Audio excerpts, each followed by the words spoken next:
those two archers, two spearmen, being aggressive and just annoy his opponent. Comes up with some strategies. We did see him pick Goth, but so he's already throwing something in there, and I'm excited to see more. Well, this is something, you know, when we sat down to sort of discuss what to expect out of all of these players heading into this, you know, Tinoni, you described Vinch to me as a bit of a dark horse, someone who you don't know what you're going to get with this guy. You know, he does like to make wild civ picks. He does like to keep us on our toes. So we could see that here against Capoch. Yeah, I mean, Vinchester has looked as good as anyone else in the tournament. If you look at the bigger names, like maybe Lierrey, Hera, Vinchester hasn't lost a game. Lierrey lost a game, Hera lost a game, but also even not even talking about necessarily the wins, because it does depend on who is up against and all that. He's just looked clean. He's looked crisp. The decision making is good. And I feel like just based on how he presents himself, he also doesn't seem to be too phased by this massive castle we're in right now. And we keep coming back to that as a factor. Some players doing it really comfortably, others, well, you know, it's a new experience, a new challenge for them. Also a new experience, of course, for our casters here, who I think for the first time in their lives are casting from a library. We've got our casters standing by in the library here. We've got Memb and we've got Dave for the first time casting as part of day number 2. Hello, boys. I'm sure that Memb in particular, you're very, very happy to be back in the caster seat. I know, Memb, you've been absolutely champing at the bit to get to these games. Well, I'm so happy to be back. Super happy to be with Dave. You can see I have changed a little bit my costume, you know. It's been a while, you know, to not casting with Dave, and with these games, what we can expect, Dave, with the games we're going to cast together? Well, I mean, I think it's just like Tristan said, Vinchester is the clear favorite here going in, but Capoch made a case for himself yesterday, beating Doubt and coming back in that one game. That was insane. That was absolutely insane comeback from him, and he's done it before, notably against MBL in an earlier event. So I expect great things from both these players, but for me, Vinchester is the clear favorite. Yeah, it does sound like Vinchester's going to get up and about, but of course, anything can happen. It is time for us to head across to our War Room match 4 of day 2 here at Red Bull Wololo 5. The $100,000 tournament being played live from a castle is about to get underway, and your casters for this next match, of course, are Mem and Dave. Well, you say that that is clear favorite Vinchester, but he needs to keep the consistency. This is the main problem that most of the players, and he played many times like crazy strategies. But gods all the time. Gods. I was today talking to him. Why you pick the gods? I'm not gonna tell you, man. I'm not gonna tell you. Like, it might be a mindset also. Like, you are picking gods because usually he's using all the time, but yesterday he didn't use. Oh, and we have look at the already. swagger. Look at the swagger, man. I wonder if we'll see the game face again. You remember the game face from yesterday? As soon as that came on, he started winning the game. Without lips. He has no lips. You know, he has no lips. Oh man. Oh man. Yeah. And there's Capoch sitting down. He's getting comfortable at the keyboard. All these players are just ready to go. We saw them kind of, him and Vinchester both watching the last set, and they were super focused. They weren't really talking to each other. They were just sitting on the chairs, like really intent this guy, on their next series. This guy looks to you that young. You talk to him and you think that he's so mature. Yeah. Oh man. He's way beyond his years. Yes, seriously. Way beyond his years, and he handles the big stage so well, especially being in a castle, being in a LAN event like this. He's so comfortable around everyone, and he looked really comfortable yesterday against Slam, and the villagers are just now getting into position. So we're about to start this live draft here, folks. Once again, sorry for the delay, but hopefully we've got everything sorted and we can get right into this series here. We're taking notebook. No, look at this. Nothing to take notes again. Okay, Vinchester, so right? we were talking about it today. Isn't he like a genius? He seems like a secret genius, this guy. He's probably got it all in his mind, you know, all in his mind. He studied mathematics. I think I was telling you before. Habub is being banned, okay. Okay. I think he forgot a little bit. He put his hand on his face and was, okay. And now Aftermath. Aftermath, that's a pretty common ban. To ban Aftermath? Yeah, Aftermath. We've seen it a couple times, but we've also seen it banned a couple times here. Players just, they're unsure what to do on that map a lot of the times with those trade workshops. Atacama pick. Oh, the classic. I want to see it again. Well, we are recovering all the energy. Frigid Lake, okay. We're going to see Frigid Lake as well. Oh, Runestone banned, so a really kind of standard map being banned here. Okay. Well, Runestone is a little bit more open, this version. We have to remind to the viewers, this is more Well, open. compared to Ladder Arabia, Yeah. I mean, it looks like Arena. Closed band. Wow, they want to go for They the want to go aggression. open. I'm Yes, excited, man. nice. I'm excited. Nice. Let's. Acclivity or Kawasan? We have not seen Kawasan at all. I being think picked no, it. I think Slam picked it, but we never got to see it. Yeah.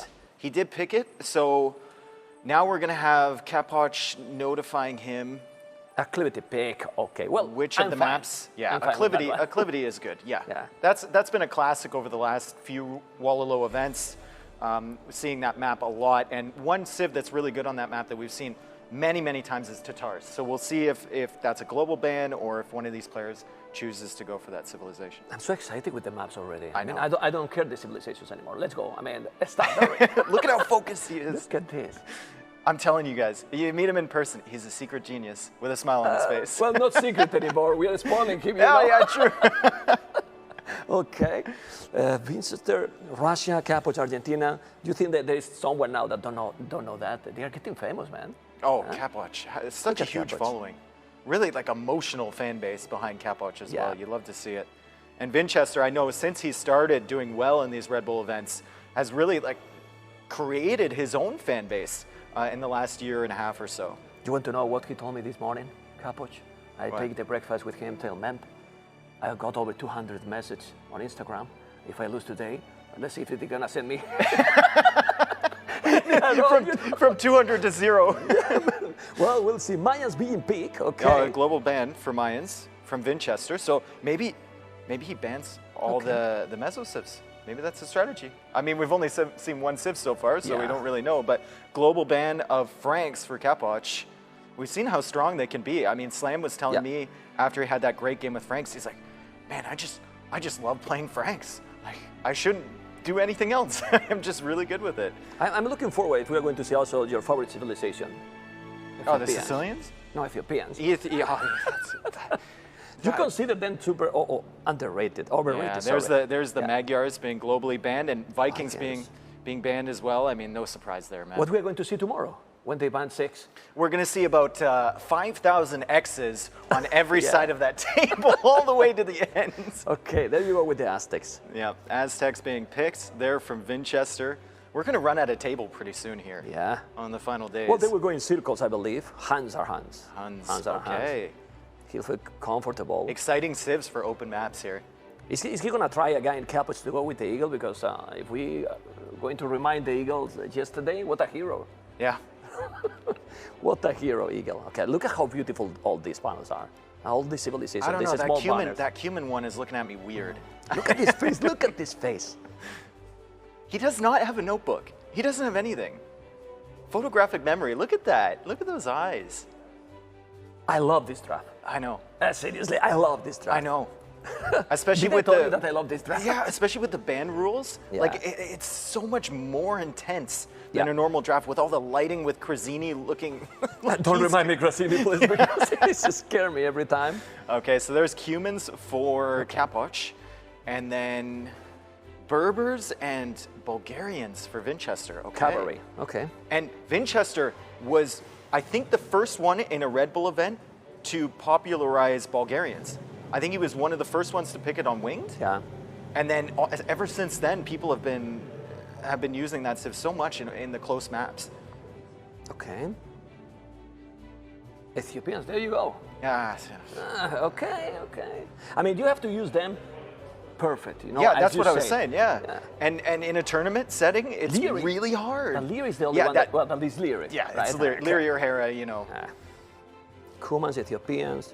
This is the magic of those new balance that we are getting. Cumans, when it was picked before this, Yep. never. Look Yep. at now. It's being picked pretty much every set. Yeah. But nobody banned them. So maybe they don't see like a real threat. Well, they don't see a threat after what we've seen. But it is Tatars. incredible. Look at the position from Vinchester, not taking any note. Yep. And Capoch, it's recording everything. Maybe he'll take notes afterwards. Okay. Maybe. And Tatars, and remember, we have acclivity on Yeah. here. Okay. Tatars, Ethiopians. Britons. The snipers. I love to see the snipers there. Yes. And those crossbows with extra range are so dangerous in the hands of a player like Vinchester. Let's see what it's going to be. I think one left only, right? One left only? One left only. We'll see. I think we've got some... And then the snipes, Khmer. One more Civ. Khmer, there is Frigid Lake, I believe, in the map pool, so Khmer makes sense. And the final... Is it the final pick for Capoch, or is it ban time? One more pick for Capoch. Yeah. Man, these banners. I love these banners. They're so cool. I've been sleeping on Capoch's banner too. That looks so cool, man. People cannot even imagine the high quality they have. Yeah. Because you are watching there, but if you watch it live, I mean, it's so beautiful. Incas. Well, we have an eagle. Yep. We have One an eagle civ. An eagle civilization. Yep. And he was Incas. He was Incas? Yeah. Okay. Aztecs snipe. Well, there was Aztecs as well. Yeah, I forgot about that. Vinchester gets rid of Incas here. Yeah. No. Look at his no face. eagle He's not that confident anymore. Yeah. He took my Aztecs. Capoch looking at his notes, kind of wondering, thinking about what he might be doing next, although it's going to depend. Yeah. Oh. Humans are banned. There you go. Amsterdamus. Okay. It's here. You see? They are dangerous. No, they are. They are really dangerous. No, the early aggression with humans, so tough to stop, it seems like. And look, still no notepad. What? No, nothing. Yeah, he's like, yeah, one more glance, and then I'm just gonna wander over to my computer. Yep, okay, here I am. Check over the shoulder, and that's it. Okay. Oh, this guy also scared me. Anyway, look at Capoch, how focused he is.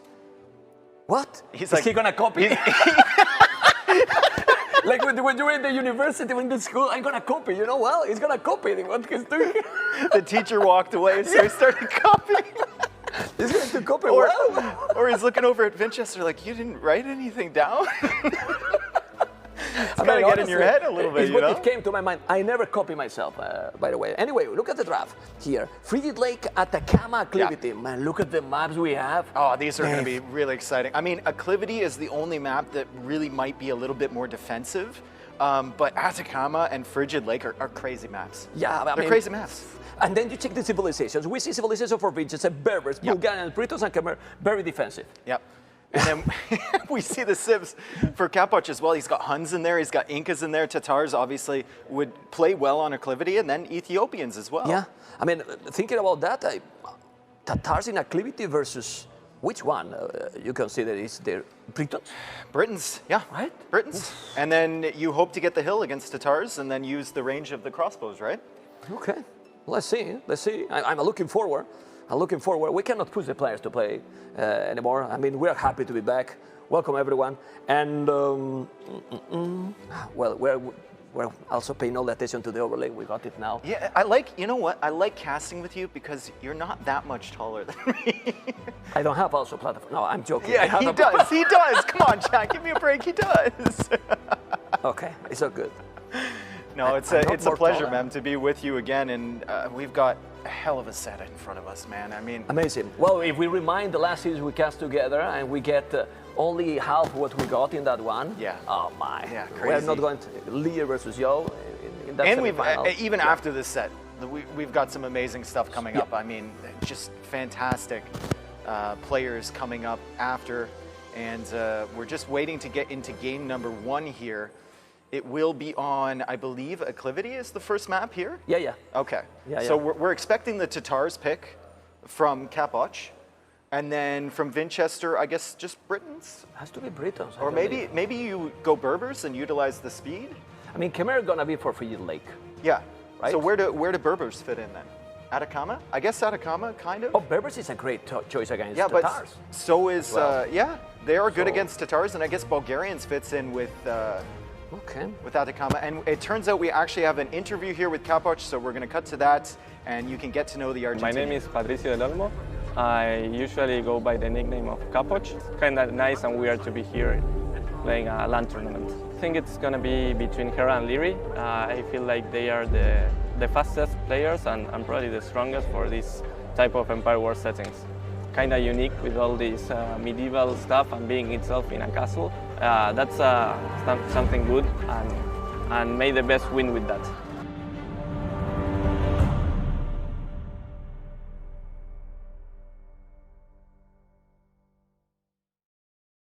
That banner is so cool from Capoch. Yeah, but my favorite's great. still MBL's. It's great. Do you think they have started? I think they're just now getting into the game. Yeah, Yeah, getting it into doesn't the look game. like they've started yet. So we should be getting in pretty soon, and we can see the maps and the civs there at the front of Capoch's desk, and we can see the focus there as well. This is a huge opportunity for Capoch. It's massive. Just look, he has been like in the last second in the tournament. Then he's here. He came back over 1 year ago, all in, not a little bit more. Yeah. I mean, he said 13 civilization when I was playing, and now he has. I mean, it's incredible. Well, but we're going to start. The lights are also going down, going off. Like, this is a great signal to see the first game from these incredible cities with the acclivity map. And let's see if it's gonna be, if we're going to be right for those civilizations. Looking forward. I want to listen the game, Dave. Yeah, we should be in there pretty soon, and it looks like we're making our way into game number 1 here of Vinchester versus Capoch. It's a best-of-3 series, and we are starting on acclivity, and it looks like it will be Britons against Ethiopians, so we won't see the Tatars here. Oh, wow, I'm very, very surprised.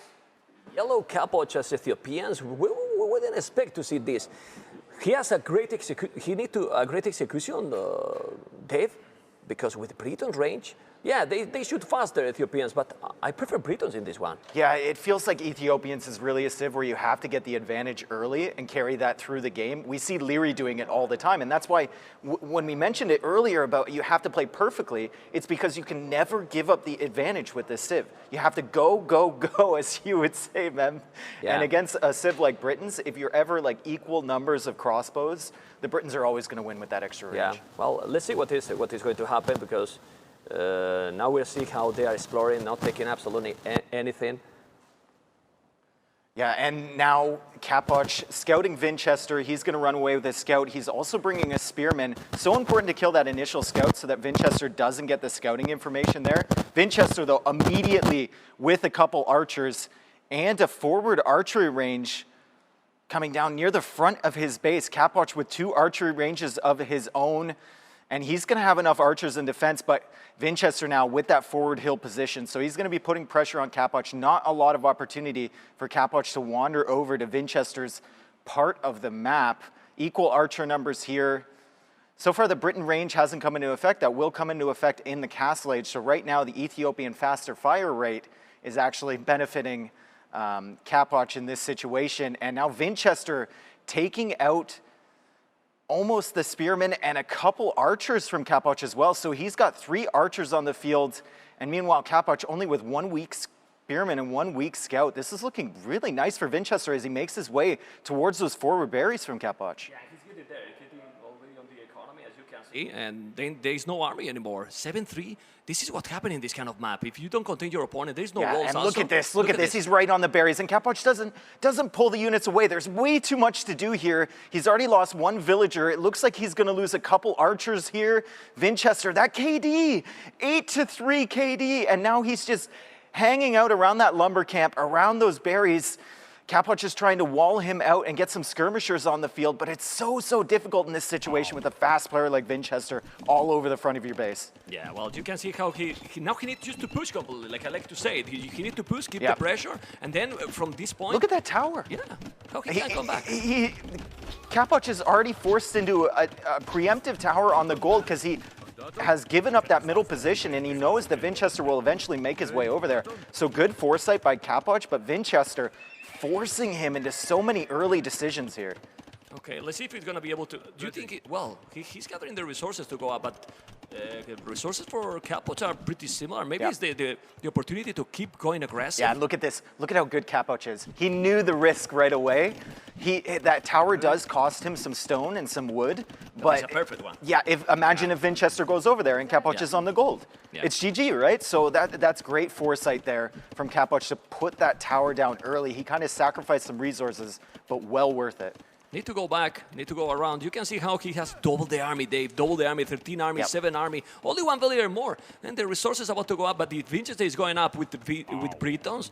And he's going to go up. Wow, how he's going to be able to stop that? What did I say about Ethiopians? Like, you have to get the advantage early, and you have to hold the advantage early.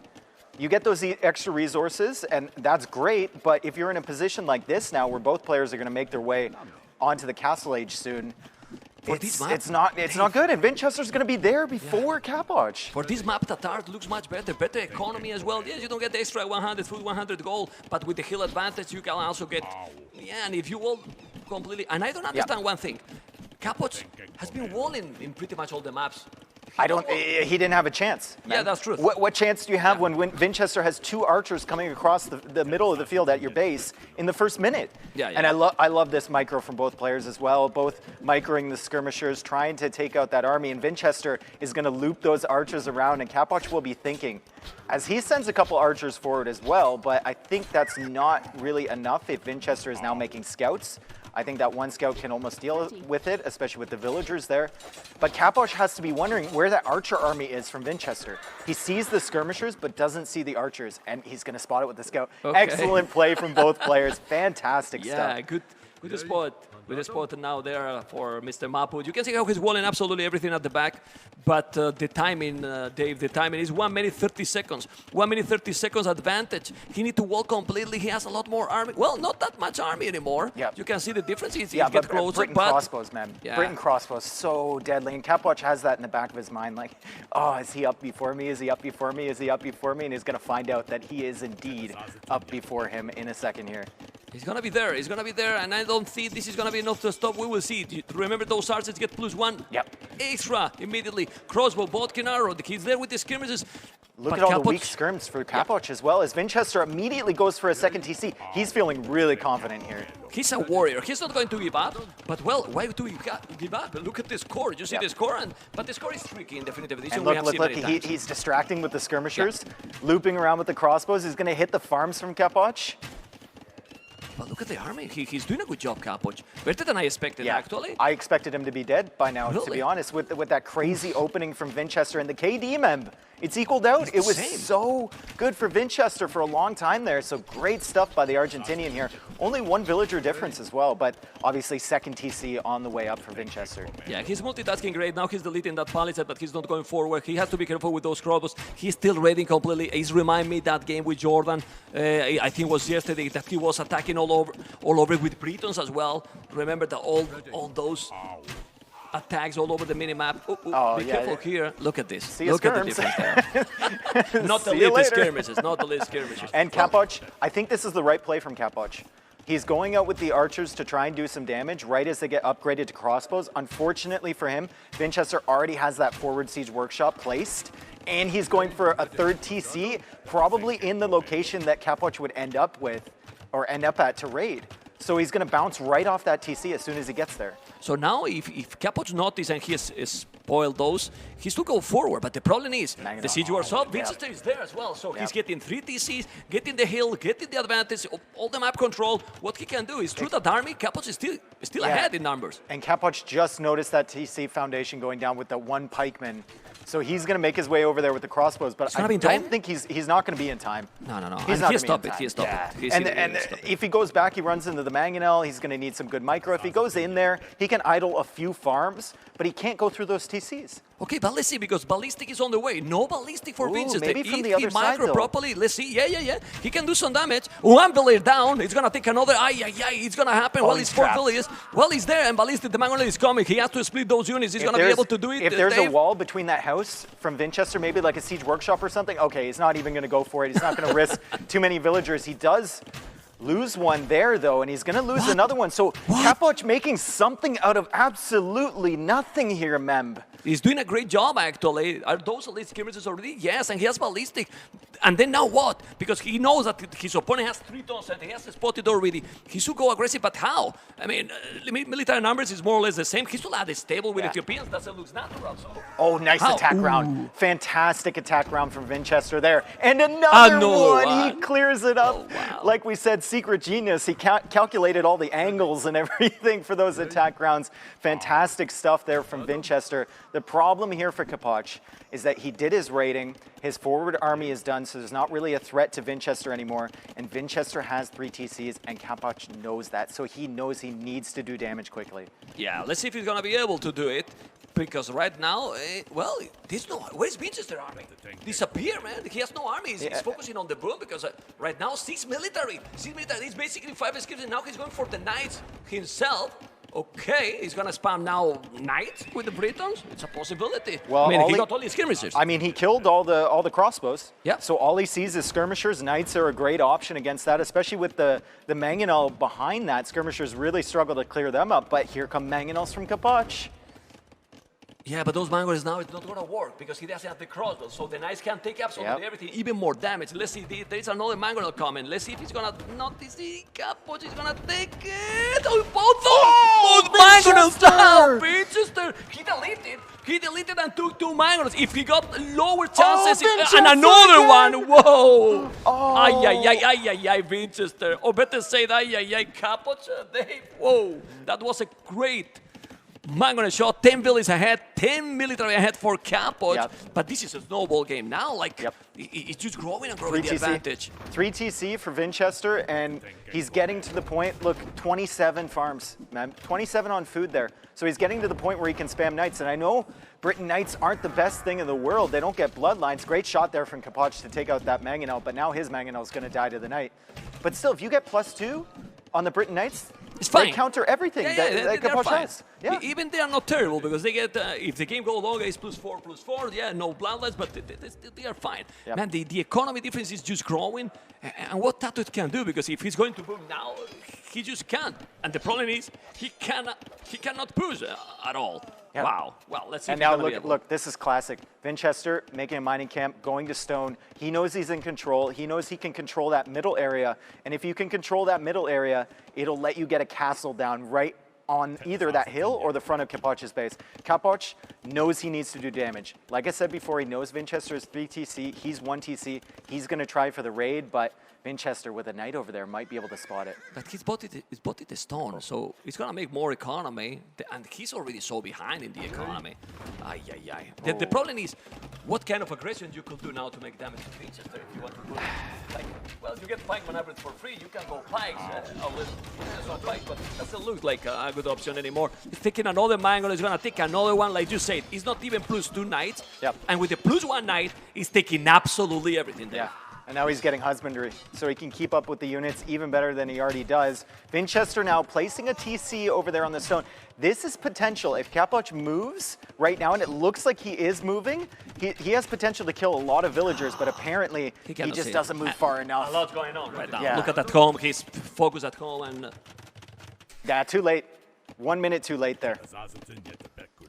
Crazy stuff here, and Capoch is going to lose a lot of his forward army. And meanwhile, Vinchester is still in the front of Capoch's base. He's got a mangonel attacking that wood line, killing some of those skirmishers. He's got skirmishers of his own, and he's got more knights on the field as well, killing those berry villagers. Vinchester just putting on an absolute show here, opening up with that double archer aggression, winning the initial fight against Capoch, and then never looking back since that point. It's been really Lierrey-esque, this performance. It's been fantastic to see. Look at the village difference. That village difference is just, it's definitive already. Really definitive. And, 86 to 58 villager difference is just crazy. It's 30 villagers between these two players, and Vinchester now back on that stone now that the TC is up. He's going to be able to place that castle pretty soon, but Capoch attempting to micro against the mangonel. He gets it, but he kills it. And that means that the 3 of his skirmishers do indeed die. Another mangonel hit for here. Okay, gets a good shot. But I mean, at the end of the day, it's only skirmishers, Now it's right? impossible. Yeah. Now it's impossible. You can see those skirmishers. The ours is down. He's coming. 1,000 score difference. It's 30 villages ahead. Almost no army. He keeps trying, but I don't think there is a way that he can come back. 5 town centers. He can keep booming forever if he wanted. Yep, and Capoch is attempting to go for the 3rd TC here. He's just attempting to catch up at this point. But once he loses that middle area on the hill, Vinchester is going to start pushing right into his base, and there's absolutely nothing that Capoch can do to stop this. Look at that position for Vinchester. Yeah, it's crazy. He's relaxed. Yeah. I mean, he's gonna take a nap. Yeah. Well, Capoch seems to be still so focused, and he's playing like if nothing's going on. Okay, there's one night only. I don't know if he's gonna be able to take that Mangonel. He does have +2 now, so he can tank some arrows. He's going to take the Mangonel. Only skirmishers attacking that night. Not going to do a whole lot. And look at how messy this is. Capoch, so much to focus on. You could tell just by the wood line there how far the lumber camps are. So much focus needed for this game. And Vinchester, with just putting on a show here. Yeah, well, crazy games. Sorry, guys, apologize for the microphone problem. It's going to be fixed, and you will see that I'm using a standard one. I feel now like a real star in the TV, you will see. Anyway, Vinchester seems to be focused and relaxed. Yep. Right? Like completely relaxed. He didn't even write down his civs, his maps. He's got it all in his mind. He knows the strategy. I love the way that his hair molds around the headset as well. It's such a nice touch. He just looks calm, cool, and collected here as we make our way into game number 2. And I believe game number 2 should be, he picked Frigid Lake, correct? Yeah, I think he's going to be Frigid Lake. I mean, the corporal expression he has is good. I think if he keep playing like this, he can go really far in the tournament. Honestly. Oh, well, look at how far he went in the previous tournament. Yeah, semi-final. Yeah. He's a crazy player, man. He's really still underrated. And he has a lot of fans, but he's still underrated. And we'll see what Capoch has to bring here to this next map. We've obviously used the Britons, and we've obviously used the Ethiopians. So Capoch has Huns, Tatars, and Incas, and Vinchester has Berbers, Bulgarians, and Khmer remaining. Yeah, but it's Atacama. We were talking that it's Frigid Lake. It's going to be Atacama map. Atacama, okay. Okay, so now in Atacama, I think he's going to pick Huns. Or maybe he's going for the Inca civilization. What do you think it would be better at this point? It feels like Huns, right? It feels like Huns just because you have the option to make scouts in Feudal Age if it gets to a really messy, all-in feudal situation, which sometimes Atacama makes its way towards. Not having scouts, it kind of hurts in those situations. So I think Huns would probably be the pick. And then if we look at for Vinchester, maybe Bulgarians, but we've actually got an interview with Vinchester as we make our way into game number 2. So we're going to head to that now. My name is Dmitry Smirnov. I also known as Vinchester. I'm playing Age of Empires for a lot of years, and I really like this game, and I like to compete with other top players, and I'm glad that I'm here. I need to be one step ahead, and that worked for me for the last 2 events. I was top 8 and top 4.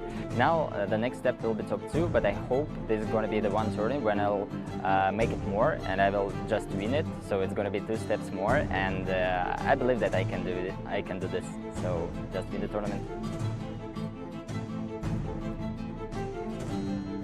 I didn't realize till it was 90%. Nice cut. So like I had to pull wheels to repair. I didn't realize. Go for the safest one. The safest strategies. Yeah. Right? Yeah. I mean, he can make it work, especially in a tournament like this. I mean, it's so important to get a good placement here. We saw the prize distribution earlier. I mean, the amount of prize money here is insane. And I think if there's any time for Vinchester to start playing only meta and not picking civs like Goths, I think now is it. Capoch looking super focused there now, and we're about to get into game number 2 in a second here. It will be Atacama, and... Oh, we're there. I listen. I can't wait to see what he picks. The first time we see Atacama. I think it's the first time we see Atacama in this main event so far. Let's see, because we're going to get into the Atacama game that is going to be what? What is going to be civilization? We say Huns and Bulgarians. Yes. Yeah. I think it was easier to guess in this map. Yeah, I mean, this is a crazy open map, right? And you really want those scouts in Feudal Age, and a lot of the times your opponent is doing so much damage to you, it's hard to get up to Castle Age and get your Eagles upgraded. So picking a civ like Incas here might be a little bit dangerous. This is, as well, with these versions of Atacama, it does have the water. And we know Capoch is such a good hybrid map player, and he has those timings down to go for the docks so well. So we'll see when he decides to go out there. Huns have a big advantage in that they don't have to make houses, which means you get a little bit more wood, and you can make those fishing ships faster. Yeah, well, we see that the opening for Vinchester is archery range. Now he's starting, well, a little bit different, because with Bulgarians, you usually don't go archers, but this is a feudal map. Yeah. So he's not even thinking on castle age, No, right? he'll He's make not a thinking. stable too. Yeah, I think he will do. And he will probably will go all aggression, all feudal in, right? And the good thing with Bulgarian, Dave, fletching, now scalebard in armor, he has forging already, he has everything already, all the upgrades. You have to. Yeah. Like, you have to, and Bulgarians are so good at that, right? Their civ bonus is so nice for this map as he sends, once again, Mem, the 2 archer opening, very Lierrey style here, as he's sending them across the map. Just put that pressure down early, and what that lets you do is follow up with your army while keeping your opponent pinned down, basically. Also, he pulled all his villagers off gold early there. Yeah. Do you think it's comparable, the play style from Vinchester with Lierrey at some point? Well, that's what I'm saying. Yeah. I think it's really comparable. And here come the archers from Capoch, and they're gonna, we're gonna have one army going one way and one army going the other way. Fortunately for Vinchester, he already pulled villagers off that gold, so Capoch is gonna hit that gold, maybe see those deer villagers there from Vinchester, but Vinchester should be able to pull them back in time. Might lose one, no. Is Capoch gonna get it? Get in front? He's gonna take it, he's gonna take it, he's gonna take one, at least one. Nice. He's maybe gonna take another. He has to be careful. We see also some army at the back, but he's not gonna make damage. Problem with when you make so many upgrades, even if they are cheaper, you can see that the numbers, he's not production catching the numbers. There. Exactly, it's not the same production. He's there now on the berries. He need to take one because Billy is different, he's already 2. No, he's not gonna take it, he's gonna save it. Of course, he's creating some delay, but now it's time to see if he's gonna be able to save some at home. I think it's fine. Yeah, and doing the damage to that spear there is so nice for Vinchester. As Vinchester gets his forward 2 archers cleared up by the scouts from Capoch there. Killing that spear early is so nice for him. That enables his scout to go in and clear up those archers, and now he's pretty safe. He's going to go back to the deer. He's going to send some villagers onto the gold, and I think that's another stable there going up for Vinchester. So we're going to see an all-in fuel, which I love. Absolutely love these games. Honestly, when they are not going all in Atacama, we have seen a lot of snowballs that the player that is going full feudal destroy the player that is going to castle this. So probably this is the right way to go. And there's the dock for Capoch. We were saying the timings for Huns are easier with that dock, right? You don't have to make houses. You get the more wood in the bank, and Capoch is already going out there. And he's coming across with another army here. Scouts, archers, spearmen, even a villager? No, she's going to the... Yeah, look at the amount of farming. He's doing skill bar the number. Vinchester is doing the bloodlines, but bloodlines with how many scouts? Only 3. I mean, fully upgraded scout, but only 3 scouts. And village difference is already 3 without counting that he's adding the dog. So the economy difference is gonna go. It's gonna be huge in the moment. But look at the food in the bank now for Vinchester. He's got the food now to produce scouts, and he's on there on the berries from Capoch with his scouts again. And you were talking about the upgrades. He does have those, so he's going to be able to kill villagers very fast indeed. And he's going to be able to wipe up these archers before the scouts from Capoch come back.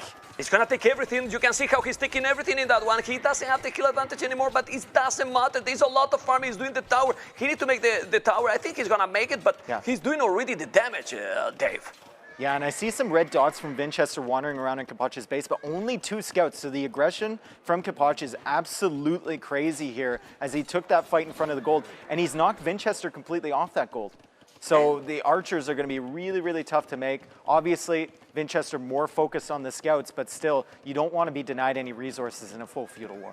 I'm going to tell you Whisper mode activated. I won a 3rd game. I mean, I won a 3rd game. I'm sorry, Vinchester fans, but we want decided games in every series. Come on. We want as close as possible. See, he's doing 14, but this is not going castle age. I mean, he's going all in. He's still going, and I like it. And honestly, with the advantage he's getting in the economy, why to stop? Capoch usually need to push even more stables. I don't know if he has 2, 3 stables or what. He's going to take more villages, 1 or 2 villages more. I'd like to see some more spearmen here from Vinchester. Yeah. I mean, these knights without the archers are fairly easy. Sorry, knights. I mean, scouts without the archers are fairly easy to counter. And that was another villager going down there from Vinchester. He does have an army on the way to Capoch's base. And remember, he does have bloodlines, he does have forging, and he does have the armor upgrade. And I believe that's 5 scouts going into Capoch's economy back there. Oh, and the berries, and no spears there either, man. There's nothing. Now Capoch is going to lose a lot. Well, he reacts very fast. That's the 3rd time. He relaxed. He goes back. Oh, but let's go to the other spot. Mapu, thank you. And now he's taking the village. How many he took? Well, it didn't take that much anymore. Okay. But he did the damage. Eco KD, though, 5-3 for Vinchester. He still has the advantage, even though Capoch had that massive army in his base and was on the gold so early. The upgrades now, I mean, it's a risk early, right, Mem? It's a risk to go for those upgrades. You'd much rather go for production usually, but the risk is paying off now for Vinchester. But the village difference is not that much anymore, as you can see. Look at the gold Capoch in the bank. He needs a market right now. 700 gold. He needs to balance the economy. Oh, man. Vinchester still with no dock, and Capoch with 2 docks now. 2 docks. He's making the fishing ships, which is really going to help with that scout production, and more importantly, it's going to help it going up to the next stage. Yeah, don't worry, guys. The microphone is back again. We were trying to fix, but it didn't work. But we keep going, and we keep going how? With 53 Vs Capoch, 48 for Vinchester, 5 villages more. The economy, if he balances, he can go Castle Age. Yeah. Buy the food. That he has a market he doesn't have, well, more for the action, but then it can be terrible because in this map, it can snowball any moment. Even then, like, look at the numbers at the top on food. 29 on food for Capoch, 25 on food for Vinchester, now 24, but the numbers in the bank, Capoch is going to be up first, and that's all because of the fishing ships. As Vinchester comes into the former berries again. Wow. Okay, there's still a lot of scout in that area. Let's see if he's going to make more damage. Now doing the bloodlines, I don't think that he's... oh, tower. How many stables? Tower? 3 stables. Market, look at the tower. That tower is in Canada. He doesn't see it. Well, but he's going to make the damage, right? Oh, now he can see. Now he can see. He will have to relocate all the wood. He will have to relocate all the wood. That's tough, though, especially with scouts running around from Vinchester. I mean, there's that main clump of wood, but if you want to go somewhere other than that, you're going to have to go to these little things that the scouts can target. They can kill the villagers on there. And he's pushing the villagers off the farms. Excellent micro from Vinchester to avoid those spears. Oh, but Capoch is there! Capoch is there! Capoch is there! And he's going to take village states action all over. We cannot rest a second. Maput, you're going to be so tired after this game. Ay, ay, ay. And now what? Castle Age. Finally, he bought the resources. And in Castle Age, Vinchester can't do anything at all if he's holding this aggression. I think Vinchester's play here is to keep producing, to be honest. Like he's, look at what he has in the bank. He's so far away from Castle Age. Capoch is 1 minute and 50 seconds away. I think Vinchester, though, has an opportunity to do some more damage. We see the villager difference. A lot of that is in the fishing ships. Capoch has 7 fishing ships at the moment. I was a little bit depressive some minutes ago because of the issues, but now this cutting is off worth the wood it. again. Oh, again? Capoch is going to continue rotating around this wood line, and Vinchester is going to continue rotating around there with the towers. And if he ever does get to the Castle Age, if he secures this wood line in the middle, he can make the crevice. Nah, but I mean, I don't want to be so negative with Vinchester. How he's going to go Castle Age? I mean, he's going to be in Castle Age in 55 seconds. Yeah, but look at the dots in the south. Look at the dots in the south. He knows exactly what he's doing to him. He's making him move, and if he keeps producing scouts here, he has an opportunity. Look at the lumberjack! Well, look at the lumberjack. I mean, in four trees with how many villages? Well, there are a million villages there. It's 5 trees, so it's just like 400 wood return. Oh, there's other woods there. Okay. Well, okay, that's a good spot. Come on, it's a good spot. But the game keep going. 50 villages, 58. Yeah. 7 army more for Vinchester. All feudal. He's Spearman in this fight. Armor. Spearman now in this fight. Rush. Okay. He's coming with the villagers too.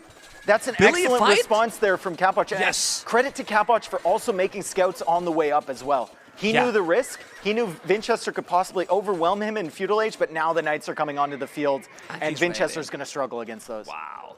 Yeah, do you see why, guys, we were hyped with Atacama? Yeah. Dave? Atacama is amazing. This map is nuts. And try to analyze.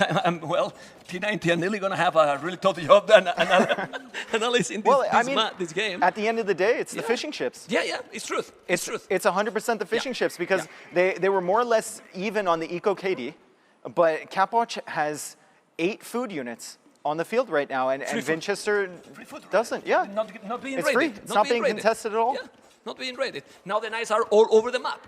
Even if he has no wood, he has, in theory, a little bit more map control. Yeah. Vinchester, you cannot stop the Knights, and then we can go to the free lake probably. But even catching him, killing a little villager there. Like the eagle yesterday, is the same. This is the Capoch's destiny. And Capoch, be careful with him. Yesterday he played not that great the first game. Then he came back as well, and now we're going to go to a decider because this is unstoppable. Yeah, if Vinchester can come back from this, forward siege workshop, I would be so surprised. Yeah, that siege workshops, that foundation's been there for a while now. I think Capoch really wants to secure that area with the Knights before he goes forward, with more villagers. GG! And yeah, Vinchester just calls it. Okay, GG call. And Vinchester and Capoch 1-1. I haven't liked with this. Well, expected this kind of aggression in this map, and we're going to go for game number 3. The Hans is always a civilization that if you get the initiative, Dave, it's so hard to control. Oh, so hard they to do. counter. They do everything so well. Just different types of unit compositions so well, and they're a fantastic civilization for situations like that where you want to drop a dock. You don't have to make the houses. You have the extra wood. You can make the fishing ships for free, like you said, not contested at all by Vinchester.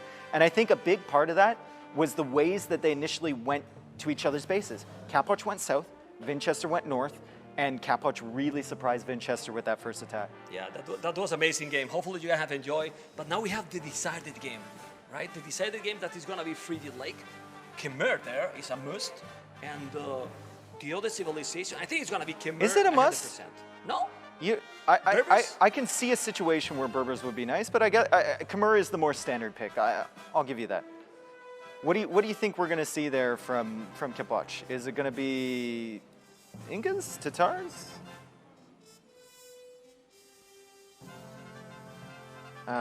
Incas or Tatars? Just give me a second here, folks. Okay. Well, let's see. Let's see, because Khmer, and I vote for Khmer because of how is the map generation, you know? And you can spam farms all over. Yeah. It's very uncomfortable, this map. Yeah. Really, really uncomfortable, you know? And if in doubt, you can jump into the houses and then forget about your villagers for 5 minutes and realize that they've been idle in the houses. Happens to me all of the time. But fantastic game there from Capoch in game number 2. That was a really, really entertaining game. Yeah. As we go into game number 3 here. Ooh, he's got the game face on again. But he's a little smile there, like, I'm coming. I'm searching for the blood. No, I'm let's gonna look at take your Vinchester. blood. You think he's got a smile? Well, look at Vinchester. He's going to be, look. This is smiling completely. Look at this. I told you. You're a cheater, Dave. I know. He's listening. Okay. Total cheater. Now he's telling you will see. It's like, you will see what is coming. Huh? Yeah. You will see what is coming. He looks so calm. Yeah. Game 3 situation. After just a crazy game, he looks so calm. But he has reasons to be calm. He won yesterday. Yeah. He has like a backup. He said, well, if I lose it, Well, I mean, it's not terrible. You know? Capoch won yesterday too. Yeah. Well, but okay. The beauty of the Swiss system, right? Why you kill my argument? Because it's not a good one. Okay. I love you too. Okay, well, the game is going to start in a moment. We're going to see the civilizations. That is very, very important, as we have seen.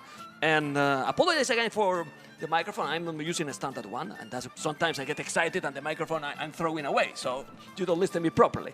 Yeah. But that's not going to happen, guys. I'm going to get used to this microphone, and you can listen. You can listen to the game already in the background. We're going to have in a moment there, and the civilizations are going to be what? We're going to be right. Not. We're going to discover in a second. I voted for Khmer, but it's going to happen, Khmer. No! Tatars and Berbers, you were right. Okay. Yeah. I'm going to stop casting today. Yeah, Let's I go. think... Yeah? I stopped? No? Oh, no. I was agreeing that I did say Berbers was a possibility, but I think we both expected Khmer, but Vinchester opting to go for Berbers here, and an archery range opening with the Berbers as well. Yeah, well, he did that. With the archery range, I think he has done that more times. I think it can be solid, because at some point he will open with the stable as well. He will do the stable too, but let's see what he's going to be able to do. The thing here is, with Tatars, you need to win early game, in my opinion. Because if Berbers get the initiative here, Tatars, what answers they have?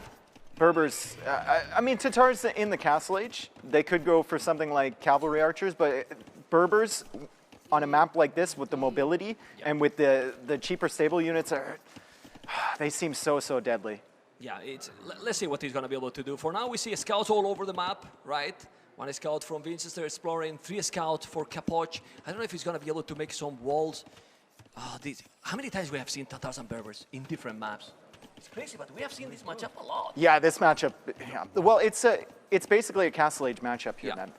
Like, both civs want to be in a good position going into the Castle Age, because their Castle Age compositions are very, very nice. And there's the dock attempt from Capoch, but that's going to be denied by the archers from Vinchester. So yet another game where Vinchester is going for that super aggressive Lierrey-style archer, two-archer play. Oh, but where's the spear now? He went away. He's going to take the villager, and if he's not reacting fast, he's going to take maybe even more. One villager is going to go down, because remember that you usually don't have a... No. He went back, okay. No, it's Vinchester. Beverly Village is also true. being faster. Okay.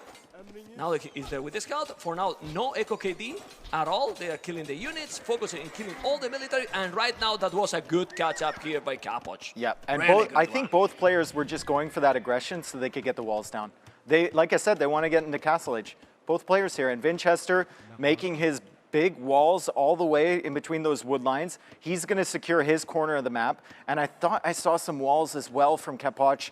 He wanted to get that position with the scouts forward, get Vinchester a little bit distracted, and then maybe get a dock down as well and get that presence on the water. Okay, let's see. He has the dock. He's doing fishy ships. He's not doing it for now. And, I think, and he doesn't need. No, he doesn't. He doesn't need, especially after he'll bounce off these walls here from Vinchester. He'll be like, I don't need really to make Navy because there's no risk. Look at that economy for Vinchester, and he's walling all the map. If he's able to go up to Castle with Berbers, I don't want to be on Capoch skin, definitely not. There's 4 archers also going to be annoying, yes, but the economy is solid. It's very solid. Do you think it's worth it to make a tower in that area? You protect the wood and the No, gold? because they can only range the one side of the gold, right? Okay. I think reacting to those... How did those scouts get in? Excuse me? With the spears, maybe. With the, I think it was a mistake, probably. Traitors. For Vinchester, but that's going to be annoying, very, very annoying. He's probably going to lose the archers there if the scouts dive in. No, he jebaited them with the villagers a little bit. Now he's trapping him kind of against the mill, but Capoch manages to squeeze through there. The spearman can't get a hit, but he's still going to be so annoying in this space. Look at all the idle time he's causing, man. Yeah, he's getting a lot of idle time. Look at those gold miners are not working anymore. He's going to pick a villager. Yeah, and he's going to pull the spears. Archers, Watch, exactly. he pulls the spears to the archers. Oh, he's going to trap. He's going to trap. Let's see if he's going to be able, but the archers are there. With the archers, he's going to be able to kill and going to take... He's not... He's taking this... He's trapping again. He's trapping again, but now he can't access his gold. He can only get that one side of the gold. The scouts are indeed trapped there. Excellent trap from Vinchester with the market, with the 2 houses. And look at the economy now. The economy is And where's that closer. villager? What? Well, Does she not care about her own life? Apparently not. No. No? She's dead.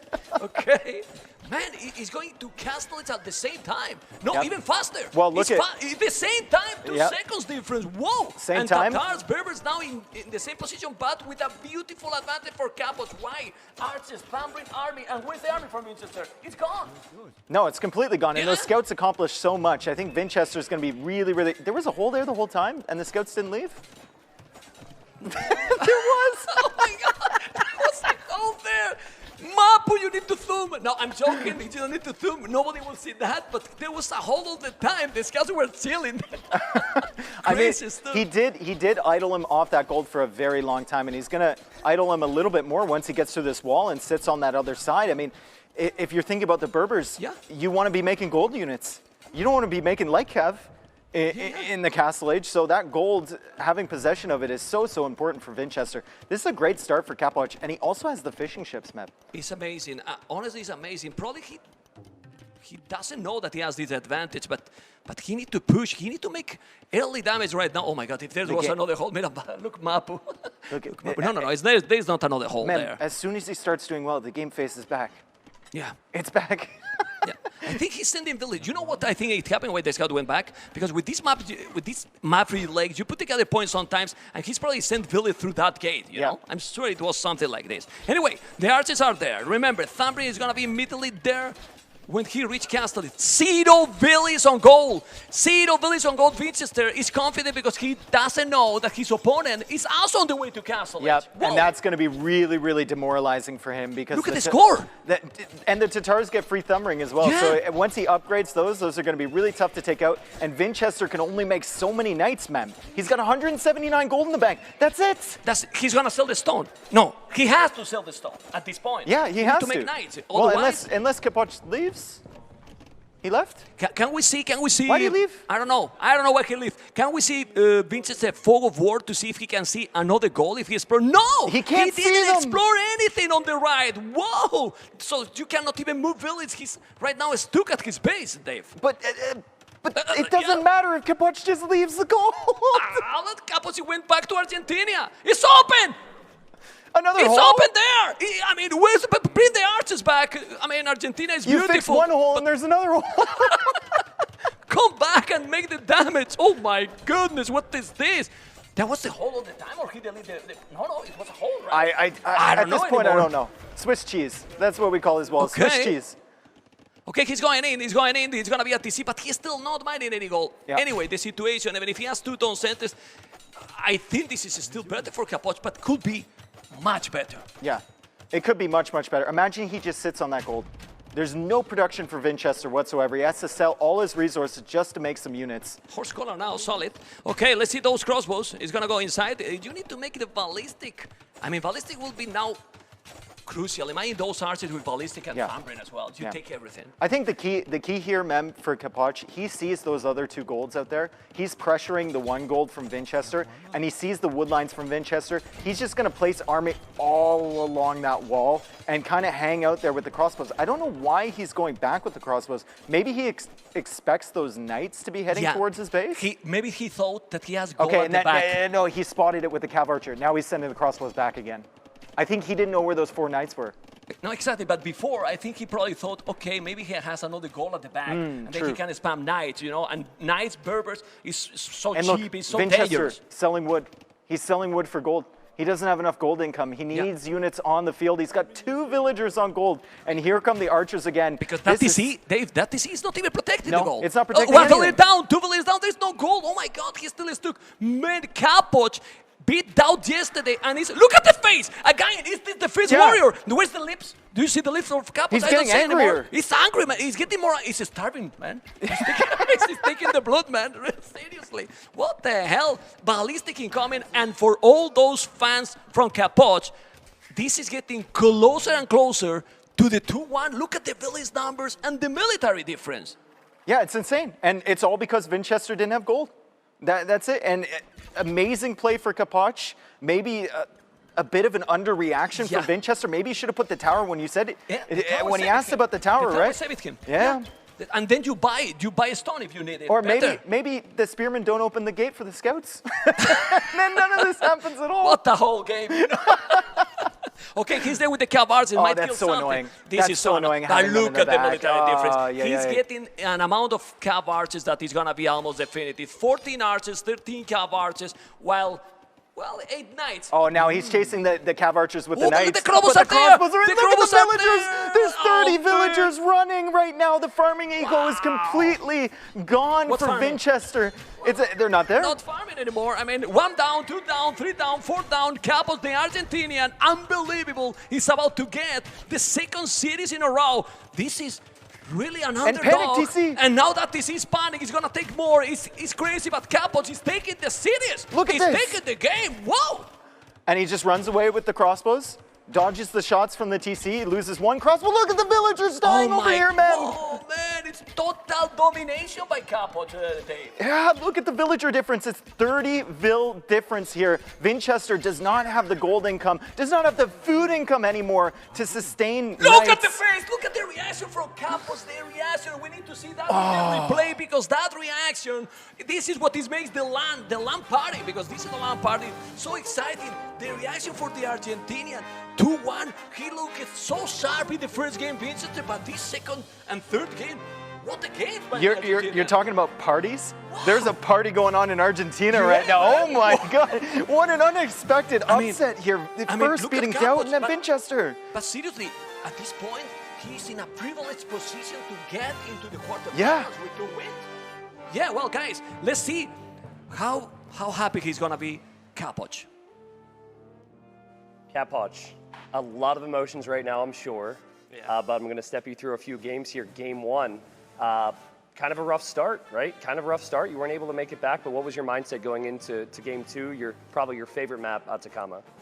Well, I tried playing my best. I knew I had hands, which He's a really strong ship for that map, and I kind of expected him to get Bulgarians or maybe Berbers, but I still feel that Hans are stronger there. So I just had to hold on, take the lakes, build up my economy, protect my gold and wood with that tower, and I knew if I go up to castle, I would have an advantage. And also, I didn't expect his tower, so that kind of hurt a bit. Okay, yeah, that was tricky.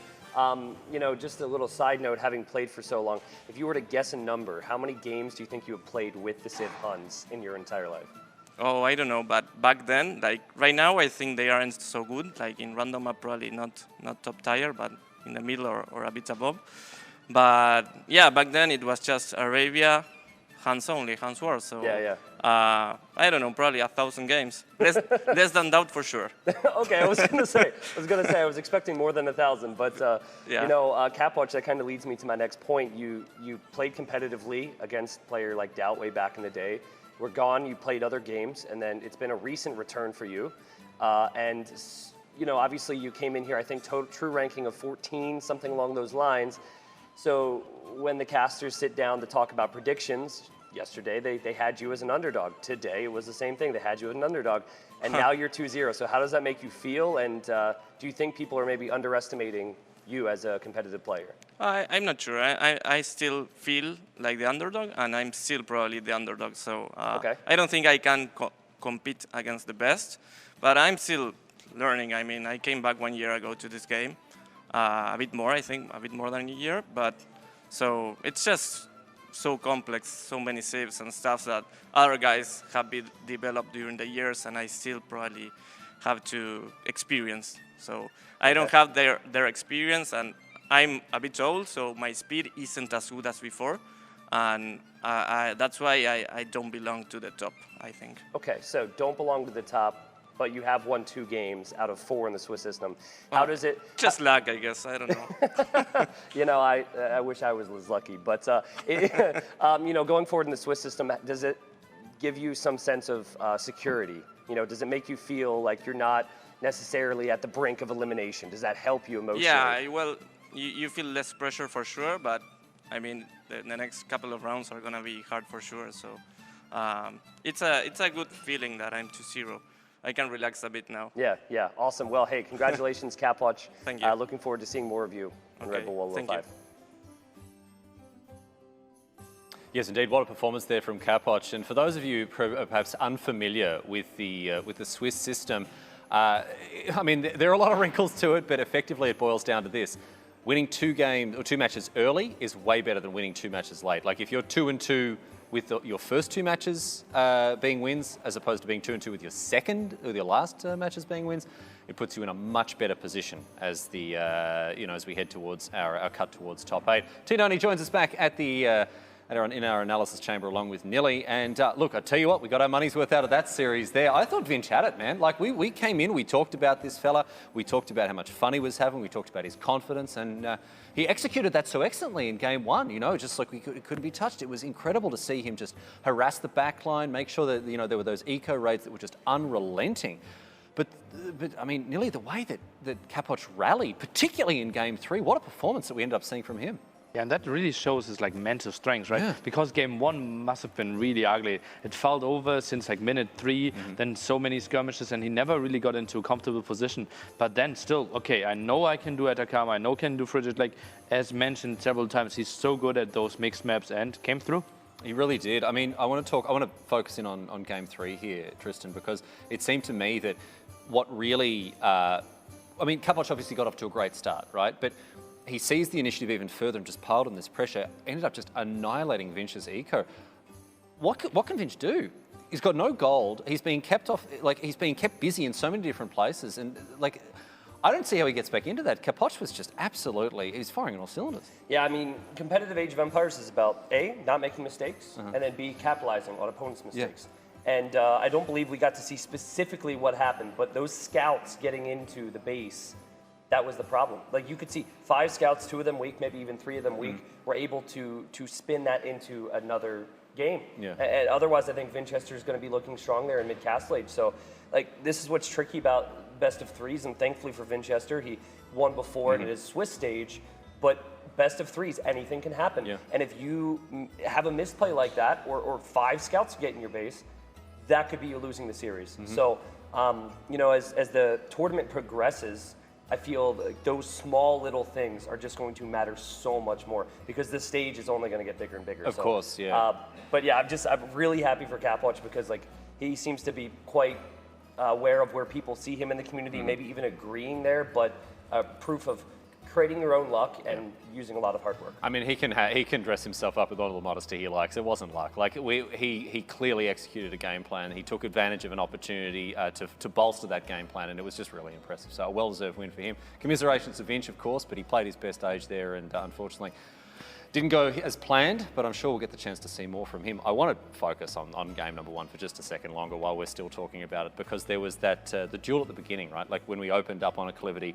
The fight with that micro, right, and it sort of set the stage for the competition we're about to see. I think we've got some vision of it here that we can have a look at. Nilly, talk us through that early opening gambits from both of these players and how it ended up impacting the result. Obviously, Vinch taking out game number 1. Obviously, Vinchester having the hill here, right? And he's so good when it comes to micro. Britain's archery range is producing a bit faster, so he gets to those numbers a bit better. And just look at how he keeps those units together, gets a volley off there, and then dodges again. And you see how he's dwindling down the HP on Capoch's army. Now gets the 3v2 pretty soon, and then just capitalizes on that. And it just felt from there, it snowballed so heavily because he got into the berries, delayed the castle age timing, and Capoch did a lot of stuff to delay the game, but the advantage was massive here. What we saw as a direct consequence of that moment there is Vinch just basically moving into Capoch's base and harassing him for the rest of the game. But he didn't move into his head.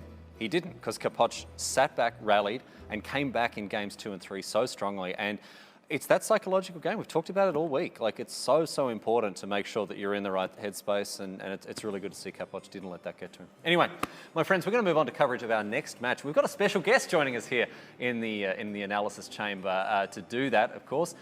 Jordan is one of our competitors here at this event, and he's been so kind as to carve out some time to actually join us here at the analyst desk. Let's meet Jordan, of course. A familiar face for many of you, but if you're new to the community, welcome. By all means, welcome. Jordan, of course, a well-beloved hero. Let's hear from Jordan now, and then he'll join us live here at the desk.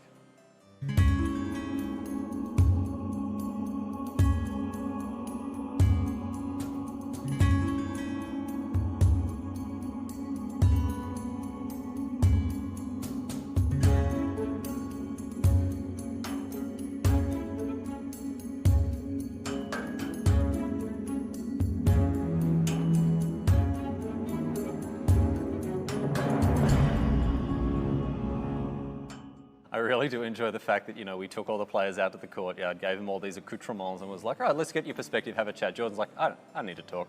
I'm going to let my actions, I'm going to let my push-ups do the speaking for me. He joins us now. Jordan, welcome to the desk, mate. It's so good to have you. Thanks for joining us. Thank you.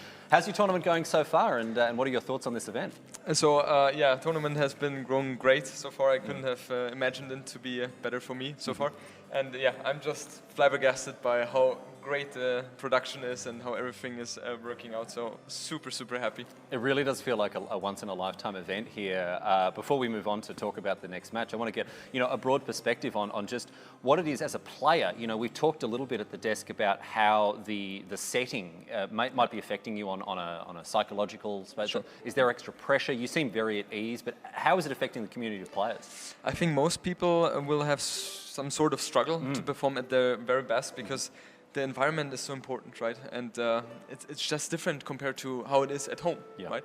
And for me personally, I prepare mentally because I've already been at the LAN for a couple of times already, so I have a slight advantage there. And yeah, it's just a different setup.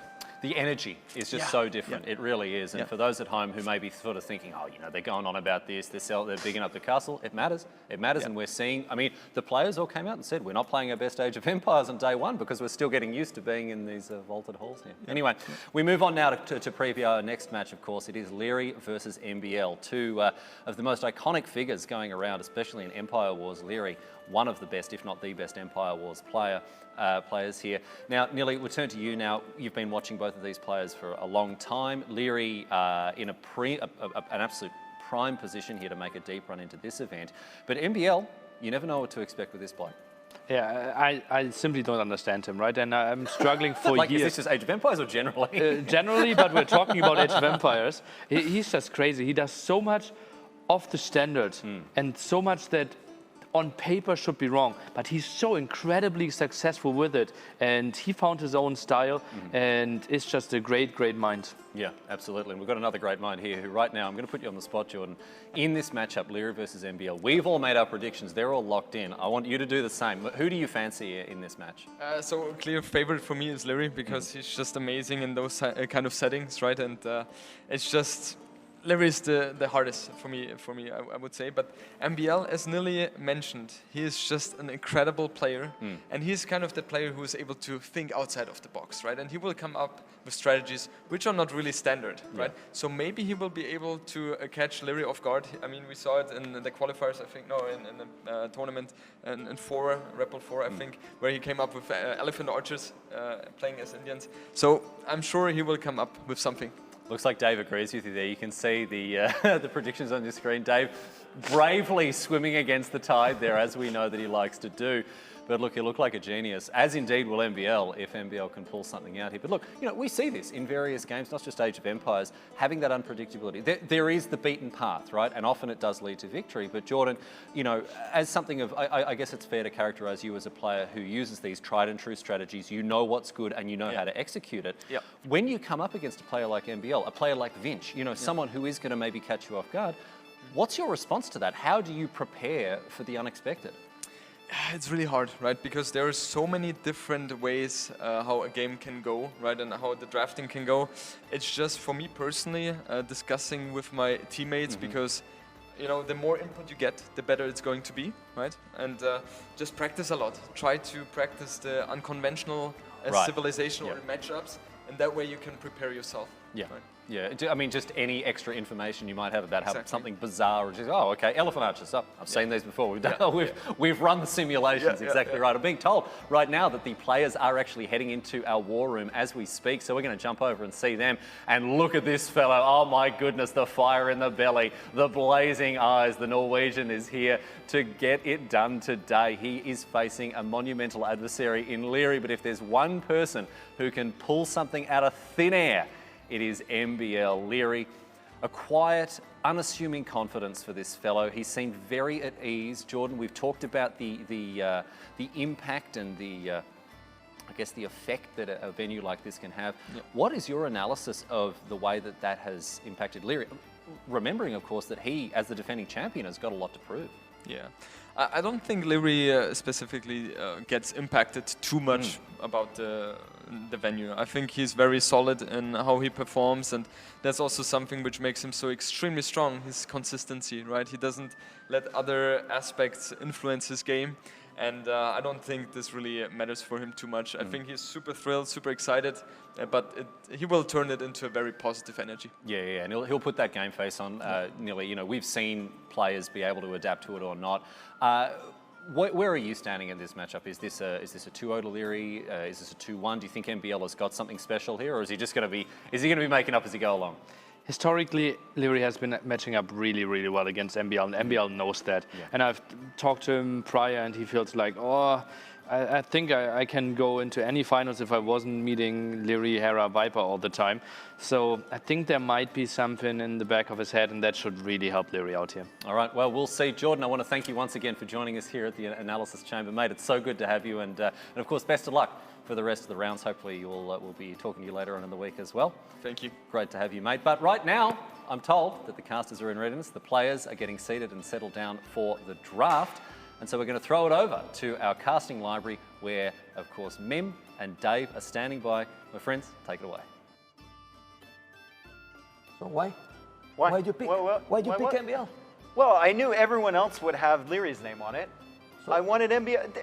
How do you think MBL feels he sees that? There's no one... that's true, man. #1 fan, MBL, notice me. Another good argument. Plus, what if he wins? That's true, man. Yeah. That's true. If he loses, everyone already thinks I'm an idiot. So, like, what if he wins? Yeah. Well, we cannot be more excited because the previous series, we were talking all these minutes that we are being listening to the analysts. We are so hyped. And with Lierrey and MBL, maybe They are ready to start the draft already. They're quick. That quick? They're young. Okay, Man. let's go They're and young. check. We wouldn't know about Lierrey that. and MBL, let's go and see young. the draft right now. Oh, wow. Well, Yeah. MBL, I mean, I was listening. Well, I'm facing always Lierrey, the Viper here. Well, the best players. Yeah. You know, if you need to, if you want to go one step ahead, you have to beat them at some point. Well, I told him I predicted him to win today, and he looked at me with a look of disgust. And he's like, you know, every time you do this, I lose. And I'm like, it's not my fault you're losing. Get it together, MBL, come on. Exactly. I want to see you take one. Something to point out. MBL was in the second channel yesterday, so this is like his first channel with all the crowd, you know, Aftermath being banned. Do you think he's going to be affected? Well, we'll talk about that after. How did but, two Aftermath players ban Aftermath? Nearly jokes? The branding, guys. Come on, marketing. Let's go. Atacama is banned as well, so MBL doesn't want to see a repeat of that game versus Capoch. Yeah. And he picks enclosed as well. The face that MBL put every time that remind that Atacama game against Capoch Yeah, is yeah, hilarious, yeah. guys. You cannot even imagine how he likes that. Wow. And it looks like, is that Runestones right there? Yeah, Runestone Runestones, pick. so a very standard map for Lierrey. No surprises there. No. And I think we might see something like Ethiopians or something. We said Ethiopians need to be played perfectly. There's Listen, one player that can do it. Now, MBL banned Ethiopians. Okay. Or not. Okay. Well, there's a we'll lot see. of bans. We will see. Wade has been banned by Okay. Lierrey, and Sacred Springs. Springs Okay. banned as well. Oh, Villager, pathing. The e-pathing? Yeah. Let's go. She X'd the map. Okay. Okay, so now Lierrey's got his notebook out. MBL, no notebook here, right? I don't see MBL with notebook. Okay, so Winged or Acclivity is the final selection here, and MBL has gone for Acclivity. Oh, we see Acclivity all the time. Again, well, the last Acclivity was pretty good, Well, so. that was amazing, yeah. All right, so now we're gonna move our way on to the civs here. MBL still with no notebook. So we have Runestones, Acclivity, and Enclose. Yeah. Okay. Oh, there's the notebook. Okay, okay, he was hiding. There you go, He was there you hiding. go. He's like, I should probably write something. Dave, why did you pick me to win this series? The end. But now we have to remind MBL that having always like Empire Wars, he has been practicing Exactly. for this And that's- tournament. yeah, and okay? I think it's the first time. Yeah, and it's not only practicing. He has the players' minds around him to give him feedback and input as well. If they're not matching up against him, right? Maybe they want to see him do well against Lierrey. For their benefit, if they match up against Lierrey, maybe they want him knocked down to peg. Well, Who knows, right? I'm gonna tell you something. We were talking also behind the scenes. If he has a good opportunity to beat Lierrey, he's in a best of 3. Yeah. Better than, I mean, it should be, in quotes, easier than in a best of 5, best of 7 series. What do you think, Mr. Dave? No, it should be. I mean, he definitely has a greater chance, and yeah. Lierrey opens this up with an Indians ban. Global ban on Indians, okay. MBL is going for Aztec ban. We have to remind Sacred Springs, but it's not there. So. Yeah, Sacred Springs is banned. Yeah. Yeah. I don't understand. Aztecs are Mayans. He's banning all the Mesocysts. Mayans banned, so MBL doesn't want to be playing up against an Eagle civilization. Lierrey is not one of the most. No, Lierrey's boy with the Mesocysts. No, Lierrey's an archer guy. Exactly. For sure. That's what I think of when I Mayans think is of okay. Berbers. Berbers, okay. I think of civs like Vikings or Ethiopians when I'm thinking of Lierrey, right? Okay. Berbers are banned, cavalry civilizations, while the other Mesocysts. Yeah. Okay. Oh, MBL is going to pick something different as well. He will have some pick Vikings. Expected. Vikings. Well, expected. It's expected. Yeah, yeah. It's And that'll probably be the snipe from MBL on the Vikings as well. Yeah. Magyars. Magyars, okay. strong civ. Very strong. And humans. Okay. Another strong opening civ. 2 strong, really strong opening civs. If you can do damage in the first 5 minutes with those civs. Ethiopians and Britons. Yeah, well, there it is. Archers now. There it is. Vikings, Ethiopians, and Britons. All Which one do you archers. snipe? I mean, we have seen series with all prides going cavalry. Yeah. Lierrey, all archer civilizations. Yeah. Damn. Well, he's a special player, right? I think Sicilians would be good for Tatars. MBL here if he's going up against archers early. Okay, Tatars for MBL. I don't know if MBL practices that that is strong to go and pick his Sicilian. Gabriel Legion, Khmer, okay, you see? All cavalry, Yeah, everything. yeah. I mean, Tatars you can play. Yeah, you can play into archers. Into archers, yeah. Yeah, but you don't. I mean, you expect to win in castles with Tatars most of the times. Franks. Okay, now he's having some cavalry as well. Cavalry option now for Lierrey. I wonder if MBL chooses to ban that because he knows there's 3 strong archer civs. Do you ban the one? Do you snipe the one cavalry civ? Got a point. You got a point. Yeah. A real one, actually. Okay, so now MBL. MBL love Franks as well. I'm surprised also that he didn't pick them. Vietnamese? What? Another archer civ? Archer? And did you see the smile? That's the smile. Yeah. From the kid? Is the kid? Do you think he's the kid anymore? He's still the kid. Okay. There's so many old people here. He's the kid. Come what? on. Who is old here? I think you know. Byzantines, okay. Okay. So pretty standard civs here. We're not seeing any huge surprises other than the Vietnamese. Vikings snipe. I mean, Vikings' economy is ridiculous. I think, yeah. It's ridiculous. Especially on a map like Runestones as well. Yeah. And with Lierrey. Yeah, we saw with Hera, even with the Woodlines yesterday, Hera's still making it work really, really well with the Vikings. Makes sense. Magyars are so strong with the foot forging, the scout he does shooter. have humans. Yeah. Well, no, but they still prefer Magyar. Magyars. See, MBL writing the civs down, Lierrey writing the civs down. Both thinking about their selections. I think Lierrey's going to be really happy with this. I mean, he still has Ethiopians, he still has Britons. Vietnamese probably aren't going to be picked here, and he still has Franks as well. He has a good draft. Yeah. But he has a good draft as well. It depends also the meta game they want to go. I wouldn't be surprised that the MBL will try to go 1 TC pushing more than 1 game. Well, Lierrey's going to try and do that probably with the Ethiopians and the Britons as well. Yeah. Everyone knows what he's doing. Everyone knows what's coming, and they can't stop it from Lierrey. He also have good civilizations to do that with Khmer. Imagine Knights and Scorpions with 1 extra range, for example. Yeah. I mean, it's... But if you get there, against Lierrey, which is if you get there, you're assuming he gets to Castle Age here. Well, MBL won yesterday 2 balls, pretty smooth.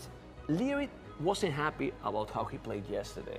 He wasn't happy about his performance, and he won, you know. So you can see how this player is. Acclivity Runestones, we can see the draft in the map.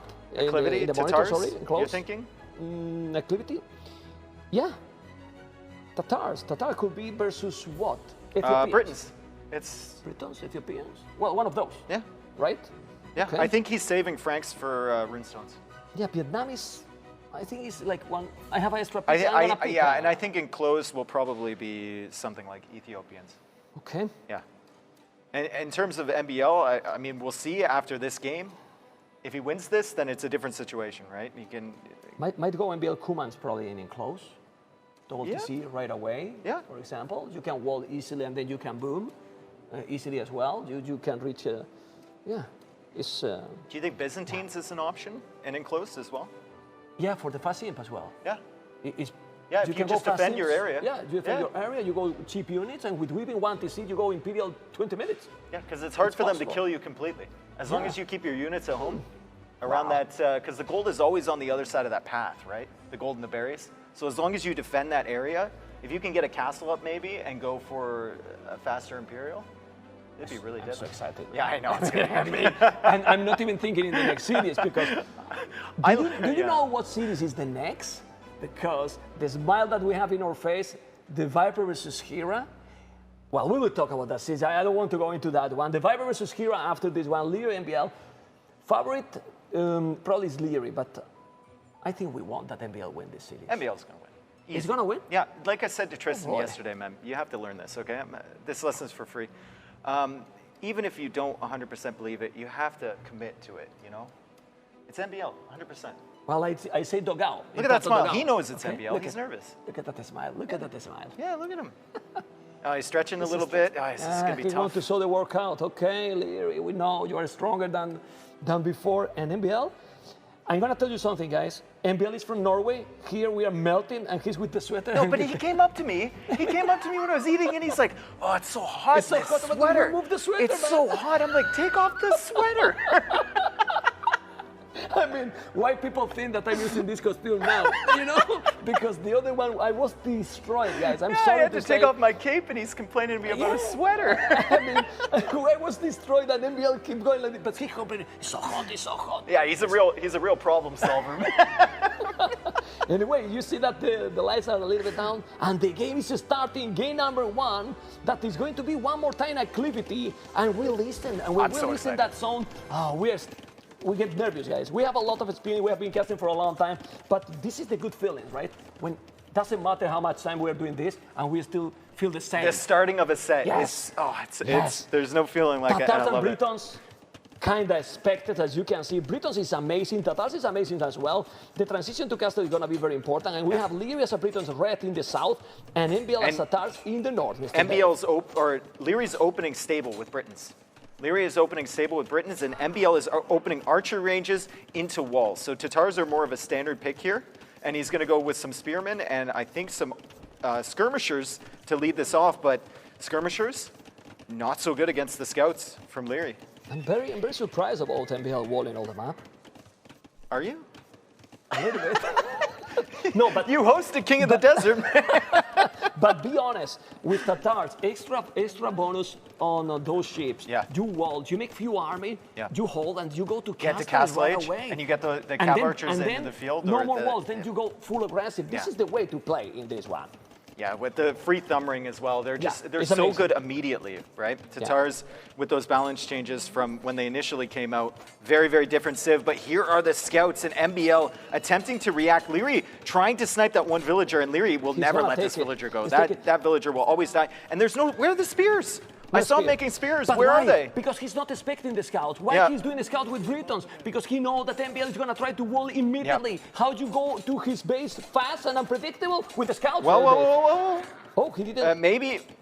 Maybe he gets this other scout from Lierrey. Lierrey's trying to take the villager, but MBL kills 2 scouts. He's saving. And he's got a spearman guarding it, and he takes the other scout. He saved it absolutely. I mean, it's okay for MBL. Losing only one villager, he can take all those I'll trade scouts. that all day. I'll trade that. One villager for three scouts. Well, I'm not doing it much, but 50 and you get the walls down too. You get the walls down, and there's no range units following up from behind for Lierrey. This, though, has to make MBL a little bit nervous. He has to get that spearman with his army, and then he can push forward. All together. Now he's fine. Now he can stabilize and then finish the walls. But then you check the economy, and if you close your eyes and open in 2 minutes, you see how Lierrey will be up to Castle Age. Yeah. It's incredible. Yep. I mean, it's incredible. I know let's see if it's going to happen or not. He's safe now at home. But is Lierrey safe at home? Yes, he's walling as well. Yeah, and look at the resources for him. Yeah, look at the resources. Economy. Going scouts as well. He's making food units, and MBL made a couple of spearmen, and he's not anywhere close to where Lierrey is. Just fantastic. It's crazy. The opening macro, here for because Lierrey. you check, and he has 22 villages on foot. MBL 22 more than Lierrey, 17. But the efficiency he's gathering with this village, the kid, like I like to call him, it's just insane. And he has double archer range production too. And MBL is coming around the side here with these archers. But look at Lierrey. He's got the scout there. He knows. He knows that's the risk area, and he's going to spot this army. He's going to track it all the way into his base, so he'll be able to respond on time. No surprises here for Lierrey as MBL attempts to do damage. Oh, but now MBL economy is getting closer as well. He's doing the fletching. He's not playing greedy. Now the 23 villagers is catching up, man. Yeah, there you go. There you go. Oh, he has to be careful to scout archers. He has fletching. Yeah, fletching as well for both players. MBL should try to get the hills. Dave, go to the hills. You got Tatars. You want to get the hills. Yeah. There you go, and he's doing right now. Camping here means that Lierrey needs to keep this army at home, so Lierrey can't sneak around to MBL's economy to hit anything. Oh man, this is closer. This is closer than and we look, expected. MBL's got another army at the front, but he's got to be really careful with this one. Maybe keep a spearman with that because he knows the scouts are on the field. Okay, we see the economy, and the economy say that they're going to click on the way to Castle Age exactly the same time. 5 seconds. 5 seconds. 5 seconds. Difference. Whoa, with 1 billion more Lierrey. And this micro here is really delicate, man. At the back here, because MBL needs to keep that spearman alive to make the scouts respect his army, but he needs to avoid taking a direct engagement against the archers, but I think a little out of position there as he attempted to hit the villager on the wood line, and that's going to really cost him. Now he knows the army is dead. He just needs to attempt to take as many archers with him as he can, and it looks like he killed 4, which actually isn't a bad trade considering the situation. Yeah. How did you say it? Delicate. Delicate. I like that. Yeah, it's not a word that usually applies to I you. love but it, man. It's well, fine. I steal that. Okay. And now we have the archers in front, but the position, honestly, is definitely not terrible for Tatars here. He has similar amount of farming, 10 archers, gonna be with Thambrin right away, but then Britons with the +1 extra is amazing. Both got a big boost in Castle Age. Yep, and MBL's controlling the middle area of the map too. And he's going to get Thumbering right away. But like we said before, with the game with Capoch and Vinchester, Britons with that extra range, once you get to Castle Age, so deadly. Okay, he takes the spear. Lierrey with the score lead. Doesn't matter the score lead. Let's take the fog of war. My God, Mapu, he's doing even before I I know. What is this? Mapu TV in another level. Well, if MBL MBL can take a good fight here before the Castle Age upgrades come in, this could be really good for him. MBL with some decent micro there as well, taking out 2 archers, but Lierrey killing 2 archers of MBL's, and MBL is going to head back to the hill. Now, Leary's in the Castle Age, so MBL needs to back up till he gets his upgrades. Can we check Yellow point of view, Mapu, to see how much he has explored? Because I think, he has explored a little bit more straightforward to his base opponent. One TC is going to be needed outside. He's doing an amazing town center. That's an amazing TC at the back, taking wood, taking gold. Obviously, there's no army, no danger there, but those archers are scary. Crossbow, bodkin arrow. Usually we don't see a lot of times MBL going with the crazy micro. I wonder how he's going to be with the micro. I wonder if Leary's going to track this. He does have the scout over there. Leary he's so aware. He's so aware. So he needs to respond to that, and I think he might have something at home because he saw that army and he didn't immediately turn around with the crossbows. He's going to do damage to MBL's base, so he's banking on the fact that MBL will take his time making his way into his economy. Well, but he's creating a lot of chaos there. I mean, a lot of idle time. The second TC is also up. He's going with the archers, but now we need to check those archers from Lierrey, Mapu. We need to check those archers from Lierrey because he's going to be there. What can he hit? He has the plus. 1 villager on the wood line. Well, he can hit the berry villagers too, so danger for MBL. He needs to notice this quickly. Oh, but he's here, so he's going to take a village as well. Okay, so it'll be fine, but here we are. Good reaction time. Only 1 villager dead against the Briton range. MBL now pulling the berry villagers, and he's killing that one from Lierrey. Elite skirmishers, but the problem here is another village now. 3 TCs for Lierrey, but 3 TCs with 5 on foot. Now it's going to be a lot of idle time. But MBL needs that tech to come in quickly, and he does have the second armor upgrade. Yeah. So once elite skirmers in, he can just dive. He can just go. Yeah. He's gonna be able to clean, but he need to wait. There you go. Elite skirmishes +2/+2. The archers are not that dangerous anymore. Definitely not. Yeah, definitely not. In my if he's doing ballistic, there's no ballistic. He avoided that range, man. The range, but the hill advantage, 25% more attack from that micro. Hill. Ooh. Nice micro from both players here. We're seeing the dancing going on. Nice splits there from MBL. He's on here. He's on. Okay, he's on point. He's going back again to the hill, and now he's coming, but that range is insane. Lierrey point of view, fog of war, please. And we see how those archers, they can see everything. He's outpost walking, I'm telling you. Now split it again, and let's see if he's going to be able to take it. Yeah, MBL camping on that hill. He knows he has the disadvantage when it comes to range, but he does have the advantage when it comes to the hill bonus for Tatars, and ballistics coming in now for MBL. That TC is so nice. That placement on the TC from MBL, it's going to protect the whole back area. Lierrey might be able to pick 2 villagers, but not much more than that. MBL still focusing in the back, and now Lierrey making his way in here. Will MBL notice this in time? Reaction. Oh, 2 villages down. Oh boy. No reaction. Because he's focused here. This is the magic of this guy. Yeah. He's here in this area, microing completely, focus on those archers. He's coming with the skirmishes. He's cleaning all the archers with kill disadvantage. Yeah. With kill disadvantage. And look, he's still attacking there. MBL doesn't notice at the back. He finally notices, but now Lierrey doesn't notice. The TC taking out some crossbows there, and now MBL taking out a few villagers. There is a mangonel on the field for Lierrey. He's going to attempt to push back these skirmishers and going to make his way into MBL's base. Can you check, Dave, idle TC for Lierrey and MBL? Oh boy. MBL? MBL, man. 1 minute, 28 minute. seconds, That's 7 minutes for Lierrey. That's why with 2 TCs only for a long time, he's still ahead in Villiers. Yeah, and Army is not that big difference considering that he was killing a lot with those Britain's units. He's coming with a Mangonel. Now Will Barrow. But now two different armies for Lierrey. Two different Britain crossbow armies. So he can pick off villagers at the back and pick off villagers at the front as well. It's going to be so difficult for MBL. Yeah, but look at the difference here. He made the tone, which I think, because now you can see absolutely everything. Now he can see all. Don't think he's going to lose anything anymore. Oh. There you go. No, good reaction. Lucy, but in front. Lierrey's attacking at the same time. 1, 2, 3, 4. Oh my God. 5. 6. Let's go there again. Let's go there again because this is the multitasking from Lierrey is absolutely in another level.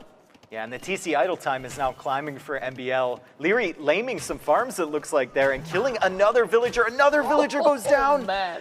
MBL is struggling so hard right now. Another one goes down under the TC. The skirmishers are attempting to counter, and MBL's force at the front not able to really find any damage. Looped all the way around Lierrey's base and is now coming back to try and deal with the army at the front. This is the Lierrey that we know and love. The big ball of archers, and you just can't stop it. People might be thinking, Britons are very, very strong. They are, but the thing here is that he's controlling both armies at the same time all the time. Micro in the south, now he's going to trap, he's going to kill all. He's going to kill all as well. MBL has ballistics. I don't think you can micro out of this. No. If he micro that, we go. We leave, you know. I mean, I'm not casting this. He's trying to dance. No, he can't. No. I mean, I refuse to believe that he can kill those. He's trying. He's still trying, man. What? Okay, now he's given up. I love this about Lierrey because he will try until he knows it's hopeless, and then he just gives up. A lot of other players will do it until the last final unit, but he wants to spend his time other places. But check out Lierrey. 0 villagers. 0 villagers on gold? Oh, no, but he's sending them to that TC, and then they go on gold. Okay. Yeah, but how many villagers on gold now for... He's selling resources now, too. Resources. Yeah, but Army Lierrey now nothing. It's the momentum. Now MBL should go forward with the Siege Workshop. Seriously. He does have one. He does have one at home, so maybe there's some siege making its way across the map. I see one Mangonel in production. 5th PC going down for Lierrey now at the back. Ooh, okay, good reaction. Good reaction by MBL. Do you think going Knights now will be worth it? He has 27 farmers, but 36 farmers for the kid. Wow. The problem is if he's going Knights, he's going to be super delayed. Oh, but he's going. It's King Barden Armor. So he's going to go Knights. Okay, we got the answer. So I guess he wants to win it. He wants to win it in Castle Age. Okay. Yeah. And look at this, Lierrey Mapu, amazing observer. If anyone didn't know, Mapu TV, he's focusing on the units that Lierrey 3 times now. There you go, observer Mapu TV. Thank you, production. Thank you, Mapu. No, he's gonna be fine. Now the game is going amazing, really. But in a moment that we don't check, you stop checking. 20 villages ahead. Yeah. Lierrey. Well, it was that one attack at the front. Yeah. Lierrey had ballistics and he was picking off villagers as they went towards that TC. 5-ton centers. 5-ton centers with Britons right now, Chain Barden Armor. So I like the decision for MBL here. He's making step lancers. He's doing step lancers? He's making a step lancer. Look at that. Step lancers. And 2 scouts? Well, the 2 scouts are very solid. Well, maybe there are some monks, you know, who knows. Let's go. Yeah, let's go, scouts. Okay, the skirmishes, he's going around. He has to be careful with that Mangonel. Do you think he should mass a little bit of the lances? Don't send now. I mean, mass a little, because if you send 1 or 2, then you're going to prevent Well, I don't think he can mass. He's only got 2 on gold. I don't think he can mass that. He does have 9 on stone, though, man. So he might be thinking about something drastic here to try and end the game, or try and keep himself in the game, rather. As Lierrey fights back, yet another push from MBL. MBL's army at the south also bouncing off of Lierrey's university over there and the Mangonel that's defending that area. So we'll see what MBL goes for. He's got 550 stone now. Cast it forward. Yeah, I mean, Cast is the only way. Cast it forward. And more scouts. I'm hyped with the scouts, man. I'm trying to see. And he still only has 2 on gold. Yeah. But he has the TC. Why he doesn't have those villages on gold? I think this is deliberate from him. He wants to put all on food, and he wants to just spam as many units as he can and try and get that castle foundation down. Yeah, but right now, well, 20 army, 31. He's on the way to Imperial. Not a lot of villages on goal. The problem is that Lierrey start to have also good amount of army. You can see the amount of crossbows, fully upgraded. Only missing the +2 armor. Kill advantage, actually, with that kill advantage, Tatars is gonna deal pretty fine against that army. I'm feeling like there's a window here in which MBL, if he clears up all those crossbows, he could have a chance. But the castle is at the back. I mean, the castle. This is the castle. What? This castle is in Spain, in my house. I mean, what is this castle here? I mean, is this a very deliberate strategy from? Does he want to drag this into the late game? If he does, it's not really going to pan out because Lierrey has 5 TCs. Light cap armor. Maybe he wants to make now silk armor because he's thinking that maybe with the light caps, with the extra armor, can deal okay. And light cap and skirmisher, he only has 4 on gold now.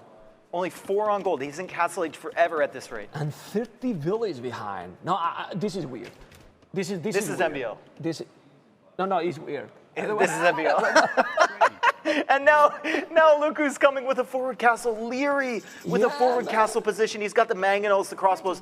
There is absolutely no way that MBL is stopping this, even with all those light cap. Lierrey is now upgrading to Arbalest. He's getting Bracer at the same time. The villagers are coming forward. Silk armor, exactly what we say. Okay, let's see. He's going to be able to clean that. Well, Lierrey's micro. Yeah, Arbalest is going to come in. Arbalest is going to come in at the right moment here, I think. Okay, but those light caps with the +2, silk armor as well. The skirmish is sticking good now. Shots by the Mangonel. That's a good one. Chemistry, the Arbalest is there. He's going to be able with that army to take it. He still has 36 army. He still has more army than him. Okay. That Arbalests are so strong. There's the Step Lancer. Okay. Well, he's still, at least he's not letting him go forward more than that he was trying. But it's impossible to stop that. Yeah, I mean, imagine if he did the castle there. For example, in that position, like, I don't know why he's protecting his economy, but I don't know. Just a castle on the hill? Where the mango is right now. It would have been great. Oh, there's the castle. He's putting it on MBL's army. No. MBL is just spamming units right now. He's got 101 villagers, man. He's got 7 light cav in the queue, 12 skirmishers in the queue. The production is pretty crazy here. Mapu, can we show to the viewers just only one light cav so they can see, only one light cav, they can see the armor they have those. Only one of those, +3. That's what he's trying with those light caps, trying to be able and skirmishers coming from the other side. Whoa. They're coming from the other side now, Mem. And with the heal advantage, 25% attack more, and he's taking the mangle. He's gonna be able to trap that army. Well, he's trying and doing a good job. But what he's doing is delaying the castle. Lierrey, this is the 3rd time he's tried to drop this castle. But look at the micro Lierrey has. It's insane. I mean, he's doing a good job here, MBL. Okay, now it's stalling out. Really. Yeah, Lierrey is even going now for the cavalry. He's playing solid, very, very solid. 4 TCs, 3 TCs, sorry, for MBL. Now he's gonna make a castle on the right side on that hill. I like how MBL. Oh, now he's got 6 on gold. 46 farmers, but... Oh, there's a hole. Dave, don't make me that. I cannot. Okay, archers are coming. He's gonna take the farmers. I like how MBL keep playing. You know, like in a situation that is... Well, this is clearly the plan from him. I don't know if it's the initial plan coming into this game, but it's the plan he came up with mid-game to spam trash units and hope to clear up this ball of Arbalest from Lierrey. Without that castle at the back. I agree with that if he was doing the castle in front, because for now, there's not a single threat which he might if the castle were forward. Yeah. You force MBL, Lierrey, to be completely at the back himself as well. You then get How a lot many more units? time. He's got 13 light cav and 14 skirmishers right now, and they're all garrisoned in there. And he's gonna is he gonna deny the castle? Yeah. Okay, well, there's a villager with how much HP, I don't know, but he's gonna make the castle. That villager is possible to happen. No. Oh, no, yes! It's still alive! He saved it, man. What's the percentage on that castle? Okay, well, I shouldn't. No, there's no way it survives, right? No. Yeah, okay, he denied. And he took quite a lot of villages. MBL is still with similar amount of villages going on leading castle. Man, he doesn't care. He's gonna keep playing and gonna keep trying to clean all that. He probably think that the light cats might be stronger against that army with Silk armor, but it's Britain's Arbalest, man. Yeah. It's impossible. I like the way that Lierrey's kept some Arbalests near that castle foundation, and he's moved them in different groups. It reminds me of Jordan against Valessa in day number 1. how Jordan split up his archers and just idled all the farming eco from MBL, because MBL needs that food to keep producing the light cap, to keep producing the skirmishers. And now we see the numbers for MBL really dwindling here. Yeah, it's almost impossible. I mean, the game keeps going. Now he's ready in the north. That castle is going to be up. He's going to make a siege workshop. I don't know for what, but he's going to make it.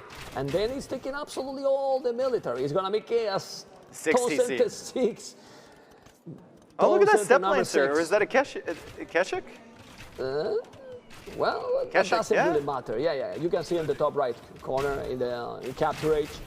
Well, those Avalis are taking now all the farmers and, well, he's doing the husbandry. Dramatically low now the amount of village because he has lost a lot. 44 in total by Lierrey. And we're going to go for the game number 2. Lierrey, very, very solid gameplay, Dave. Yeah, he just can't stop this army. Yeah. He needs double the amount of light cap there and some skirmishers behind to be able to kill this army. But man, he lasted a lot longer than I thought he would. Yeah, wow. Well, it's true that he's, the point that he's trying now, MBL is kind of, well, it's 7-tone center, you know, so. Lierrey keep going. I mean, Lierrey knows MBL perfectly, and he knows that he's in a perfect position to win the game. He's just not taking any risk. Now he needs to just drop some trebuchet, and now MBL. I'm speechless because now he's destroying completely, so I don't know. Now it's impossible for him to come back. No, I mean, he's 91 villagers. Lierrey is still sitting at 130, even though MBL killed a number of villagers and continues to kill villagers with that Keshik raid. But Lierrey playing it standard, MBL trying something different. It feels like we've said that so many times when these two match up, and it just didn't pan out for MBL there. It was an exciting start, though, and it was really competitive at the beginning there. Honestly, I don't think MBL did a single mistake. I mean, the mistake was that Lierrey was attacking into a spot several times during the game. Well, the Britain range. Yeah, but not only that, because if you go with Thumbrian and Ballistic, with Tatars, and you go into a spot, that didn't happen with MBL. He was trying to attack at one time only. While Lierrey difference was that he was in the north, he was in the south, and then how you control at the same time everything. It's much more complicated. Okay, look at the focus. And he could never kill that big ball of Arbalest. Yeah. He could never fight it. Even with all the skirmishers, all the light cap that he had, he needed double the numbers to wipe that up. And then maybe he could push back across the other side of the map. But and now what? It just didn't happen. And now what? Enclosed Cumans? I vote for that. Enclosed Cumans and Lierrey Franks?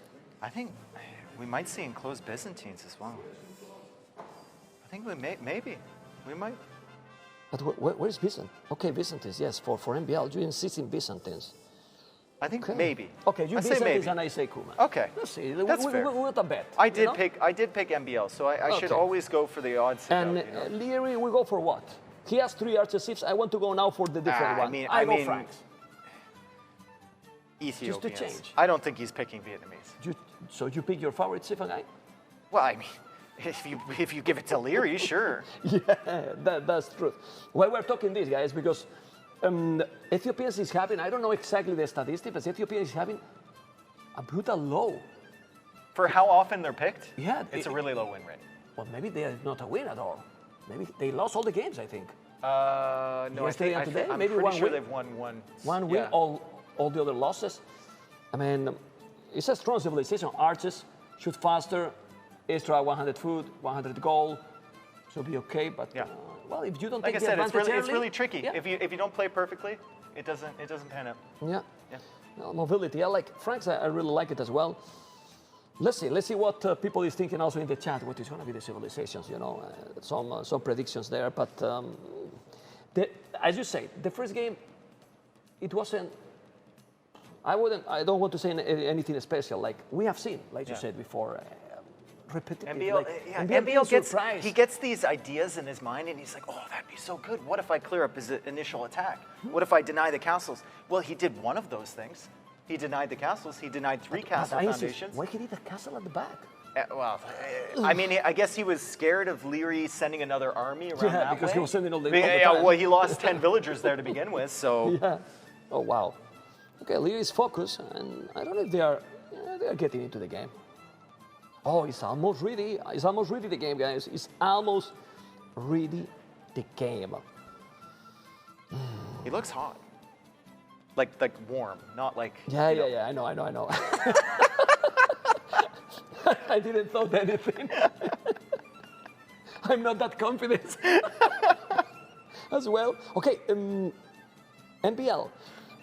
I think he's not worried.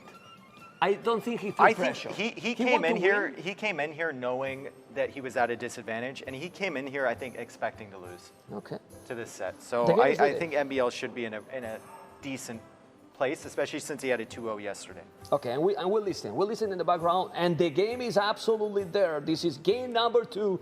Khmer versus Vietnam. Don't play lottery, because we are not going to get anything, you know. Khmer and Vietnam. Khmer and Vietnam. I say it, or we just, I don't know. I mean, crazy.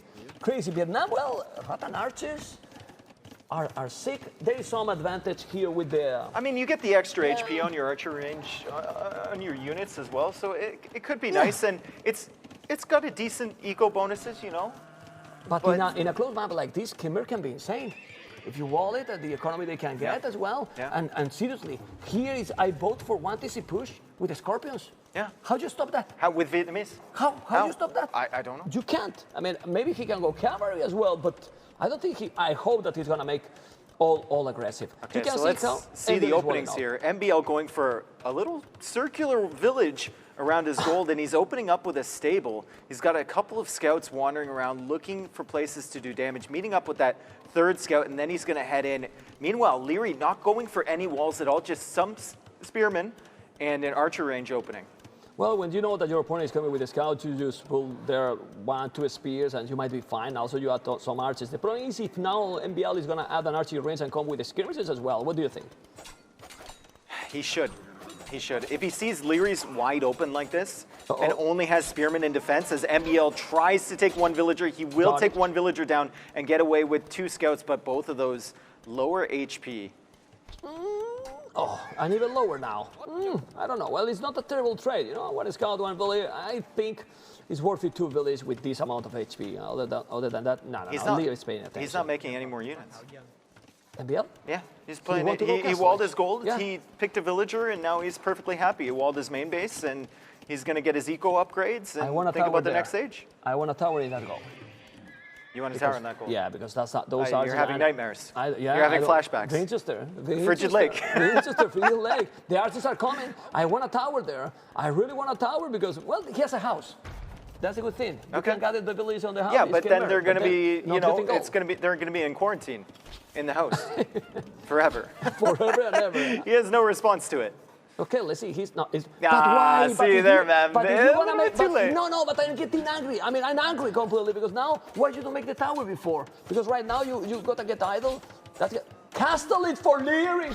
He's on the way to castle. It's cow. He's on the way to castle. He's explaining right now because they... and he's trying to save the villager. He saves the villager. No, he doesn't save the villager. MBL is going to pick that with those 2 weak scouts. Good play from MBL, and he drew away the army to enable the tower going up. And another scout heading in here. I'm still shocked. I mean, I didn't even see things coming. It's true that MBL has the resources almost to go up, but Lierrey, one more time, he's on the way to castle in minute 4. He's going to be in castle in what, 6, 7 minutes? What is this? He is by far the best player in terms of Empire Wars builds. Well, 3 finals. Yeah. I mean, these kind of things, small things, explain. Look at, we're talking about build orders, Mapu. You can tell Mapu's been here for a while. He's checking all the woods to make sure there's no holes. A sneaky stable for MBL. We can't let this bleed over to the other room. The castle is big. It's big, yeah. But when you show like that. But my screams, I don't know if he said no. You know? Red Bull is coming now. They are not coming. Okay, archers in the goal, and their siege was up forward. No? If you have it's the MBL, tower of course. Siege It's was MBL, up forward and of course. Push. Okay. Of course. Okay, we are not screaming anymore, guys. We're going to go down a little bit. Hopefully you're still listening. This is ASMR stream right now for a while. But when the siege workshop is there, we're going to scream again. Is the siege workshop? I want to see siege workshop. Come on. Lierrey can't see anything back there. He can't see anything back there. He's making a TC there. MBL is almost in the castle age. Unfortunately for MBL, he needs gold, and Lierrey can just Look at where that tower is. Lierrey can just sit on the other side of the gold once he gets his Castle Age upgrades and range all of those villagers. MBL is going to have no gold income. Okay, let's see. Well, but he's still with Fletcher. Now he's doing the botkin. He's having some time. I like the idea, but you know the problem? This strategy MBL is trying to work against 80% of the players. Not against Lierrey. Yeah. Well, let's see. Let's see. If he makes the Siege Workshop at home, gets some Scorpions, maybe. That's I mean, the problem here is that gold for MBL, if Lierrey sits on it, he can cut him off completely from the income. Yeah, and the problem is what he's doing is he's forcing him to make an extra tone center. Is Lierrey going to dive? Lierrey's going to dive. He's going. But there's another TC. MBL pulls all the villagers. How much damage can Lierrey do here? How much damage can Lierrey do? 80% is going to be up. How many? No, he's moving the villagers out, so he's taking only one. He's doing an amazing job, MBL. MBL saves them. Whoa, he saved it. Only absolutely. 2 villagers Killed from Lierrey, and now it's trapped. The Scorpion is trapped. And the Knights are coming in. Oh my God, is this going to work? Okay, now the Scorpion with 1 extra range. With 1 extra range, that is going to take all. Okay, all the Crobos bye-bye. Okay, that was amazing. That was really, really good. And if you check now, it's the same villages. More army for Lierrey. That doesn't matter. Because now with the army that he can And get, look, MBL still has that scout alive. He knows the monk is chasing him. He's looking for the monk with his scout. And a forward Siege Workshop. This is the MBL. Oh, but look, he walled in the monk. God. Oh my God. Lierrey walls in the monk as MBL is on the hunt with his scout. This is a crazy game so far. Amazing, amazing. We won a 3rd game. What do you think, people in the chat? If Yes. you want a 3rd game, I want to see a #1 in the chat. Come on. Monk is there. Scout is going to be bye-bye. Yes, Siege Workshop in the south. And now more Scout. All in. No need, he doesn't need more concenters. All army. Go. Push. Cavalry, Scorpions, maybe some Rams as well. Maybe, man. Because there's no melee units on the field for Lierrey. Yeah, why not? Yeah. It's true that the economy for MBL is at the limit. He's doing now a Siege Workshop. But this is good for MBL because it doesn't let get Lierrey in the comfort zone. You know? But now Lierrey has look a farm! He make a farm forward. You know how I call those farms, Dave? Disrespect. This is disrespect. Total disrespect from that MBL farm, okay? Okay, let's see now what is going to happen. There's a monastery, archery range, and what he has in that season. Oh my God, 3 Scorpions. 3 Scorpions. 3 Scorpions. Now 3 Scorpions. 1 ram. 1 ram against the monastery. 1 ram against the monastery. Then you move to the archer range after that. I like how Lierrey's walling here. He knows that there's something back here because he keeps seeing cavalry units coming from this direction. Yeah. Almost got that monk too. Forward war, Mapu. Forward war for yellow. For MBL. He get the score. For MBL, great. Because we need to see the goal. The goal is so important. If he denied that goal right now, maybe we can get into the 3rd game. It's still 4 villages, 5 villages more, but doesn't matter. Because a good push Look, here. there's the ram. Yeah. There's the ram from MBL. It's coming forward. The ram is coming. The ram is coming. Oh, he's going to take the monk. He's going to take the monk. Got it in the last second, but here's another. Okay, not more hype. Now the ram is going to take the monastery, but there's a Mangonel. Everything is on time from Lierrey. Everything is on time from Lierrey. MBL is absolutely trying everything in this game, but Lierrey has all of the counters. Do you think he needs that 30C? It's not better that he keep trying to make. Oh, well, he has resources. He has resources, actually. I think this push. Now he realizes after the scouts went down and there's still monks on the field and a Mangonel, I think he realizes this push is not going to kill Lierrey. Okay, so but it's going to distract him. It's certainly going to distract him. Mangonel on the field from MBL. We know he's one of the best players in the game with Mangonel Micro, but so is Lierrey as both players try and dance with each other. Lierrey has the hill and MBL. No, he didn't take it. He didn't take it. Hill advantage. Long-range Scorpion? Nah, he's ballistic missile? No. He's gonna repair. 62 villages, 66, 9 army MBL, Lierrey 21. We need to see another Mangonel coming. He's going. Oh, he's doing more Mangonels. How many 4 TCs for MBL? It's good for him. So what if you get late in Khmer against Vietnamese? Khmer win. Yeah. Khazars. Yeah. Khazars and what is this? What is this forward letting him? This is like max. Is another one? Yeah, another Siege Workshop. Another. Go with the Knights. Go with the Knights. Go with the Knights. The Knights are. Oh, now there's Knights from Lierrey coming. Those Scorpions are dead. Oh, Mangonel behind. There you go. He take it. Where's that Mangonel?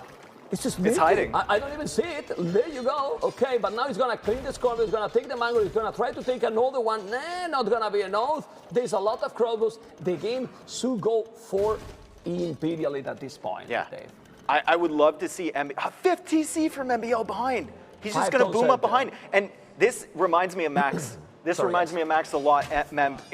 Yeah. The way that he builds his forwards and then booms behind the forward while his opponent is distracted. That's exactly what MBL is doing at the moment. Yeah, but now we need that MBL get 40 farmers as soon as possible. Yep. I mean, he needs to get a lot more farmers because right now, okay, the little it didn't work. With 4 tone centers, 23 farmers, even if his Khmer is not enough, he needs to go with a 41 and please, a little bit more village on goal. Yeah. Because game 4, like in the previous game, he doesn't want goal.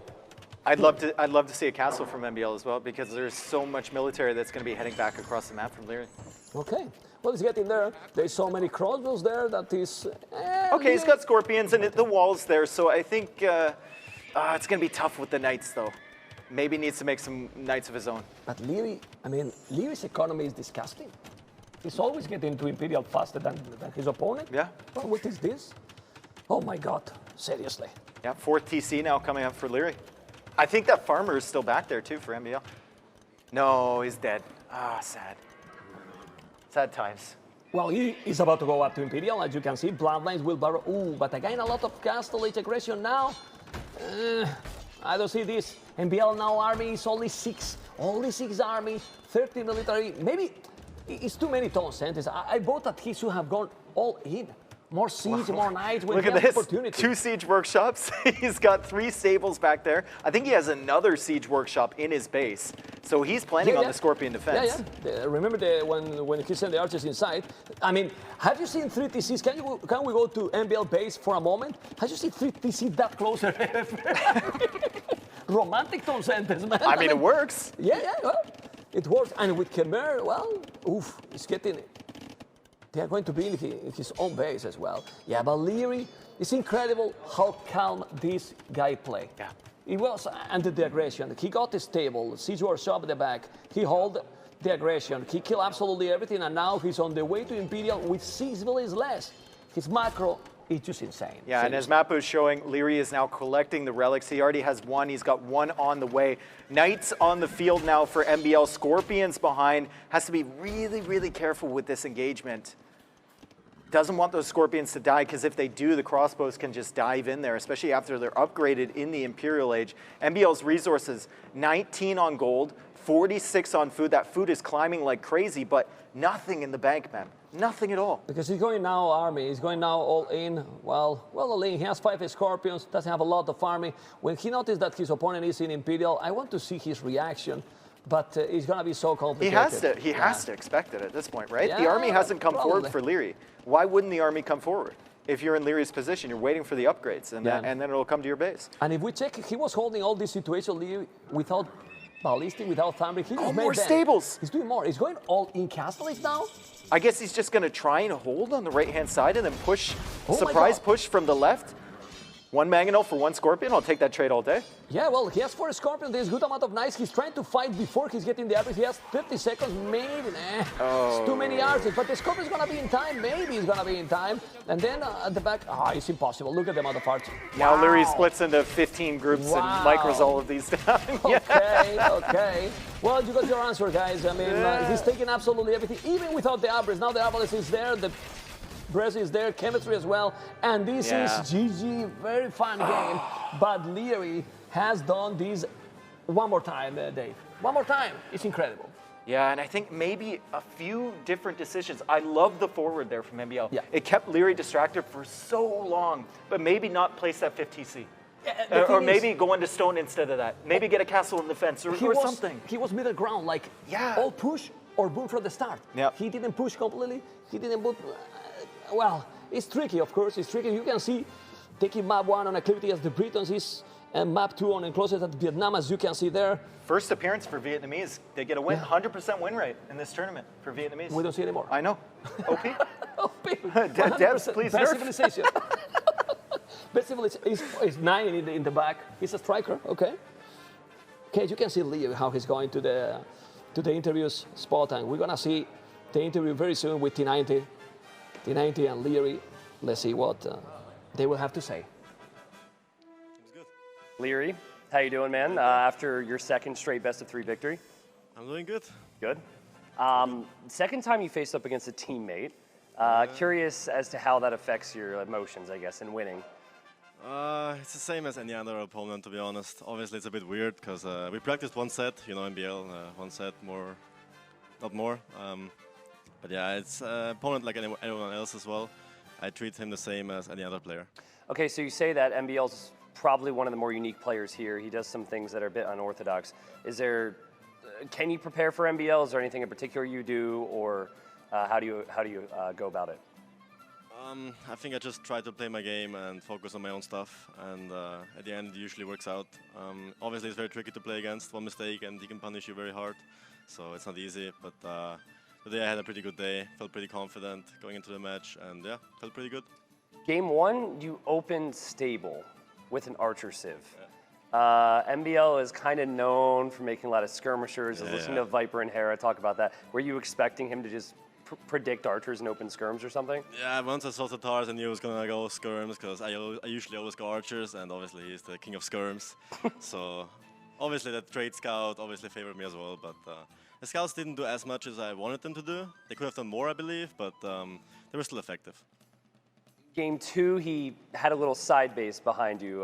When did you figure that out? Did it freak you out a little bit? Because that kind of ruined the structure you wanted for that game. Yeah, I mean, I did some pretty nice damage, forced him to make a tower, early castellation. I killed like Fuvels in his wood line. Then I saw his back base, I was super confused, and I mean, it kind of ruined my expansion to the bottom side, but then I just expanded to the other side. And I just had to defend at that point because I knew I was up in economy since I added 2 TCs right away, and obviously killed a lot of his eco as well, so it was a pretty straightforward game from that point on. Okay, so day 2 is complete for you. How are you feeling compared to previous Red Bull Wololos, which are obviously played at home? It's hard to say. Yesterday I didn't feel that great. Obviously that setup, everything is new, first time playing on an UPC, drafting and everything. Today was way better, feeling good, and I'm looking forward for next day. Okay, well congratulations, Lierrey. Thank you. Lierrey there, a defending champion who certainly is doing a good job of defending his title so far with some pretty convincing wins, and you'd have to think that the wind is certainly in his sails there. But we got the show that I think we anticipated between these two, and the fireworks certainly were flying left, right and centre in the war room there. Open things out to our analyst chamber here, joined by Jordan in addition to Nilly. Jordan, I want you to share some of your thoughts on those games. We were sitting here chatting while they were being played out. I asked you to sort of characterise for me what went into Lierrey's wins. You talked about unit choice, you talked about composition as well as execution. I wondered if you could share with people some of your insight as to, particularly in game 1, why Lierrey was able to pull ahead. Yeah, I mean, we had Acclivity, right, and both civilizations are one of the best on this map, right? So it was very interesting to see how it's going to be played out. So Lierrey went for archers most of the time, right, as Britons, and the benefit of archers is they are not costing any food. While in the meanwhile, MBL was focusing on skirms, and skirms cost food, right? So eventually, in long term, MBL will struggle so much to keep up the villager production in the TCs, while Britons, they have cheaper TCs, so the food they have, they can invest everything into the villager production, and in long term, he will obviously have more villagers than MBL, right? And it's not like Lierrey had bad engagement, which then snowballed into something bad, right? So therefore, Lierrey was slowly but surely getting his set up and was able to get into Imperial Age faster, and therefore took it. And it just goes to show, Nilly, I mean, you characterise this as being macro from Lierrey, someone that we're known for being such a micro-oriented player. You know, he's one of the best micro players in the world, but this was incredible macro from him because recognising that, skirms, the traditional counter to archers, was actually a storm that he was going to be able to weather. He set himself up for a longer game. He recognised that the battle of attrition with resources, as Jordan was saying, with food, was ultimately going to favour him if he could play that long game, and that's what he did. Yeah, indeed. And Tatars, they have a really good transition early Castle Age because if you have TCs, you spawn some sheep, and that gives you a good way of affording those skirmishes. But two-edged sword, Lierrey already setting up the farm eco, and then we had the spot where Lierrey was around 45, 50 farms, while MBL was sitting still at 30, 35-ish. And that gave him the edge and the easy transition towards Imp. We saw some huge engagements across both games 1 and 2. We've got some vision now of one of the engagements from game number 1. Jordan, I want you to talk us through this engagement here on the hill and give us your thoughts and maybe what you as a player, what's your perspective on this? Yeah, I mean, obviously the situation right now is not the best because Lierrey is downhill against MBL here, being Tatars, but he's doing a great micro, right? With the mangonels, he's able to get some damage on the skirms while he's moving his archers back all the time and hitting. And MBL is really struggling to really get ground on Lierrey's army here, and especially he also has the tech advantage now getting into Imperial Age. And MBL was kind of forced to take the decision here, right? Because he's not in Imperial Age, and he knows the longer he waits, the worse it's going to be for him. So, you know, in a position, maybe trying to cut his losses a bit, but nearly it wasn't enough. And Lierrey's micro there also on display. This bloke just can't be stopped when it comes to the micro game. Micro and the timing, right? We saw MBL was flying in and we saw the timer like 5 seconds till Arbalest, Yeah. 4 seconds till Arbalest, 3 seconds till Arbalest, and Bracer both lining up. Very important upgrades if you have the Arbalest, which benefit from upgrades so much. And it just was like 50% of that fight was with those upgrades, and that was him taking that fight so efficiently.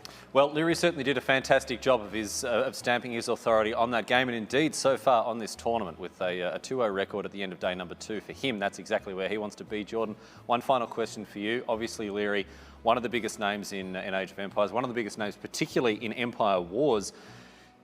How are you feeling about having this bloke as an adversary in this tournament? It's just crazy. I mean, every time I'm watching him, I'm just amazed, right? He's kind of like a machine. He has his way of playing, and he always executed 100% perfect, right? And it's so hard to beat him because he's so extremely consistent, and he is just amazing as a player. Yeah. Yeah, a real competitor, but hey, look, mate, so are you. So best of luck in Thank case you you very ever face up against him. And I'll tell you this as well, you're a natural in front of the camera. It's been a pleasure to have you here as part of the analyst chamber. Of course, I'm sure people around the world will agree with me, Jordan here. A fan favourite, and certainly no slouch when it comes to sharing your thoughts. So thanks so much for joining us, mate. Thank you. And Thank hopefully you we'll so see you much. again very soon. All right, my friends, we've been talking a lot about Lierrey, the defending champion. We got the chance to catch up with this bloke a little bit, of course, before we headed into this tournament. Here are some of his thoughts as we head towards our final headline match coming up after this. We're going to get the stage set, of course, for Hera and the Viper.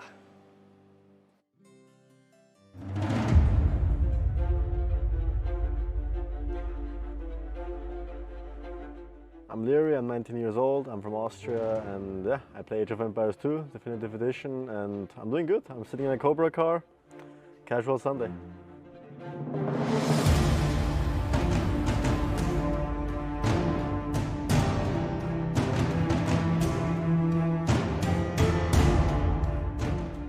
Well, obviously my wins always come to mind in first, Red Bull 4 and 2. But just in general, the LAN events are always great. Meeting the people you face, meeting the people you play with, meeting those friends, those strong relationships you have, you build over years and years. So I feel like that's the greatest thing you have in these situations.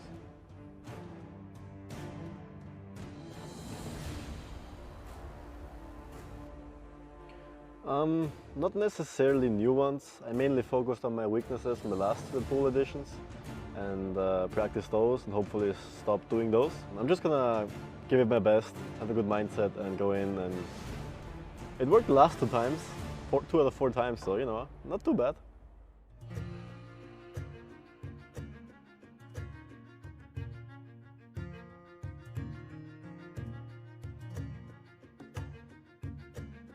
Obviously, it's always nice to win, but I feel like the confidence it gives yourself, the confidence it gives your play style, your game, just your mental is way stronger if you win something and if you know that you did a lot of things right. So I think it helps in a lot of ways.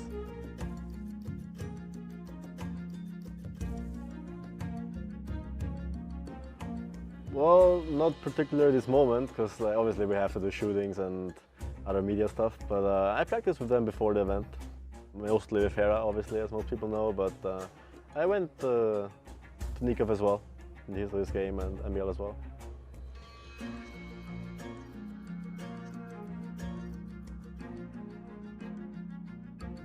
Even if I thought so, I wouldn't be able to tell you. But I don't think there is one strategy you could say it's the best straight up.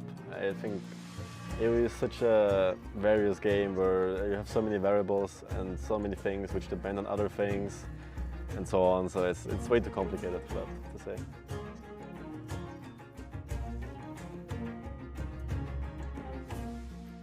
If I had to name the biggest difference between those three, I would say Taut is mostly dangerous with his strategies, with his decisions, with his experience. Hera obviously can just beat me straight up in a 1v1 game where we both just play the same style, and he just outplays me in that regard.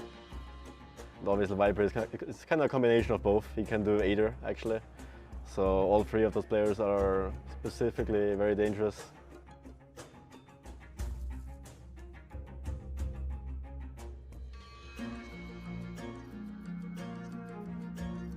Obviously, from a competitive perspective, it's good that he's not here for me. Obviously, he's one of the most dangerous players to face, and he has beaten me in the past multiple times. He also won a Red Bull, so that speaks for himself. Obviously, from any other perspective, it's obviously very sad that he's not here. It would be great to have him around. Great guy, cool dude. So very sad on that end.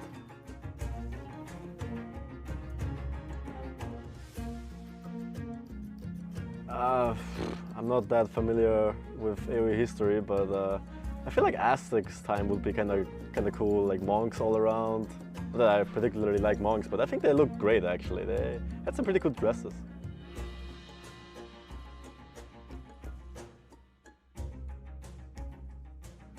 Well, first of all, I want to thank Red Bull for giving us this opportunity to play in a castle at a LAN event, especially with all the stuff happening around us, COVID and whatnot. Now I'm sitting in a Cobra car, like can't even express my feelings. So like, it's just amazing what they bring to the table, and let's hope they keep going.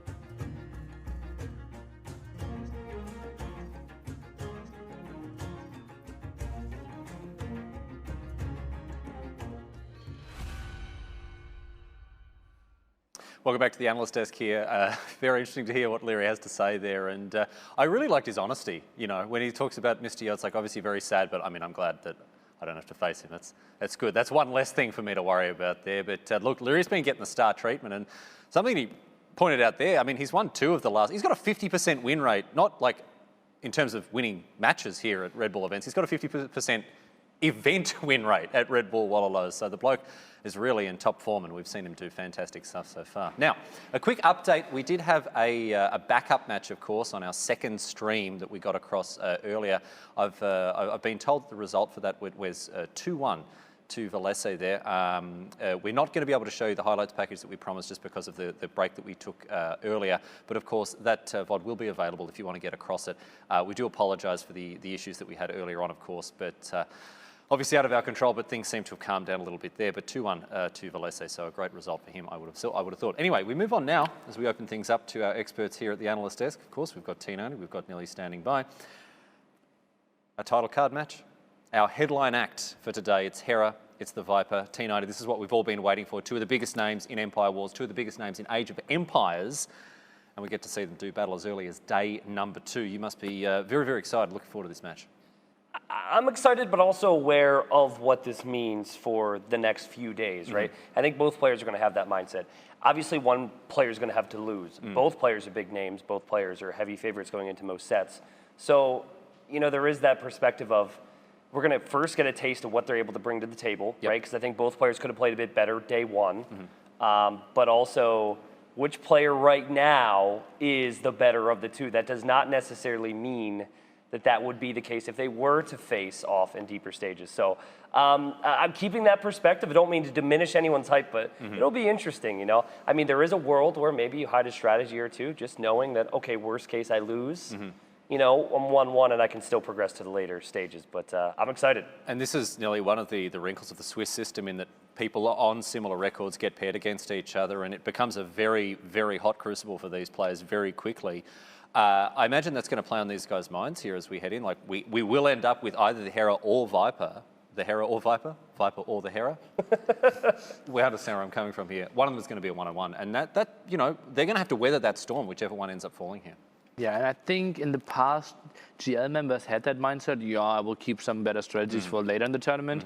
But we see them, well, quickly changing their minds because, well, wasn't always that successful. So we will see the best strategy from the Viper here 100%. And also Hera will enjoy. If you already go up to 0 after facing Hera or Viper, it's very, very likely that you advance, even if you lose 2 games. So I think you just go for the comfortable way. Also, if you go to 0, it's likelier that you go 4-0, right?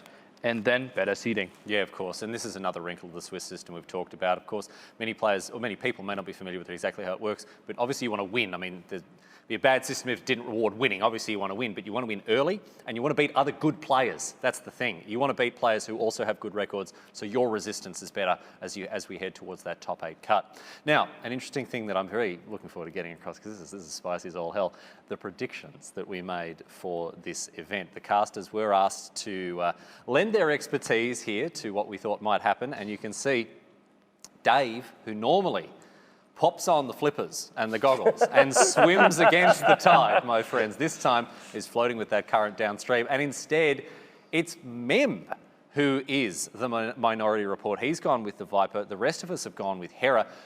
Tristan, if you want to talk about your pick, you don't have to, because if you just want to, you know, hang it on Mem for picking the other one. Let's hear it. Let's go. He could look amazing. I mean, picking Viper is not a bad pick here. No, they're both really close. So, I mean, I think it's a little too early to start, like, you know, saying, Mem, why did you not pick Hera? What if we're right? Then come on, man. Yeah, okay. But I will say this. I'm fairly certain I would love to have seen the picks for Nika Velez. I think that would have been pretty 50-50, and I did get mine right, so just saying. But just saying. So anyways, so shoot, I forget what you asked me exactly because I got sidetracked. Yeah. But anyways, back like to the predictions. Humble brag, I got sidetracked. Yes, sidetracked by my own success. It's so easy to get sidetracked by the success I have. Anyways, I think Hera is the favorite in this set in Empire Wars. Yeah. You know, you think of Red Bull Wololo 4 semifinal, and it was 3-0 for Hera, and it was fairly convincing as well. So Hera is the favorite, but I feel like Viper has certainly benefited from training and is probably highly motivated to try and change things around. Let's let Mem actually speak for himself. We can bring in the casters now and see what Mem has to say for himself about this pick. I mean, honestly, Mem, like, we're making a bit of fun of you here, mate, but picking the Viper in any match is always a defensible pick. What do you got to say for yourself here, mate? Why I picked the Viper? I mean, why do you have to explain picking the Viper? No, I mean, I'm a subscriber of his channel, so I picked the Viper. Oh, nice. Do you subscribe to my channel? But you're not playing. Oh, okay. Seriously, why I think the Viper is going to win? Well, Nilly said that he's going to use a strategy 100%. For me, that's another reason to pick the Viper.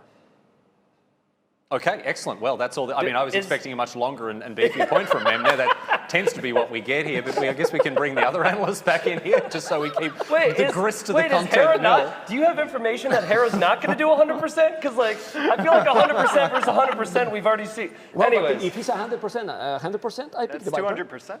Okay, all right.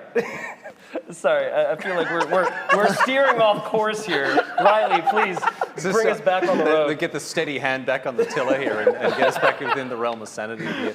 No, look, obviously it's going to be a huge match, win, lose or draw. There's no draws in Age of Empires, but win or lose, no matter how it goes, it's going to be absolutely monumental. This is, of course, the moment we've been waiting for. This is the big one, the grand finish to day number 2. Two beloved players, one of them with a proven track record in Age of Empires, the other with a proven track record in Empire Wars more specifically.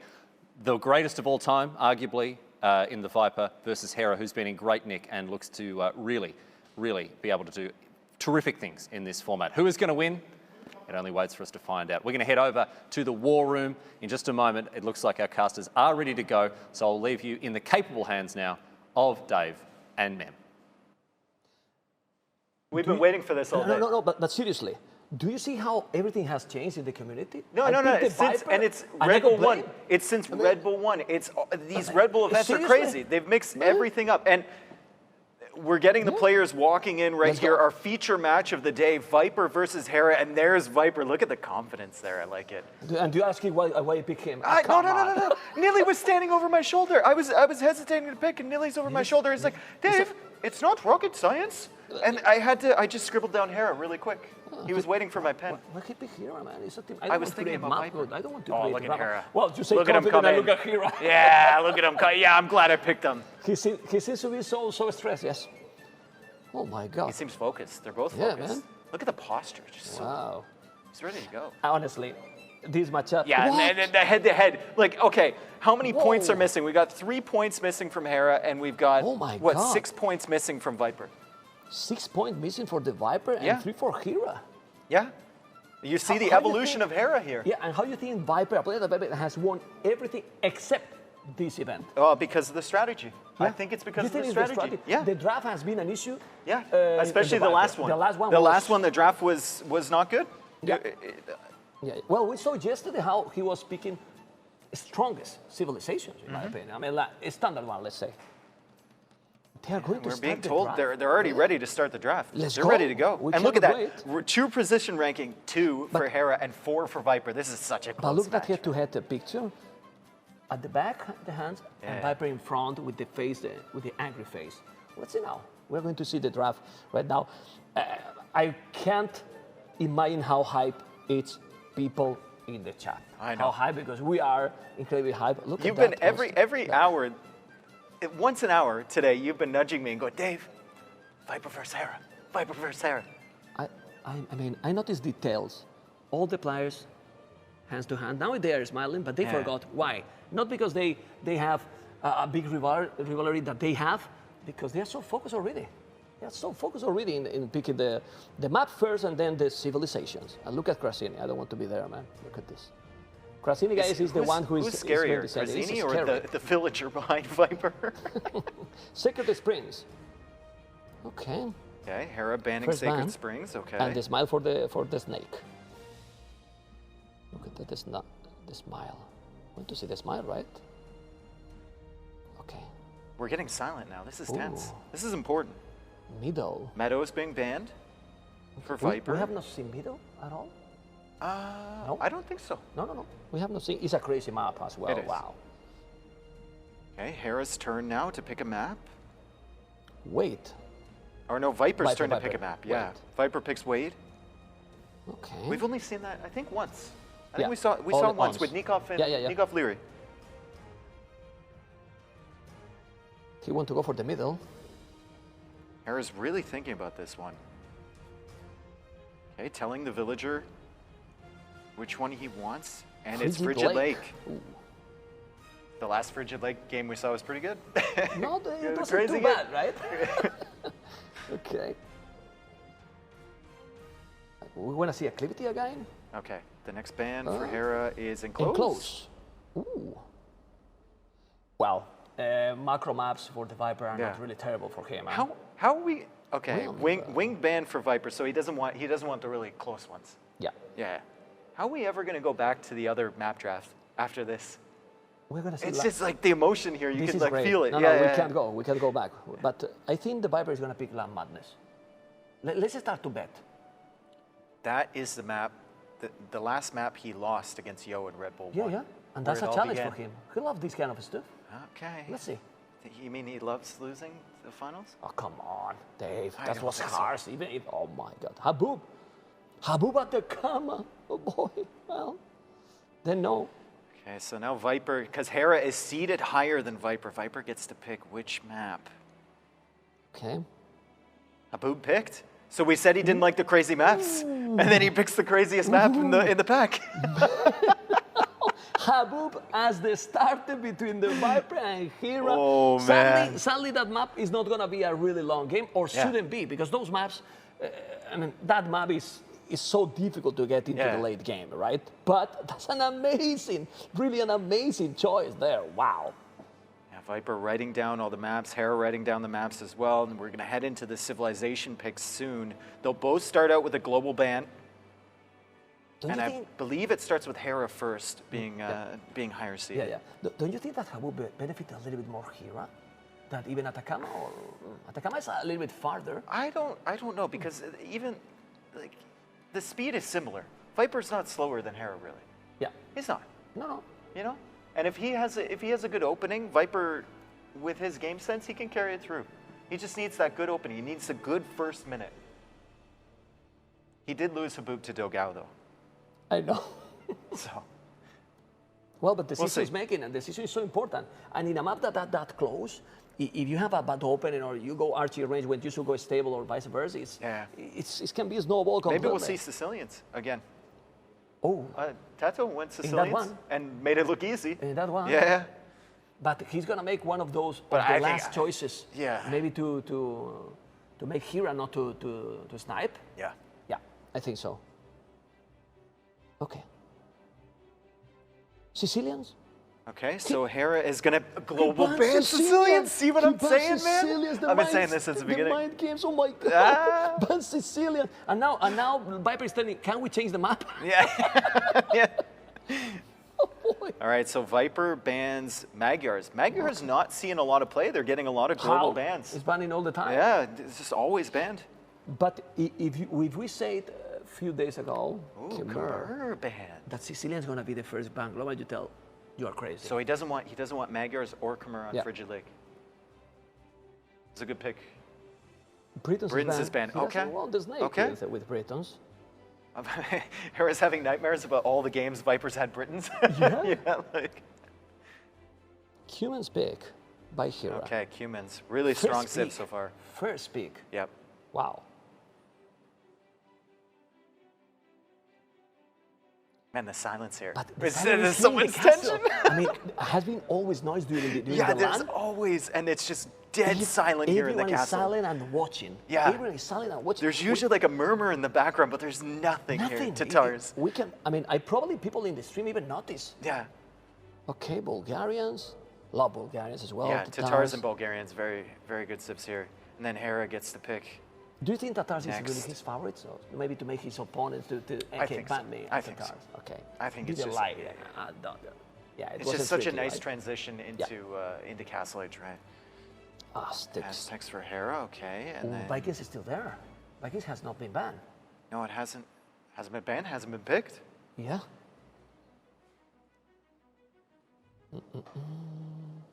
But the maps are not for Vikings probably. Or not that much. We've got what? We've got Haboob, we've got Frigid Lake, and we've got Which one was what that? was Vipers? Ethiopians Ethiopians. pick for Hera, okay. Aztecs, Ethiopians. And So Hera, Viper- another player that can play them perfectly, Yeah. the way they're meant to be played. Viper gonna pick the Vikings now. He's a Viking. No? Look at him, he's really thinking about it. Saracens! No Vikings pick! Vikings so far? Oh my God. What is this? Not banned, not pick? Yeah, this is crazy. Franks. Bohemians! Bohemians! Hey! Man, Bohemians in the house. Okay. There's Neely a was first time right. for everything. Yeah, Neely was right. Look, He's and now right. they gotta adjust the camera angle. What is It's like Pakistan? me even next to bigger. Don't. And the other civilizations doesn't matter anymore. Did you notice? Look at the chat going crazy. And India. But Hera is like, whoa, what? Wait a minute. I think it's the first time ever that we don't see the Vikings at all. Yeah. Yeah. Either pick or ban. Yeah. It didn't happen before. In a Red Bull event? In a series? In any Red Bull event. It Don't might think be. It, happens. It might be. I can't believe Bohemians. What? Is that a mind game? Okay. Berbers. Berbers? And it's still. Well, look at the Vikings out there, man. Okay. Cav That's Civ, amazing. Civ, Archer Civ, Ban and the- Eagle Civ. Ban the Aztecs. Now Yeah. Viper. He's gonna ban the Aztecs? Hera with Aztecs. It's tough here. It's tough, right? Hero with Aztecs. Oh my God. What's Viper's home Viper. map again? Do you think Racine is gonna tell him, oh, let's go? I think he's not gonna tell anything anymore. And? He made a motion. Oh, Teutons. Still even more picks. How many shifts? I'm lost. Look at the Bohemians. It's on purpose, man. Okay, Teutons. Cuman snipe. He didn't ban the Aztecs. He banned Cumans. Wow.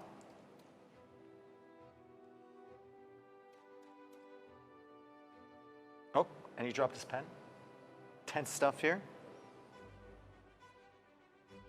Come on, Viper. What's the decision? Or is he did waiting already. for Hera here? He did already. Yeah. Oh, he's banned waiting the for Hera, Cumans. okay.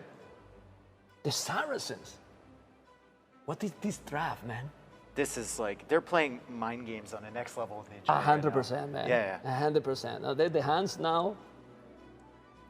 Oh my. Well, how interesting is this part? I mean, I'm loving it. Yeah. I'm loving the draft part, how tense it is. Nobody talking in the castle. I'm scared, actually. Yeah. I'm really, really scared. Well, let's see if we're gonna see soon again the draft. Then in the screen, civilizations, map. well, it's interesting from minute zero, Dave.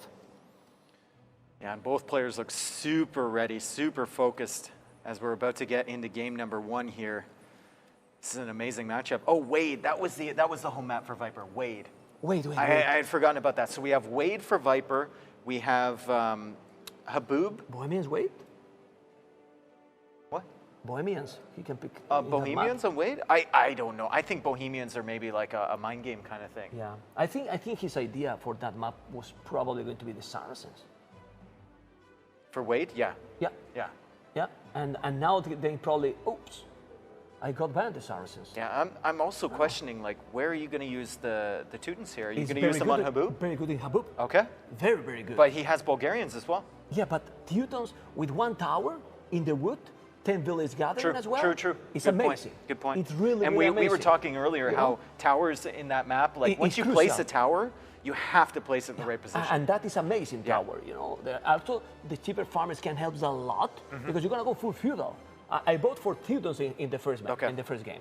He has Bulgarians too. And it's the last pick. Yeah. But I still think that Teutons should be. Okay. I don't know. I mean, it's a good one. I don't know what people think in the stream, but well, let's give guys one type 1. Whatever you think is gonna be for the Viper, and then Aztecs can be as well. I mean, with that close map, Aztecs is always a choice that is so dangerous, Dave. I'm surprised he didn't ban the Aztecs. Because Kumas is even more dangerous, probably. True. Yeah. I mean, you open now with double. Still though, I have like, man, this is number 5 for me. This is like Red Bull 5, and I've seen Aztecs dominate every single event, so it's kind of difficult for me to see them not get banned. It's crazy, man. It's really crazy. Those small changes that they have done in the balance has changed the draft completely. Yeah. It's more and that's the beautiful thing about, you know, the devs constantly updating our game is we get tournaments like these, and it's not the same thing anymore. We used to see the same thing for 5 straight years. It's boring. Well, it was never boring. I mean, you never left. I never left. I never left. But it certainly, I know I never left, didn't mix up at all. The white hair. Oh man. Anyway, how hype we are. We're gonna get 20,000 viewers, maybe. Maybe. 20,000. It's okay. On a Tuesday? Yeah. On a Tuesday, it's okay. Well, we're happy. Hopefully you enjoy with the stream. Hopefully we're going to see amazing cities. Yep. And then, when this matchup happens, what crazy matchups we can get tomorrow. So wait, when this game finishes, don't go anywhere, because we have the matchups in the stream. And tomorrow, the 3rd day, there are probably going to be even people already eliminated, with no chances at all to qualify. Well, it's the beauty of the Swiss system is that you always get competitive matchups. That's for sure. All the way along the tournament. Yeah.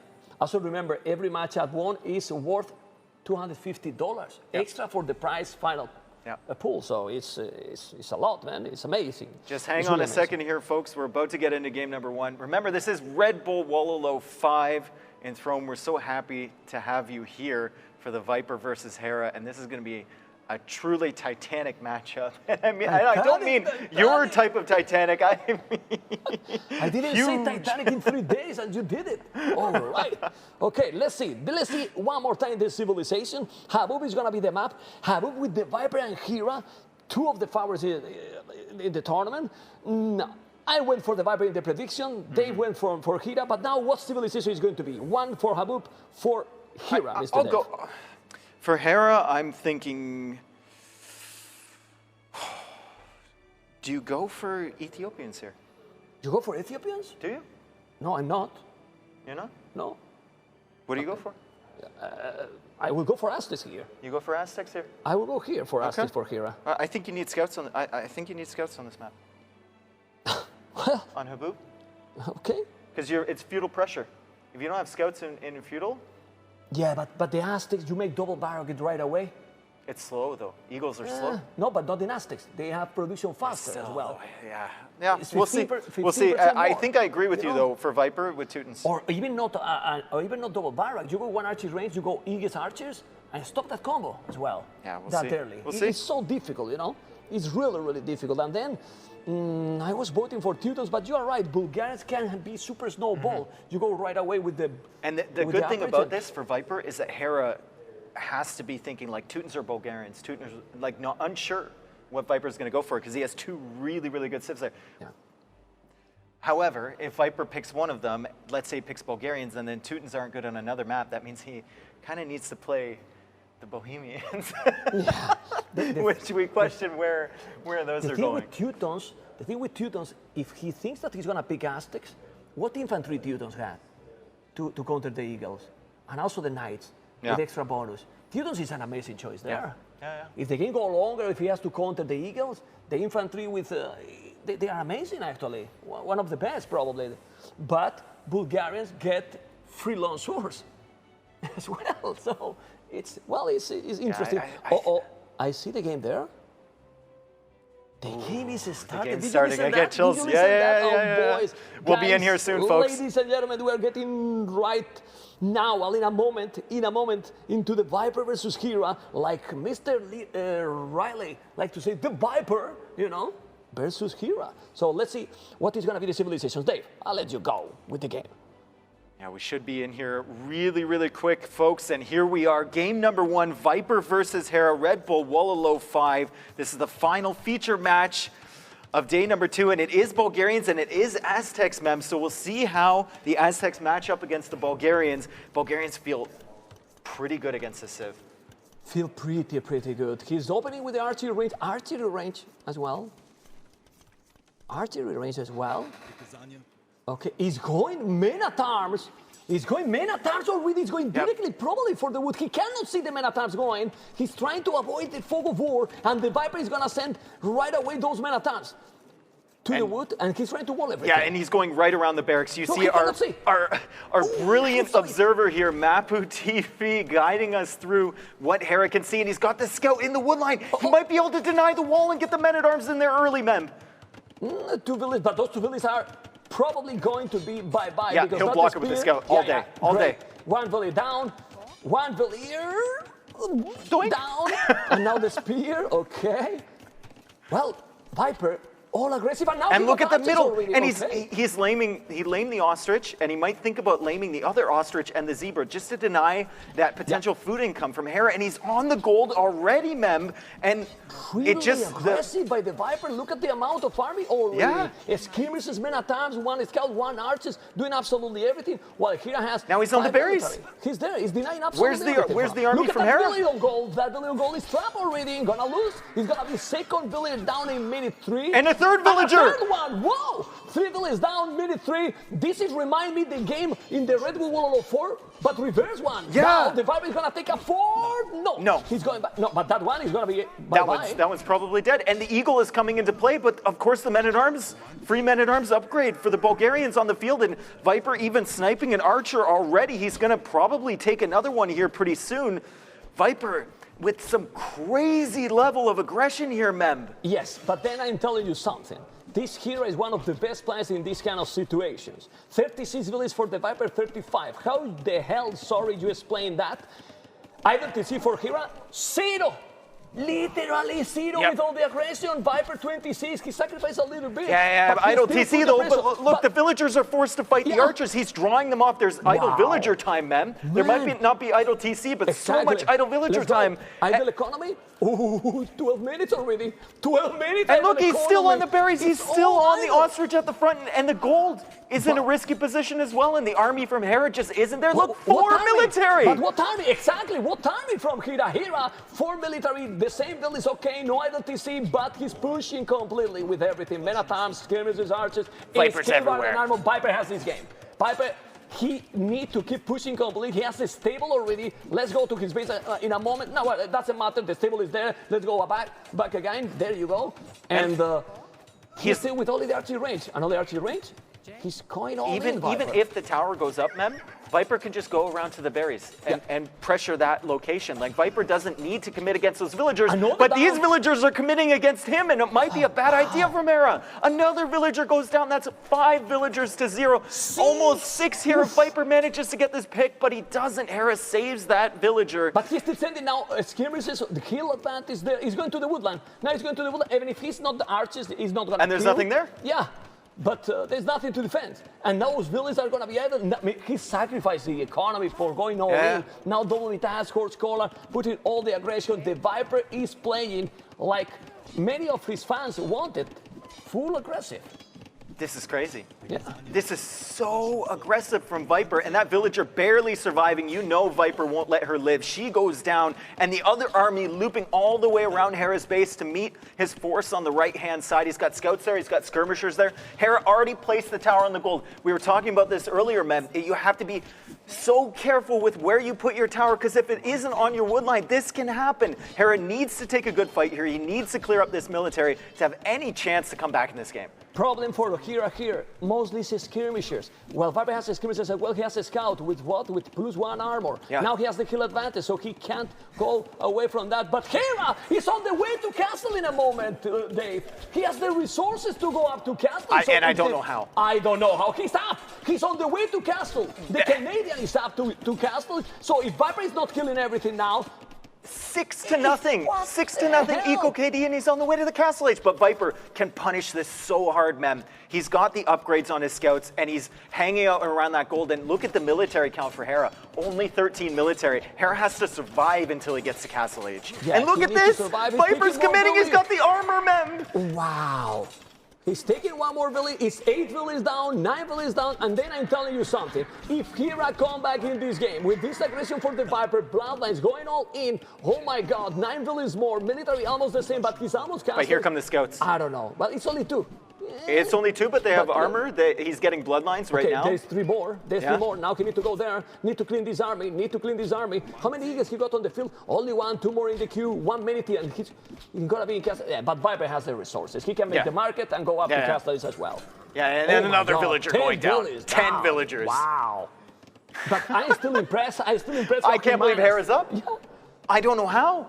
I don't know. I'm impressed about that transition to what? What? There's a villager forward. Okay. No, those scouts now so clean. The Viper economy. The Viper economy. It's as well ready to go up to castles, and there you go. And he was still producing military. Yeah. He was still producing military, man. Look at that number. He's still at 17 military, even with a competitive castle time like that. Hera is going to be up to the next stage, but Hera, his resources are really strung out. He's all in on gold right now. We know you can do that to a certain extent with Eagles, but will it be enough? Viper will get the instant longsword upgrade as well with the Bulgarians. Or +2 knights. Yeah. Right away. Well, now Hera cannot take anything. Look at Hera balance economy. I like that economy. 0 wood, 0 food, 18 on gold, 600 gold. Man. Well, he's losing all the scouts. He has to be careful. The scores still say that he's ahead, but Hera, Azarina is still taking another village. And Viper's still harassing that gold. Oh, wow. Still harassing that gold. There's a lot win. of weak villagers in Hera's economy, I can tell you that much, because we've seen him save so many. And Viper still killed 11, even though Hera's been fantastic in defense here. Mapu, can we check his base to see if he's doing double barrack or double, triple stable? Let's see. Triple stable. Triple stable. Triple stable, so he's going to go full And nice. if he needs some extra units, he can always just create a couple longswords to defend against the Eagles as well. The Civ is so flexible in this situation. Yeah. Well, and look at now Viper resources, a lot of gold as well, good amount of food. Remember that this is going to be very, very cheap. This is not giving up, but I am impressed. Oh, look, how he's trying to get in. He's trying to get in the game, but he's still in the game somehow. It's incredible. Yeah, really and Viper, I think, saw that weak villager. He's going to pick another villager, run away, cause more idle time for Hera. It is a danger for Viper if he underreacts to the Eagles, though, because we've seen how much damage you can do. If you're way behind in a game, toss all your villagers onto gold as Aztecs and then just overproduce Eagles. Still Viper, though. He's going to be focusing on that gold. Yeah, and those Eagles are not Eagle Warrior, Dave. He's doing the +2. He's not Eagle Warrior. He has no resources. Oh, another villager. He's attacking another 15, one. 14 villages. Another one. And another one. And another one. No. It's 15 villages. 15 villages already. And he's 11 villages ahead. He's trying to attack. He's having some longswords. The Knights need to deal with those Eagles because you can lose a lot of villages against the Eagles. I think you just create a longsword every now and then and keep them at home. Just to drive the Eagles off. Keep them near your valuable resources, right? And then go forward with the Knights like he's doing right now. The Eagles are coming, but he has a TC. Yeah, second TC already. He's doing another tone center that is very close to his wood line. No eco damage from Hera early. Viper's eco has been safe the entire game. Yeah. Full set. Not even horse collar for Hera. I mean, Hera has been using the Aztecs at the limit used to go up, but he couldn't do the job. It's, I 18. mean, it's 18 Billies. 19. 18 Billies. Now 20. look at that domination by the Snake. And the Viper should get the first game. It's so I'm stunned as the 21st villager goes down for Hera. I'm stunned that Hera is even still in this game. Yeah, it's crazy. And he stayed because he knows how dangerous the Aztecs are. Yep. Like the Eagles can at some point change the game, but now Viper has, well, remember that also cheaper on the stone. He still have 100 stone. He can make even more tone centers. He has 50. Yeah, this is the kind of games he loves to play. Yeah, like and he look, was playing look, there's Hera's forward force. 5 unupgraded skirmishers. But he's coming with the Eagles now. He's going to clear up the scouts. Viper losing a couple of those and now pulling them away again, and more knights heading into that gold. He knows that's the area he needs to hit, but now Hera investing into monks. He's all in on gold units right now. Yeah, but he's not converting any knight. Ooh, now he's blocking. He's blocking. He has to be careful. He's going to convert one knight. He's going to convert a second. Be careful with the Aztecs. Don't bolt. Take second knight. Hera is not going to give up. He's not going to give up. He's fighting like a champion. He has double the army that the Viper. Yeah, double the army. It's all Eagles, though, and they're not fully upgraded yet. Not Eagle Warrior yet. Now, husbandry. Viper keeps going back to that wood line, keeps attacking that gate, and every time he attacks that gate, he's idling 2 more villagers. Yeah. It's just the little things. Yeah. But Hera's still with this. I'm impressed with this. Monk going down. That's a nice pick from Viper. Another Monk probably going to go down right here. Great job. Great pick. Hera wisely saving the Monk in the tower. But look at Hera. He has to go to the front for wood. And Viper knows this now. It's just another place for him to pressure. Okay, those scout has a really huge value because even if you get converted, well, it's a scout. It's not nice. No problem at this point. And he's taking the monks. Not anymore. Still having a good micro, but the team is impressive. And now converted knights. Yeah. Going back over to Viper's base, those Viper, Aztec you knights. need to pay attention, Viper. 2 villains down, 3 villains down, probably more. He's gonna take those monks. He's trying to get it, but we need to go back. How many villains is he losing at home? Oh my God! All the stone bills. 6 villains, but even with those 6 villains, he's still 21 And look, villains there's the skirmishers. That's the raiding force from Hera. Those skirmishers, and he's going to clear up these knights here with the Eagles. Hera really making a case for himself. I thought he was dead 10 minutes ago, man. Yeah, imagine that he's doing now the Eagle Warrior and come with a Siege Warrior so forward. With wow, the thing is, I think Viper was on stone for a reason. Krepos. Yep. Krepos and a Krepos could stall all of that. Yeah. Krepos, Conic, or just for and look, it's forward. There it is. Oh, to take the wood. But that's a risk. No. You need a wallet. You need a wallet. You need a wallet. You need a wallet. The wall is not walling. He's gonna be allowed Krepos. Now he need to go back. I mean, you don't go with Villies. You don't go with Villies. Not without army. Without army, exactly. Man, the Viper is gonna throw this game, Dave. It looks like he's gonna save quite a few of those just because those aren't upgraded. Okay, those things are definitely not with all the average. You need to go back. That Krepos was kind of greedy. Now doesn't have the stone to make the Krepos again. The score difference is still insane. Village difference is still insane. But Aztecs are Aztecs. Is he going to take out these monks? That'd be really nice. That's a great play from Viper. Ungarrisoning the stables behind the enemy force of Eagles, taking out the monks, and now he can kind of get free shots on these Eagles as they run through his knights. Hera needs to keep up his numbers, and Viper, he'll take all of this damage. And look, he's coming with the scouts too. Splitting. Whoa. The multitasking is on point. Except those villains kill us in the stone at the back, but then he's fighting really, really well. Okay, 12 army, 19 army. Still 79 villagers, man. It's a lot. 79 villagers. He's 30 villagers ahead. And somehow, Hera still has 50 villagers. Yeah. Well, and he has killed in the last couple of minutes because it was 21. And look, another one. Hera just got another Vill pick with the Eagle. He's killing more and more. It was 21-0. Now it's 21-11. And he's coming with the monks. This is it's dangerous, man. Again, Eagle Warrior forging. He's not gonna be up. It's true that he's sending knight. He's good to do the Krepos at on home, that side. But make the Krepos at home. Oh, he's hitting the gold though. There's not enough space in that tower. There is not enough space in that tower, and there's no military here now. And that's what Hera needs to produce his army. He's going Eagles. He's going monks. Very gold-intensive units, and now it's Hera's turn to not realize he's being raided. There's so much going on in this game. Yeah, he's killing a lot, but there is still a lot of farming from Hera. 26, more than double the villages, raiding absolutely everything. Now, all over the map. I mean, sorry for Maple, but you might be sick right now checking absolutely everything. Yeah, it's just insane. It's just really insane. But this only defines how crazy the Aztecs are. Yeah. because with any other civilization, this should be completely over long time ago, Dave. Yeah, you just send all your eco to gold. Yeah, that's it. you drag select and click the gold. But it is not able to wall that. I think this is the game. This might Hera be the game. fails the quick wall. This might be the game. He's not able to wall. He is killing absolutely everything. There you go. The Viper is taking the game 1-0 That was nuts. for the Snake. 1-0 the Viper. Brutal aggression. Don't remember in Empire Wars Viper playing this kind of style so often. No. Definitely not. And he's got to be really happy with himself. Like in Empire Wars, I think he's struggled because he's played more defensively, and players like Hera and Lierrey have caught him off guard a lot of the time. And this time he took it right to Hera, and that was just an incredible performance. And it was 20-0 Eco KD at 21. one point. At some point. 21-0. It's the same, you know. But also, double, you feel really great when you kill a Mesosip. Yeah.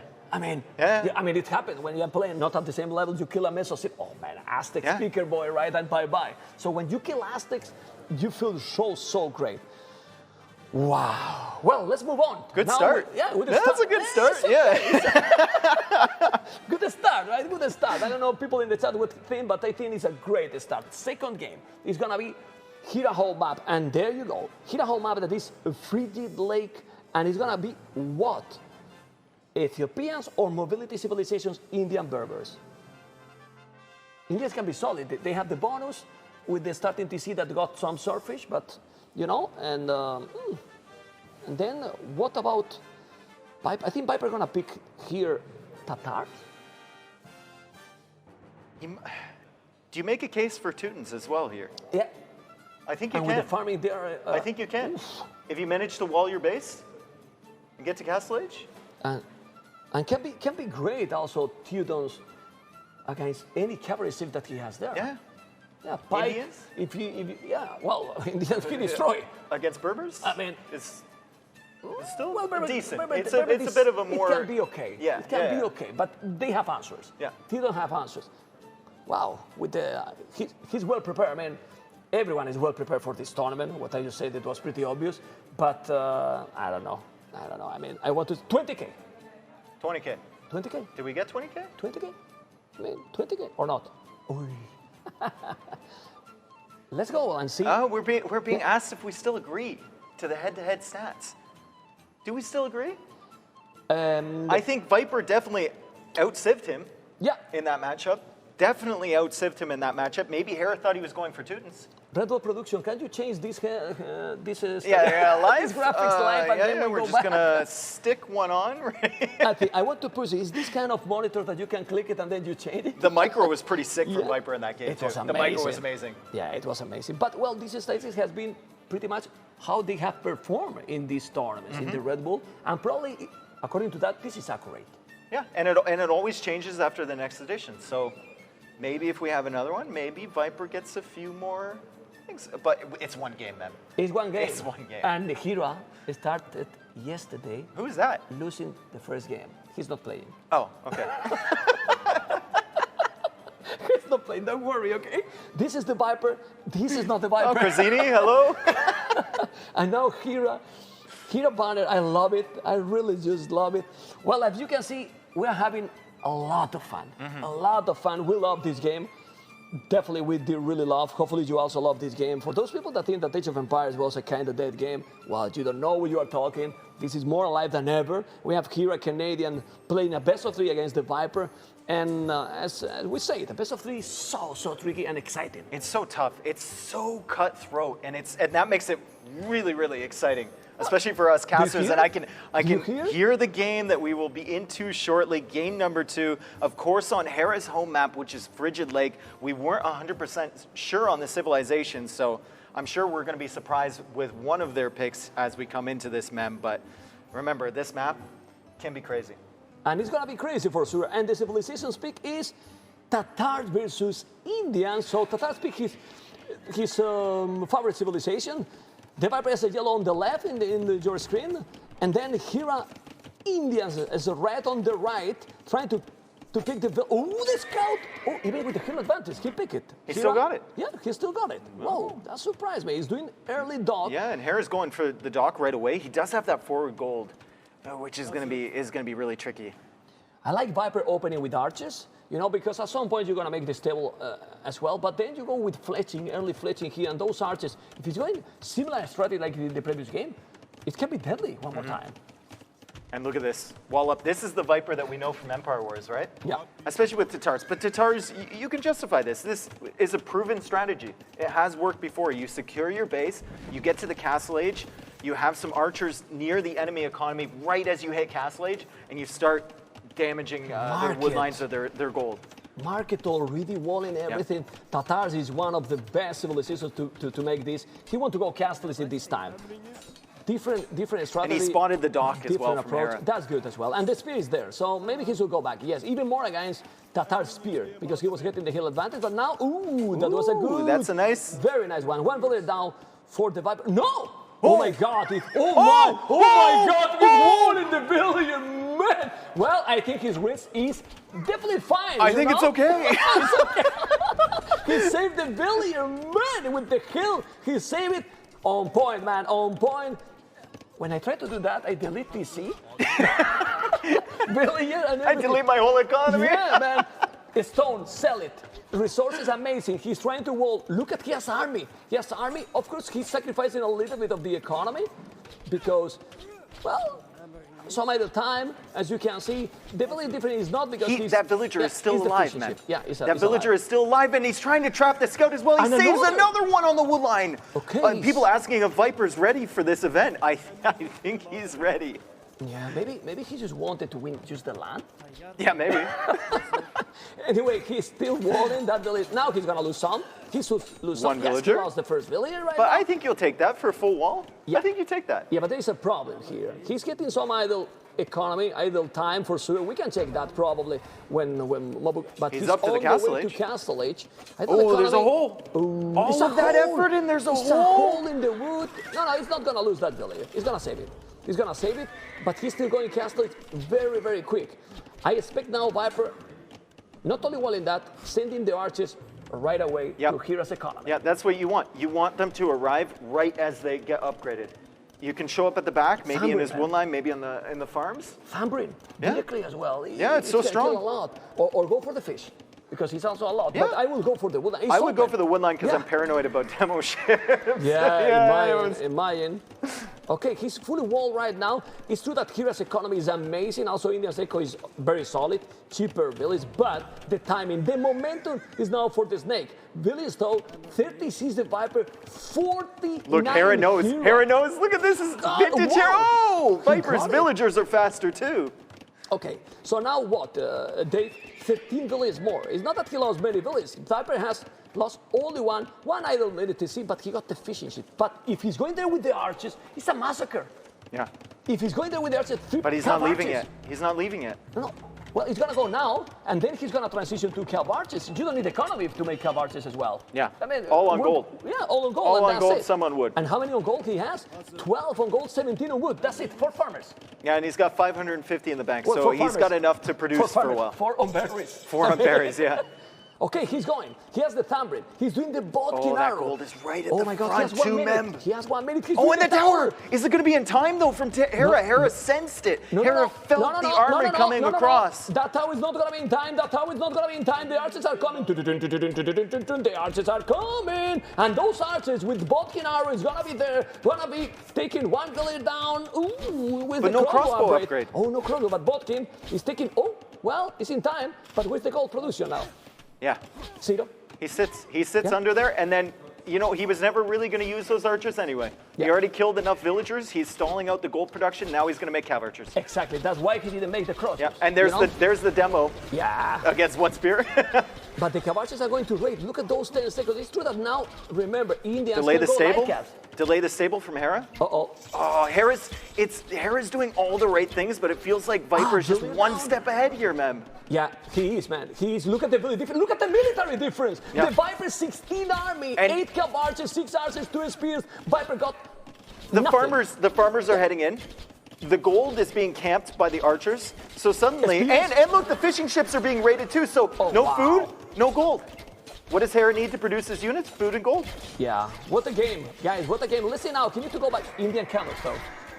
It is dangerous. It is dangerous. Indian camels, he will need husbandry, but with Viper economy, husbandry is like a chimera. 3 on food, so he cannot make the husbandry. He needs to go back. If he's not going back, those camels are so difficult to look at the camels now. Yeah, they're doing so much damage. Job.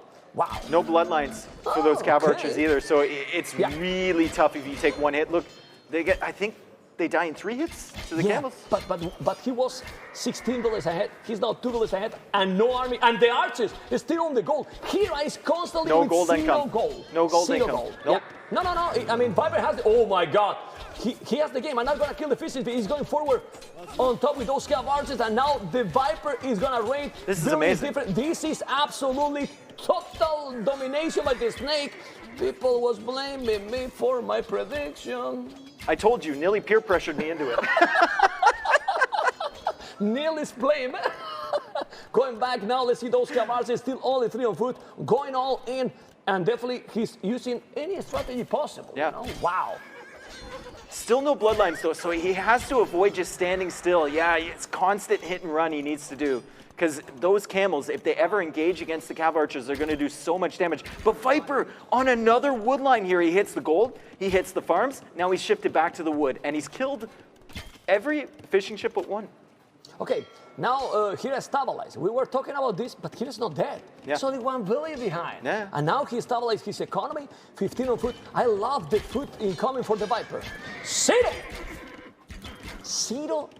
villages. Look at that. Look at that idle TC time from Viper, man. Not bad. I was wondering why the Vil count was close.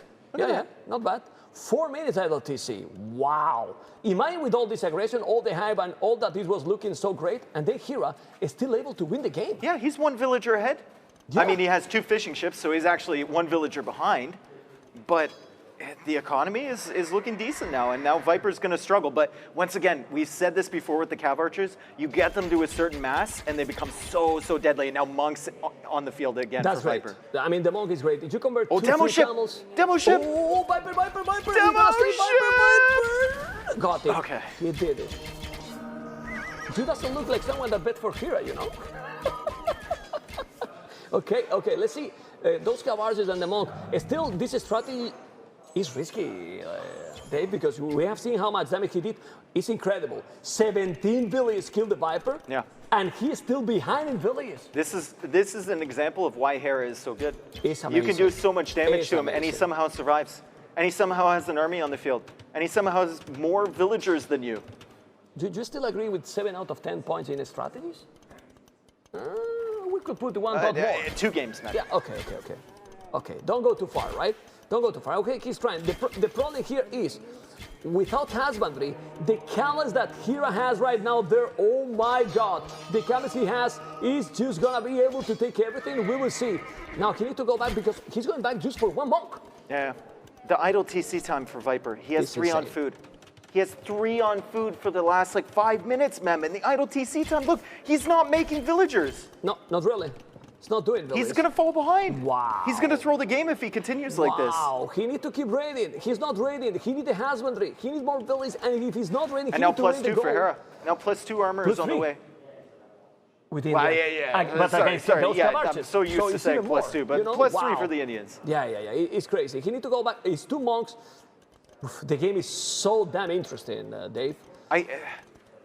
But I I start to can't think believe. that. I think Hera has a legitimate chance. That's a great raid, though. But That's a great is raid amazing. on the gold. That's amazing. Those cav archers, if he's taking those villages, he's gonna be absolutely sick. This is the production. This guy. No. Oh, he saw it. He was going to the north. And he has thumb ring too. Yeah. These villagers are gonna die pretty quick here. No, but he noticed instantly, man. He didn't lose anything at all. Heal advantage for Tatars, cav archers. Oh, wow. Let's see these 2 camels. He needs to go back. This is amazing. 32 armies, taking the villages, he's going back. Look, he's pulling the 1 camel with just 2 cav archers, and he left 2 there because he knows Hera doesn't have enough time to pay attention to both sides. Amazing. Really amazing. Taking all the villages, that move here. Hera didn't wall anything. The score And now he's in on the farms again. But now... But he's got to be careful because Hera can come in behind him just like this. There's potential for Viper to lose his entire army. Here, Memi's in the middle of all the camels. Viper's gonna make go through me. Monsoon. I want to see the Capoches. I don't see any Capoches. Oh man! What happened? Capoches, Viper Capoches. 1 minute silent. I'm so confused. What was he looking at? 1 minute silent, but he's still taking more villies. But villies though, 37 villies Hera. 46. The Viper has killed 27 villies and is still producing Capoches. He's still fine. Or he feels that he's still fine. Yeah, I'm just looking at the idle TC time. He could be so much farther ahead. One or two more villagers on food, Mem, and keep that TC rolling. Six farmers. 5, 6 and he'd be fine. That's it. Yeah. 6 farmers. Go, and then you can make husbandry as well. Yeah. Then you can run away for those camels. 20 military, 20 Capoches, 17 camels. Those camels will destroy the Capoches again. They will, especially if Viper leaves them standing like he did before. And now Hera knows where that gold location is, but a lot of those camels are weak. Oh, super weak. And I think Viper Is this going to happen again? No. Viper. It's too many weak camels. He needs to hit them back. He's going to be able, he needs to go, oh my God. No, but he's going back home. Now he should be okay. And then a couple of monks. Now he needs to go back. Bloodlines finally. Villagers getting into the action as well. But now he's going to be able to take some camels more. He needs to go back. It's not worth it, this for Hera. But remember, Mem, while this is going on, no raids from Viper currently. That other fight, there was raids in the back of Hera's economy. Hera was losing villagers. Now Hera has Viper pinned into the back of his base, and he's got gold income. He's got food income. Way more food income than Viper. He's got production. Viper's going to make a villager, man. I mean, he has 59 food finally. 8 minutes and 40 seconds. Idle Tab, he's still idling his TC. Viper, you haven't done that much damage. I think he's gonna be able to kill those camels. I'm not sure about those. No, he's taking now. Good numbers. Taking all the camels now. Wow. Okay, now good fight with good the Tatar's on the hill. Tatar's hill is just insane. But please, Viper. Oh, well, this is what I like Another to be farm. in the land. Make a farm, exactly. This is not Viper. It's Jon Snow. I love you, Jon Snow. Terror. This is a clone economy. Seriously. I mean, maybe this is part of the strategy with him. Maybe he just thinks all-in cav archers will do enough damage, and if I don't win by a certain period of time, I don't win by a certain period of time. Okay. I don't need villagers. I need cav archers. Well, the AWTC is still going. You know, now he's sending all the vills out there, and the cav archer numbers are getting pretty low. If those cav archers ever die, there's going to be like 20 villagers exposed on the front there. More camels coming forward from Hera. Remember, extra pierce armor on those Indian camels. He is sitting on the hill with Tatars, and he is using his villagers as a meat shield.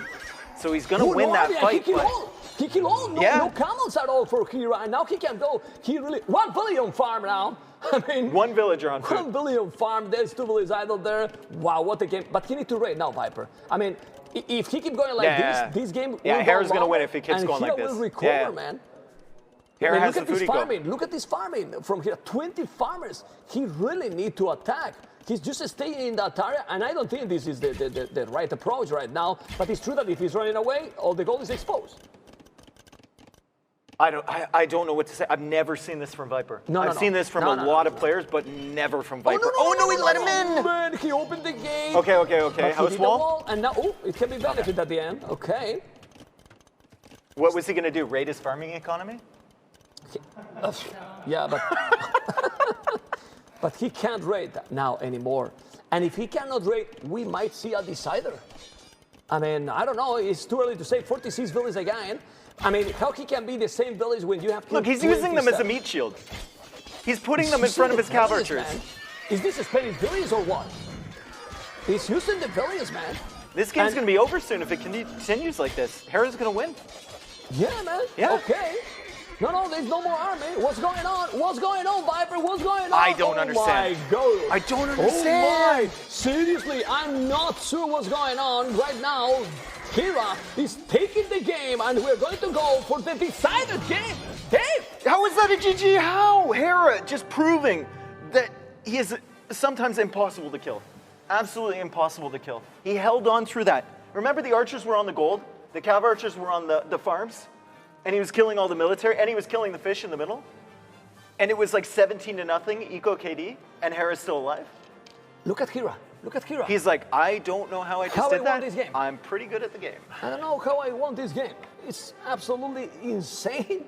And now the last map we have here is going to be epic. I mean, I thought it was going to be 2-0.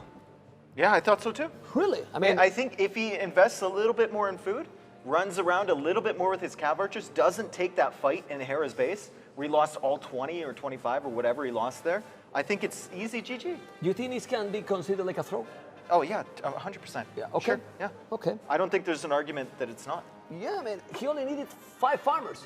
Because Even if, okay, let's say even if he goes with the no villager production, why not run from that fight in Hera's base? Yeah. I can't believe that he didn't notice. Yeah. I mean, I can't really believe that he didn't notice. We have now a map that is, well, it's not a mixed map. It looks like there is a water, but there is no water at all. You cannot even make dog. We have the goal in the middle, you know. And then what is going to be the strategy now? I mean, we have left what? This is his home map. Yeah. He does have Bohemians. Bohemians? It's going to be Bohemians? I want to see Bohemians in the A very tournament. famous water sieve. Okay. Okay.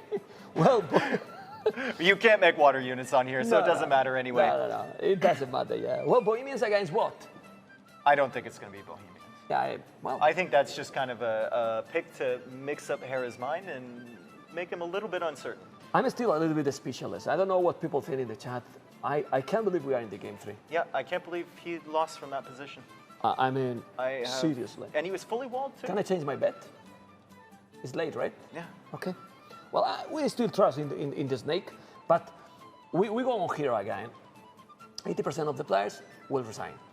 Oh, almost every single player who's ever Will played the resign. game would have resigned or died in that situation. Will resign in that situation. And but keep going, man. we were so stunned by the early damage that Viper did that we didn't get to mention Hera enough in that game. I feel like we spent so much time talking about Viper because it was such a great opening that we didn't do enough service to Hera's defense. It was fantastic. It's crazy. This is Hera, you know, and with that helmet, it look as strong as in the previous game, man. Yeah. Look at this. I like his banner too. It's nice that it's fresh. It's amazing. Yeah. Look at him with the shield too. Not only the shield, I mean, this castle is, this environment, everything is, it's just so pretty, man. It's so pretty. And the views, man, the views it has the castle as well. But look at Hera.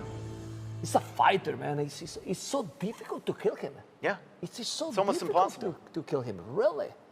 It's just epic. It's really, really, really epic. An epic is going to be, you know, I hear game is loading and I'm just getting excited. Getting excited. You know, Game 3, that's what we wanted. Oh, it's there, man. That's what we wanted, and we'll be in here in a few seconds. Yeah, well, and we'll see if he goes for the Bohemians. It was Viper's home map pick of Wade. And here we go, game number 3, Red Bull Wololo 5, second day, Bohemians! The first time we've seen Bohemians picked, let alone played in a game here. And of course, it is the Viper picking this Civ. I wonder what strategy is going to go here. Well, Bohemians versus Ethiopians, having really bad results, Ethiopians, but Bohemians, what advantage they have in early game? Not now. It will have some advantage in Castle Age, but right now, Ethiopians will be better, Dave. Yeah, I think so. Yeah. There's a reason that people have been picking them. There's a reason that I've said they're not as good as people think, but that reason is because people don't execute properly, and Hera is not one of those. One bullet gonna be down for the Viper. I'm not sure. No, there's a Spearman coming here. If he draws it over, Hera's gonna notice right away, though. Yeah, Hera leads. But you know what? This map is not one of those aggressive. They are far. No, you can wall. They're far. You can the wall. The only thing that you can be aggressive against is that position. And Mapu, look, Mapu goes right there, as I say, the only thing, the only place you can be aggressive at. And Mapu comes over here to the left side of the map, where that mill, the berries, and the deer are located. And you start with villagers there as well. And then in Castle Age, chemistry, ballistic, all that. How do you compete against that? Even if Ethiopians is great archers, chemistry is gonna take everything. You should go 1TC probably, at least in the early game, and then try to kill all. Because I really believe that these games will go for the Castle Age. Do you think we're gonna see the wagons here? Ooh. I've seen a lot of people talking about the wagons. I've heard a lot of discussions about the wagons since I've been here in Heidelberg.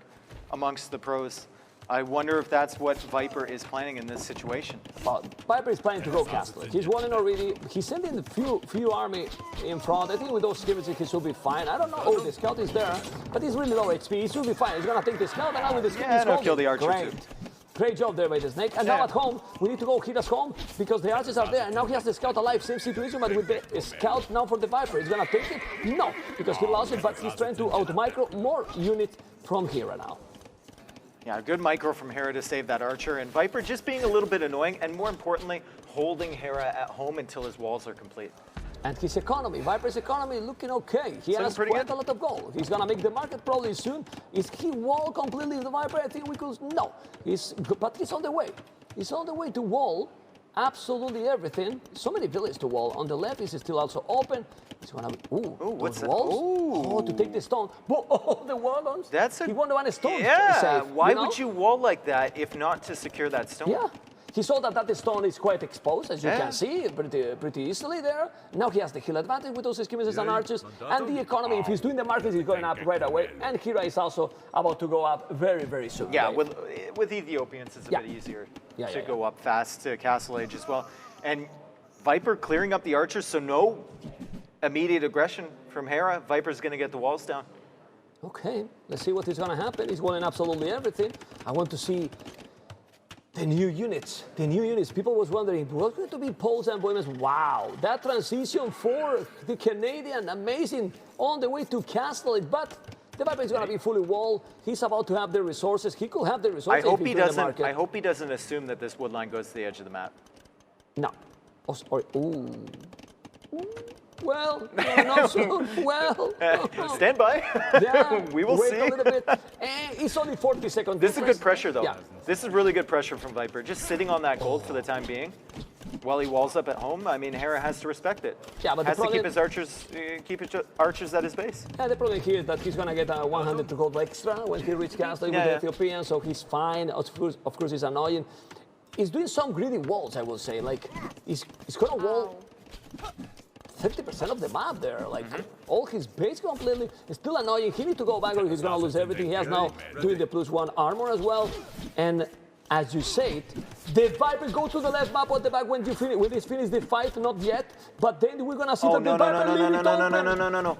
He assumed that wall. Leave it open, the Viper. Man, he's leaving. Oh, he assumed that the wall at the bottom went all the way to the edge of the map. Oh my God, man. The Viper? Are you for real? I mean, seriously? I can't believe what I'm watching. You know what, though, Mem? The way this happens, we make a big deal out of it, and then Hera assumes that it's closed there as well. Exactly. And he doesn't even bother. They never go. Yeah. I've seen it so many times. Yeah. They never go. But then in the other side, he's walling everything. Just look at the walls he's going to make. What? I mean, well, let's see. Economy for the Viper. Check his resources. His resources are amazing. They're insane. I mean, almost 800 wood, 600 for close to 700 gold. Then enough food to keep going, make the armory, chemistry, ballistic. But Hera is gonna find the hole. Maybe he doesn't. No, he's not even. He's gonna try and get through the walls. At least skirmishes on both arrow. And now he has to be careful. He's gonna go back. He's doing a town center. Even if Viper is fine. If there's a hole, there's a PC on the town stone. Center there, he's perfectly okay. fine. Although with that town center position, if he wants to go on that stone, which it looks like he does, Hera can range the villagers from the other side of that, I think. But this is the kind of situation Viper likes to play. It's 3 TCs, going for the boom, having some army, and getting the economy lead. Dave. You know, if Lierrey were in Hera's position right now, I feel like Lierrey would siege. Probably go Imperial. Want to see Imperial? Oh, yeah. That's a good point. And then push right down the middle. Yeah, but he did siege workshop. He did siege workshop. Okay. And he's doing a Mangono, so right now he won't have the economy to do that, and he's not gonna do that. So if the Hera is now not doing any damage, Viper soon will have a huge economy advantage, Dave. Yeah. Ballistic, he's going in, all in, but with this army, Viper is fine. Now, with those 3 TCs, Viper is gonna be completely fine.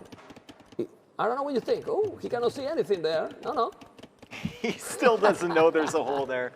Yeah, oh my goodness, he walled half the map and he doesn't even check for a hole there. This is a macro game. Yeah.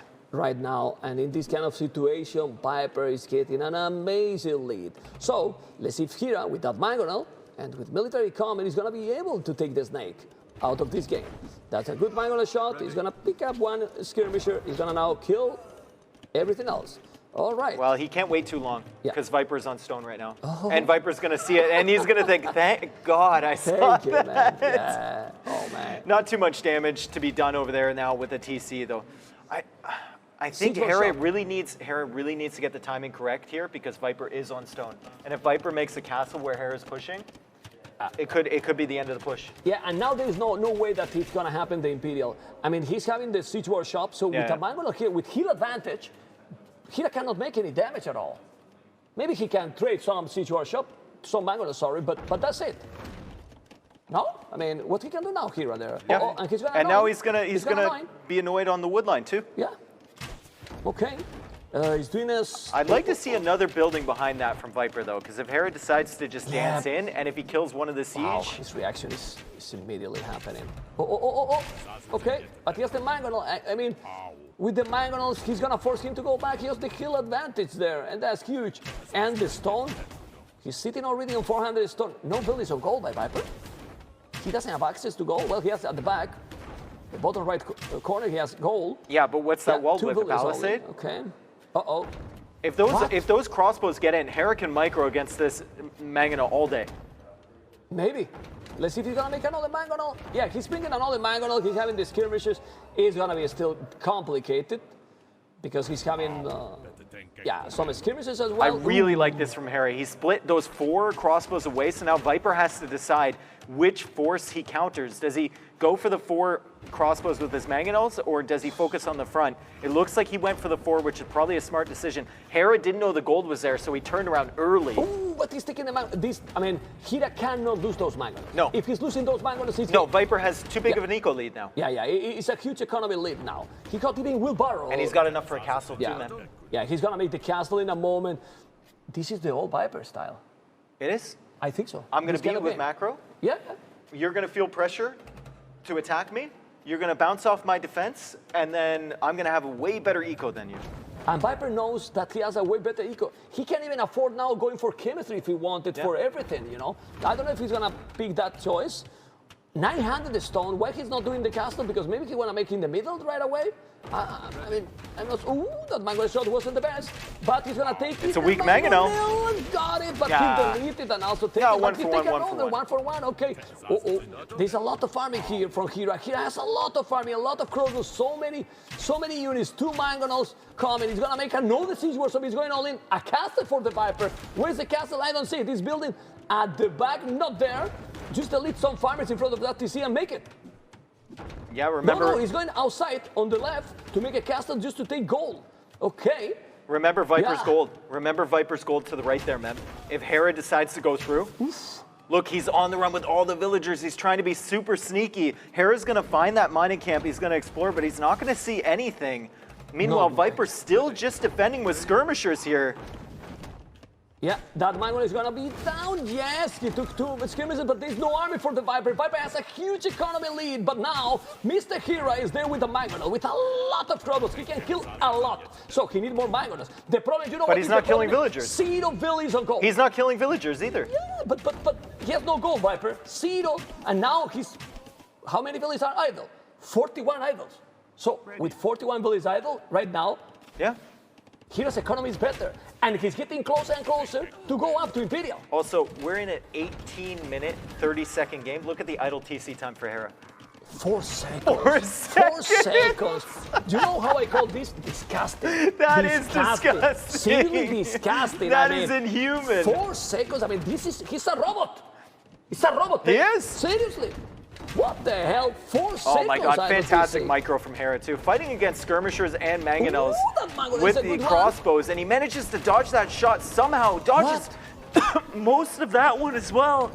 What? Oh, but that one, it was good. That one, it was good. He killed everything there, but he's still coming with a lot more. But the resources, yeah, he has the food, but he's still using a lot of gold. He's not gonna go, oh my god, another Mangonel down. It's still Viper, 30 villages more, and look at now the military.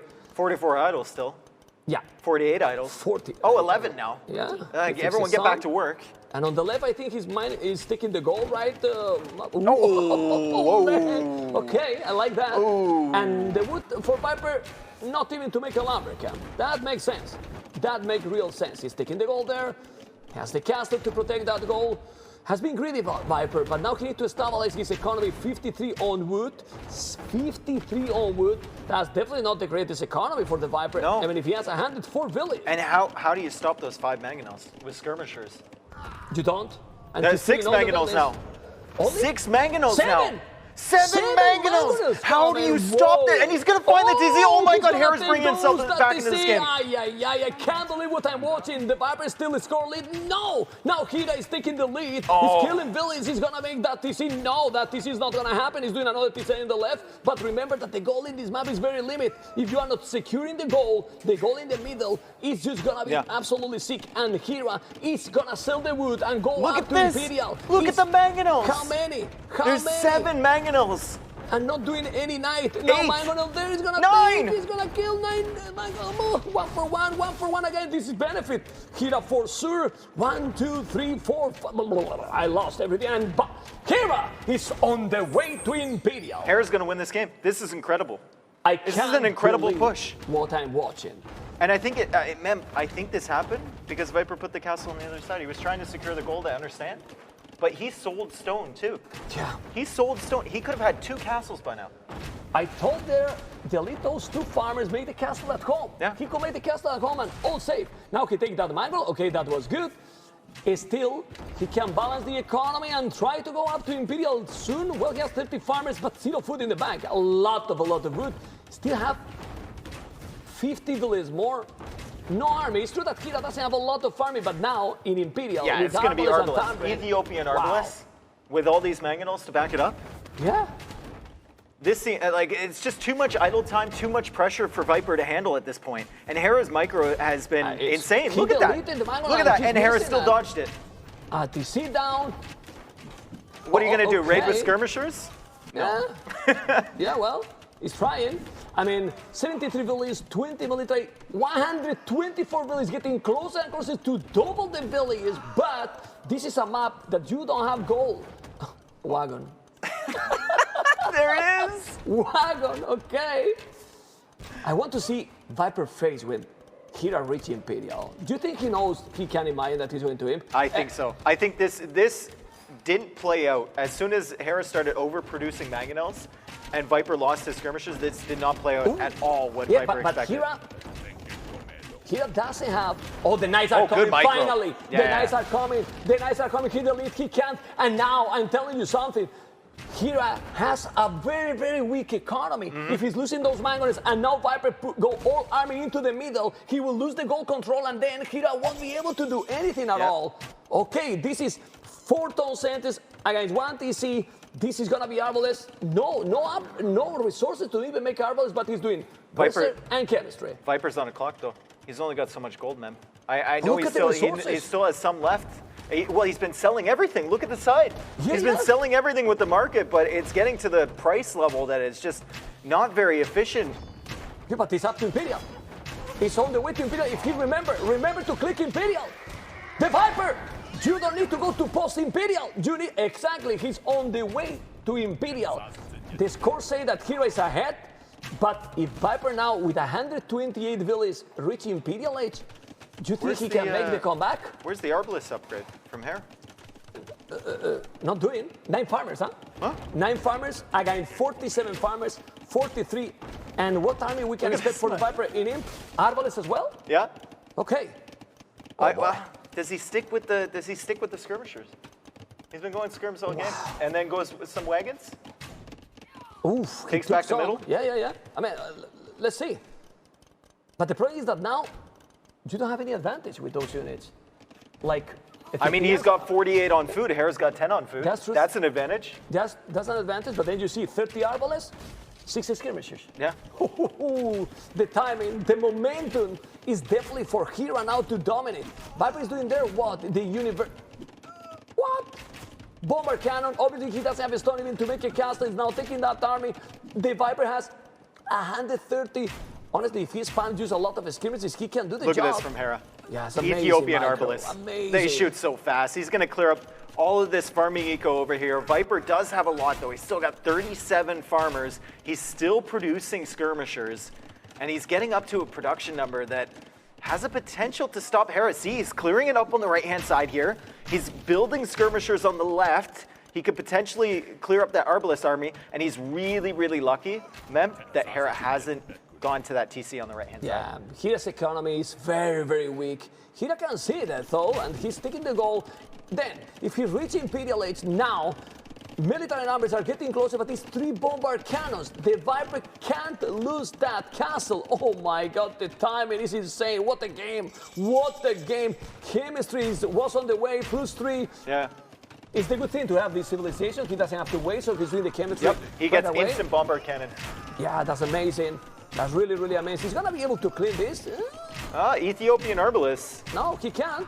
Oh my God, he's losing everything. He's losing everything, and he's not waiting for the Arbalest. Amount of army is still much better for Hera. Village is still 50 villages more, and that castle is gonna be down or not? I don't see that castle. Let's go for the castle. Oh, and is Hera going to spot this gold? Are those villagers going to lead him right to this gold as well? Yeah, but he knows. Hera knows that he's there. He's just not going because he cannot. There's a castle now for Hera. Amazing. Hera with 80 villages is just doing an amazing game. Yeah, it's a crazy push. Yeah. It's an absolutely crazy push. We thought Viper was in such a good defensive position, and then everything just flipped. Hera with the overproducing the mangonels and pushing in, and all the Arbalests now in early Imperial Age. Viper's going to have to spend all his stone repairing this castle. He's going to have to buy stone, man. Yeah. To repair this castle. But he really needs to finish Hera because he has no farming. If Viper stop the push, Hera won't be able to push it back because he has no economy. Well, Viper's going to run out of gold too. Yeah, that's so true. It's kind of. But you can sell a little with that farming. Well, no, not at the sell. prices he has. Yeah, that's true. It's expensive now.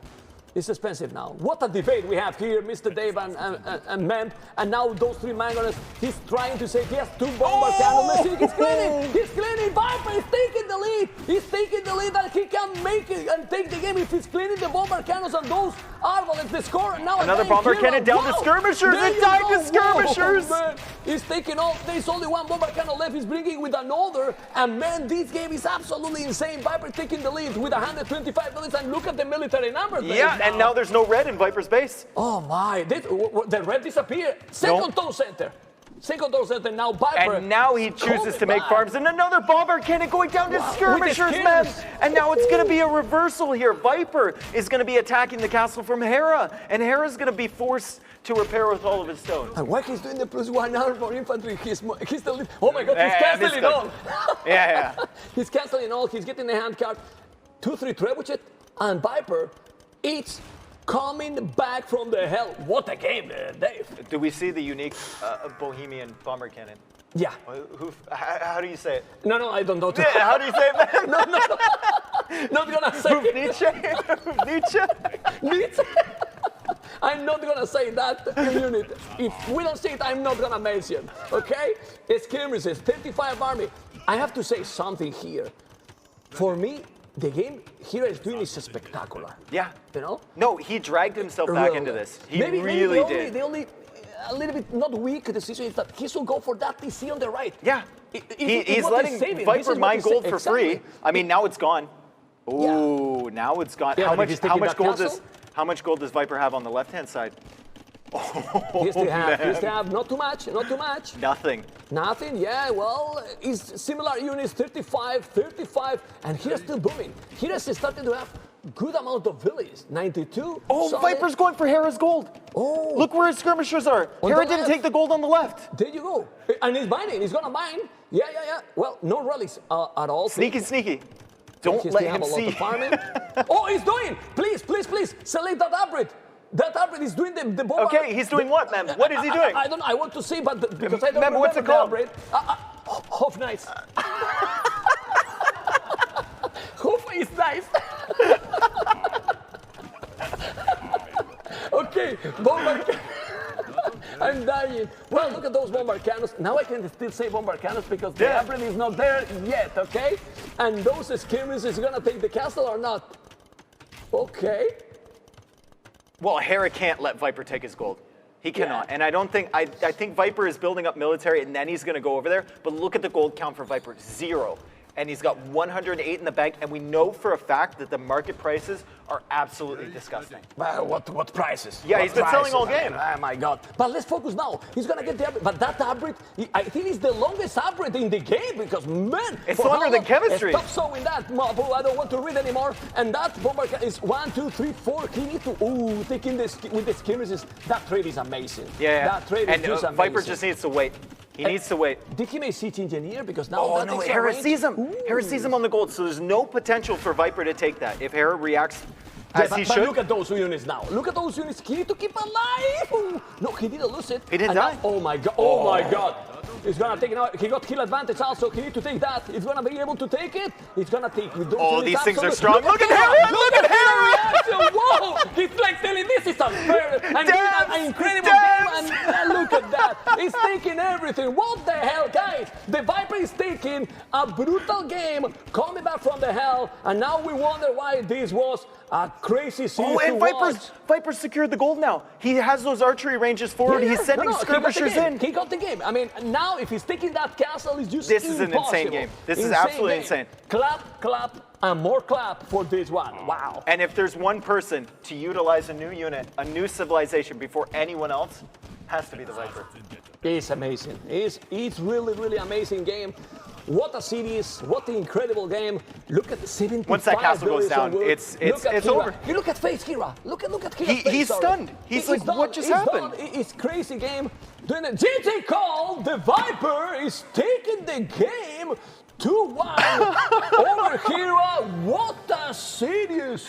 And that game was back and forth, what, 4, 5 times? 6 times? 7 times? I thought he lost. Yeah, I thought Hera lost, and then I thought Viper lost, and then I thought Hera lost, and then I thought Viper lost. Do you know who won? Well, we did. Yeah, we did. Won. We did it. We all did it. Amazing and sick game. Let's see the Viper reaction and Hera. Let's see now how they're going to face each other.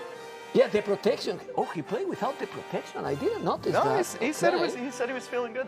Okay. He said he's feeling good. And yeah, there's so much respect between these two players. There's so much respect. What an incredible game. Yeah, that was crazy. How they are going now, Viper, to the interview with T90 to see what the Viper is gonna say, because this is just amazing. So guys, let's see what the Viper has to say in this beautiful. They didn't give me any time to recover before asking these questions, but Viper, how are you feeling after winning that crazy best of 3? I'm feeling pretty good. I wanted to win. Obviously, it's advantageous to win, so I wanted to win. Came in, I think my draft was okay. Gameplay was good as well, so I'm very satisfied. Okay, so the draft was tricky. It had everyone freaking out, right? And you know, of course, previously there's been tricky drafts that necessarily didn't have the matchups, right?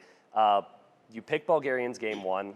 There were a lot of civs for Hera. What civ did you want him to have? I did not want him to have humans. That's pretty much it. So besides that, I was kind of fine with everything. Considering the maps as well, I wasn't too worried about Aztecs, so I was kind of fine with letting him have it on Habub.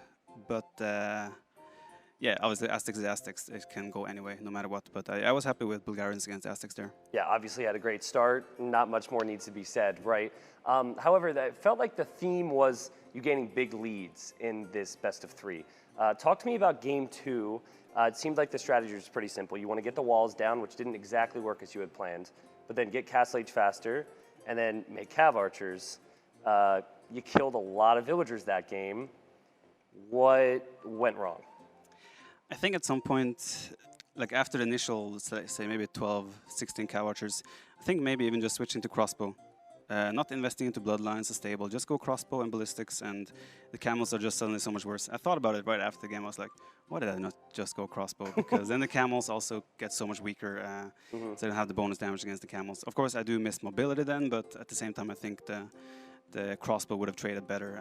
But yeah, that was a typical Hera game, defending masterfully.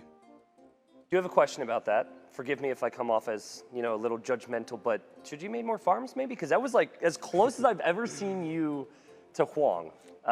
It was full YOLO. Well, the whole point of that strategy was to just like try and end the game instantly, right? I know I killed a lot of vills, so I knew I was ahead in build count for sure, but the tech was still wrong for me. If I just switch to crossbow there, I think I'm in a very good position. But because then I can even transition into like a late game with add town centers and whatnot, and he's gonna be the one who has to make something happen. But yeah, couches just feel so nice. You know, your Taras, free thumb ring, you want to use the mobility and everything. But yeah, some mistakes in hindsight for sure. But at the same time, it was just I don't think any other player would have defended it like Hera did. Okay, so. While these guys are casting, I'm sitting over here with Nili and Riley, and we're picking each other's brains. And of course, Nili on your team and where is some of the training. And I kind of had an idea, like, there's going to be certain civilizations that come into the drafts, and I was not surprised to see Sicilians come into the drafts. But, like, Bohemians has been the civ that I feel like I've seen is strong in RM. We haven't seen it a lot yet until you showed up. Why Bohemians on Wade? I don't really know yet how good they are. It's still such an early, like too early to say exactly how good they are. But I mean, they have some bonuses that. I just now realized I never did fervor, which gives my villagers 15% extra movement speed. They have some bonuses, but not all have been remembered. Yeah, that one would have been so nice. Well, it worked out in the end anyway. But yeah, I mean, Bohemians are still an unfigured, like you haven't figured it out yet, and but I think everyone pretty much are aware that they are a potentially very strong civ. If they are better than the other normal civs, though, yet to be determined. But yeah, I like to throw in a curveball here and there and kind of see how it goes. But of course, it was also something I have played before and had decent success with in training. Okay, well, it's a crazy game, crazy series. Congratulations on going 2-0. How does that make you feel? Especially getting a win against Hera here, of course. Yeah, obviously I just want to get enough points on the scoreboard to advance to the playoffs. That's the most important thing. But of course, it gives confidence to beat a player like Hera. He's clearly one of the best players in the world. So yeah, I feel good. I feel confident, and I think I will have Lierrey tomorrow. So I mean, you just got to bring them on one by one, and we'll see how it goes. Yep. All right, man. Well, congratulations again. What a way to conclude our matches for today. My goodness me, you certainly got your money's worth. We knew what to expect with Hera and Viper finishing out our coverage today. And it was still full of surprises, even though we had a semblance of an idea that it was going to be an absolute barnstormer. Incredible stuff from both players, and I mean, surprises and well, not upsets, I guess, but surprises coming out of the woodwork, things that we're never really ready for as we open it up to T90 here and nearly, I mean, so much to unpack in all of those games. Let's start with game number one, where we had the Bulgarians opening up very aggressively. T90 taking advantage of the militia line here, sending in those men-at-arms early, really put Hera on the back foot. His response just wasn't enough. There's not much you can really do against it either. Like I was speaking to Viper about ideal matchups. I think Aztecs is almost the most ideal, like for that particular opening, and Hera not scouting it quite in time. You know, you don't always know if Bulgarians are going to go man-at-arms, and it got tricky for him. But sorry, I'm still trying to like gather myself. Yeah, after that series, there's so much to talk about here. Yeah, like it was crazy, and Mem can never complain about being jealous of casting a series again. I was like, I needed to talk to people, but we can't be loud. And I just told Viper, I was like, that got pretty. I was losing. I can swear on this broadcast, right? I mean, look, it's your career, dude. I was like, I was losing my crap, and Viper's like, yep, it got pretty wild. It absolutely was. And, you know, we move into game two now, Nili. I want to get your perspective on this, because obviously Hera took this one out. An all-in approach from Viper, I think it's fair to say. Obviously a very calculated strategy. We got the chance to catch up with him, T90 asking those questions there. It didn't pay off. Some of the stuff that I found really interesting about that interview is that Viper still is learning. He's not set in his ways. He's someone who is ready to adapt, ready to learn, and always questioning. This, for me, regardless of what you're playing, is the mark of a great player, someone who's always looking for the next lesson. Yeah, it's just very inspirational, right? And how humble he is, and thinking about, okay, I'm considered the GOAT, just beat a top 3 player on stage, and he's like, no, how can I be better? Yeah. How can I improve? And how can I be the better nerd tomorrow? Yeah, exactly. You know, avoiding the pitfalls of results-oriented thinking, challenging himself to make sure that he can be the best player. Really impressive stuff there. We turn our attention to game 3. And I mean, we could sit here all night talking about this one. Back and forth, back and forth. Oh, okay, Hera's won. Oh, no, Viper's won. Oh, no, Hera's won. And just goes to show the depth and the diversity of strategies that can be brought into play in a situation like this. T90, I mean, I don't know what you want to talk about, man. I don't want to really ask you a question. I just want to say, hey, listen, game 3, go. Like, what stands out, right? This is the best question you've asked me all day. I have the floor. Please talk. Just talk for a while, mate. Go ahead. I mean, okay, so like, I think the reason we have at times been critical of, let's say, Hera Lierrey Viper, and rightly so, is due to their level, right? There's been a lot said about Viper in previous Red Bull Wololos due to his level, due to his name, due to the success he's had in the past. And like, you know, we've seen players fall into these situations where we grow accustomed to, okay, that guy's dead. You know, like that guy's dead and that guy's gonna win from that position. And I felt like in that best of 3, in particular, game 2 and game 3, I'm sitting over here like, all right, it's probably game over, and then I'm like, wait a second, it's probably game over on the other side. Other way, and it just it was incredible. So like, that is because you have 2 of the very best who are able to bring themselves back from positions that should not be survivable from. So that was my takeaway. And you know, if Viper's up against Lierrey, which I believe is confirmed at this point, right? It should be up against Lierrey tomorrow because they're both 2-0. Another amazing set to look forward to. It's going to be, I mean, if that's the case, it's going to be absolutely wild. But we'll take a look at the schedule later. we'll obviously get that schedule confirmed. We'll let you know what's going on. To close things out, my friends, a bit of a lighter note here as we have a look at some of the highlights. And obviously we saw some deep and complex strategies. We don't have all the time in the world to talk about that, so let's just look at this bloodbath here instead. How about this? Nilly, talk to us about this opening. Bulgarians are absolutely vicious out of the gates when they get off to a start like this, pillaging the wood line, and Hera under the gun from day one here. Yeah, just crazy block there as well. Finds so many kills, doesn't even take so much damage. And here in game 2, that's a crazy wall. Holy guacamole. Like, look at that. And even clicking the weak scout, recognizing that scout's weak, one-shotting it and finishing the quick walls was sick. You're explaining to me as well, again, you know, for those of you, a bit of a newer face I am, obviously, to the Age of Empires community, but you're explaining, obviously, quick walling, a really important skill, something can get you out of a tight fix, but there's also an element of, you know, the moral victory comes into as well. Quick calling something like that, you definitely get some style points or something like that. So seeing such incredible skill being displayed like that, both, you know, in a more serious and technical sense, but also a bit of flash, bit of flair, it really has been just an incredible day of Age of Empires and an incredible way to finish our coverage for today. But of course, the best news is, my friends, that we're just getting started. We've got 4 more days of this all the way through to Sunday, of course. Friday will be a day off, but we've got 2 more days of Swiss, 2 days of playoffs, and we do hope we're going to have your company for all of it.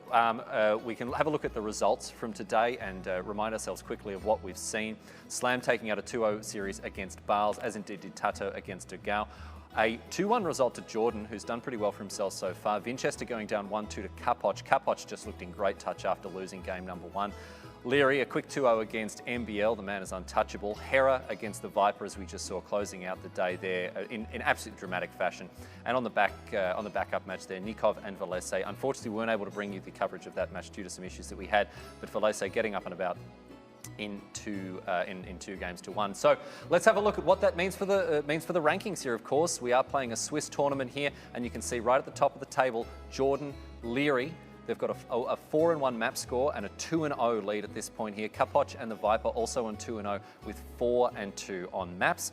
Tato, Vinchester, Hera, MBL all at 1-1, and you can see their respective map scores there as well as we move to the back half of the pairings now as well. So move down the way.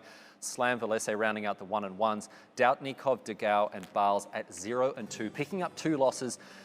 Something of a death knell, particularly when it's happening this early. And to give you a picture of how the Swiss rankings work, if we get a player, for example, like Lierrey, who is 2-0, and he somehow loses his next 2 games and ends up 2-2, he's in a way better position than one of the 0-2s who goes on to win and become 2-2. That's how Swiss pairings work, winning early, winning often, winning against high-performing players. That's the sort of stuff that ends up breaking those ties. So we will see how things go, my friends, but that is the state of play at the end of day number 2, and what a pleasure it's been to bring you coverage of this event so far. Of course, we did have some issues, and we appreciate your understanding and patience as we worked our way through them. The back half of the broadcast came in very, very well, and so thanks for hanging out with us and understanding that the best laid plans often go astray, and working out of a, modern period castle is not the easiest thing to do at the best of times. But let's have a look at our schedule now for tomorrow, all the action that we'll be bringing for your viewing pleasure, my friends.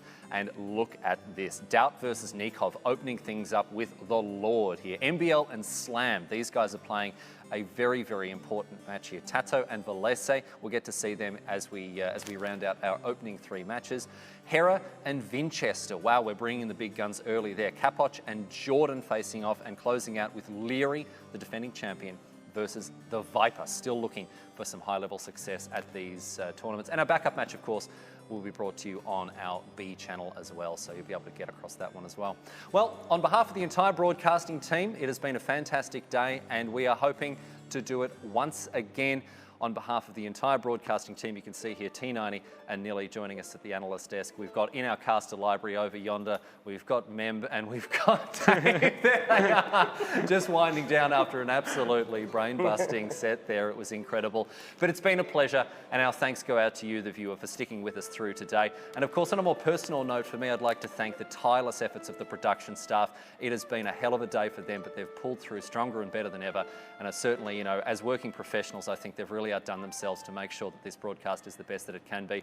So I salute them all, and I hope you do too, realising that their hard work enabled this broadcast to be the best that it could be. But that's all she wrote today, sports fans. That is day number 2 of Red Bull Wololo 5, but there is so much more coming your way. We'll see you back here at Heidelberg Castle tomorrow for more Swiss rounds, more of the best going out at hammer and tongs for their share of a $100,000 prize pool. Until then, from Heidelberg in Germany, this is Riley Knight on behalf of the entire broadcast team saying good night, and we'll see you again tomorrow.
Wololo.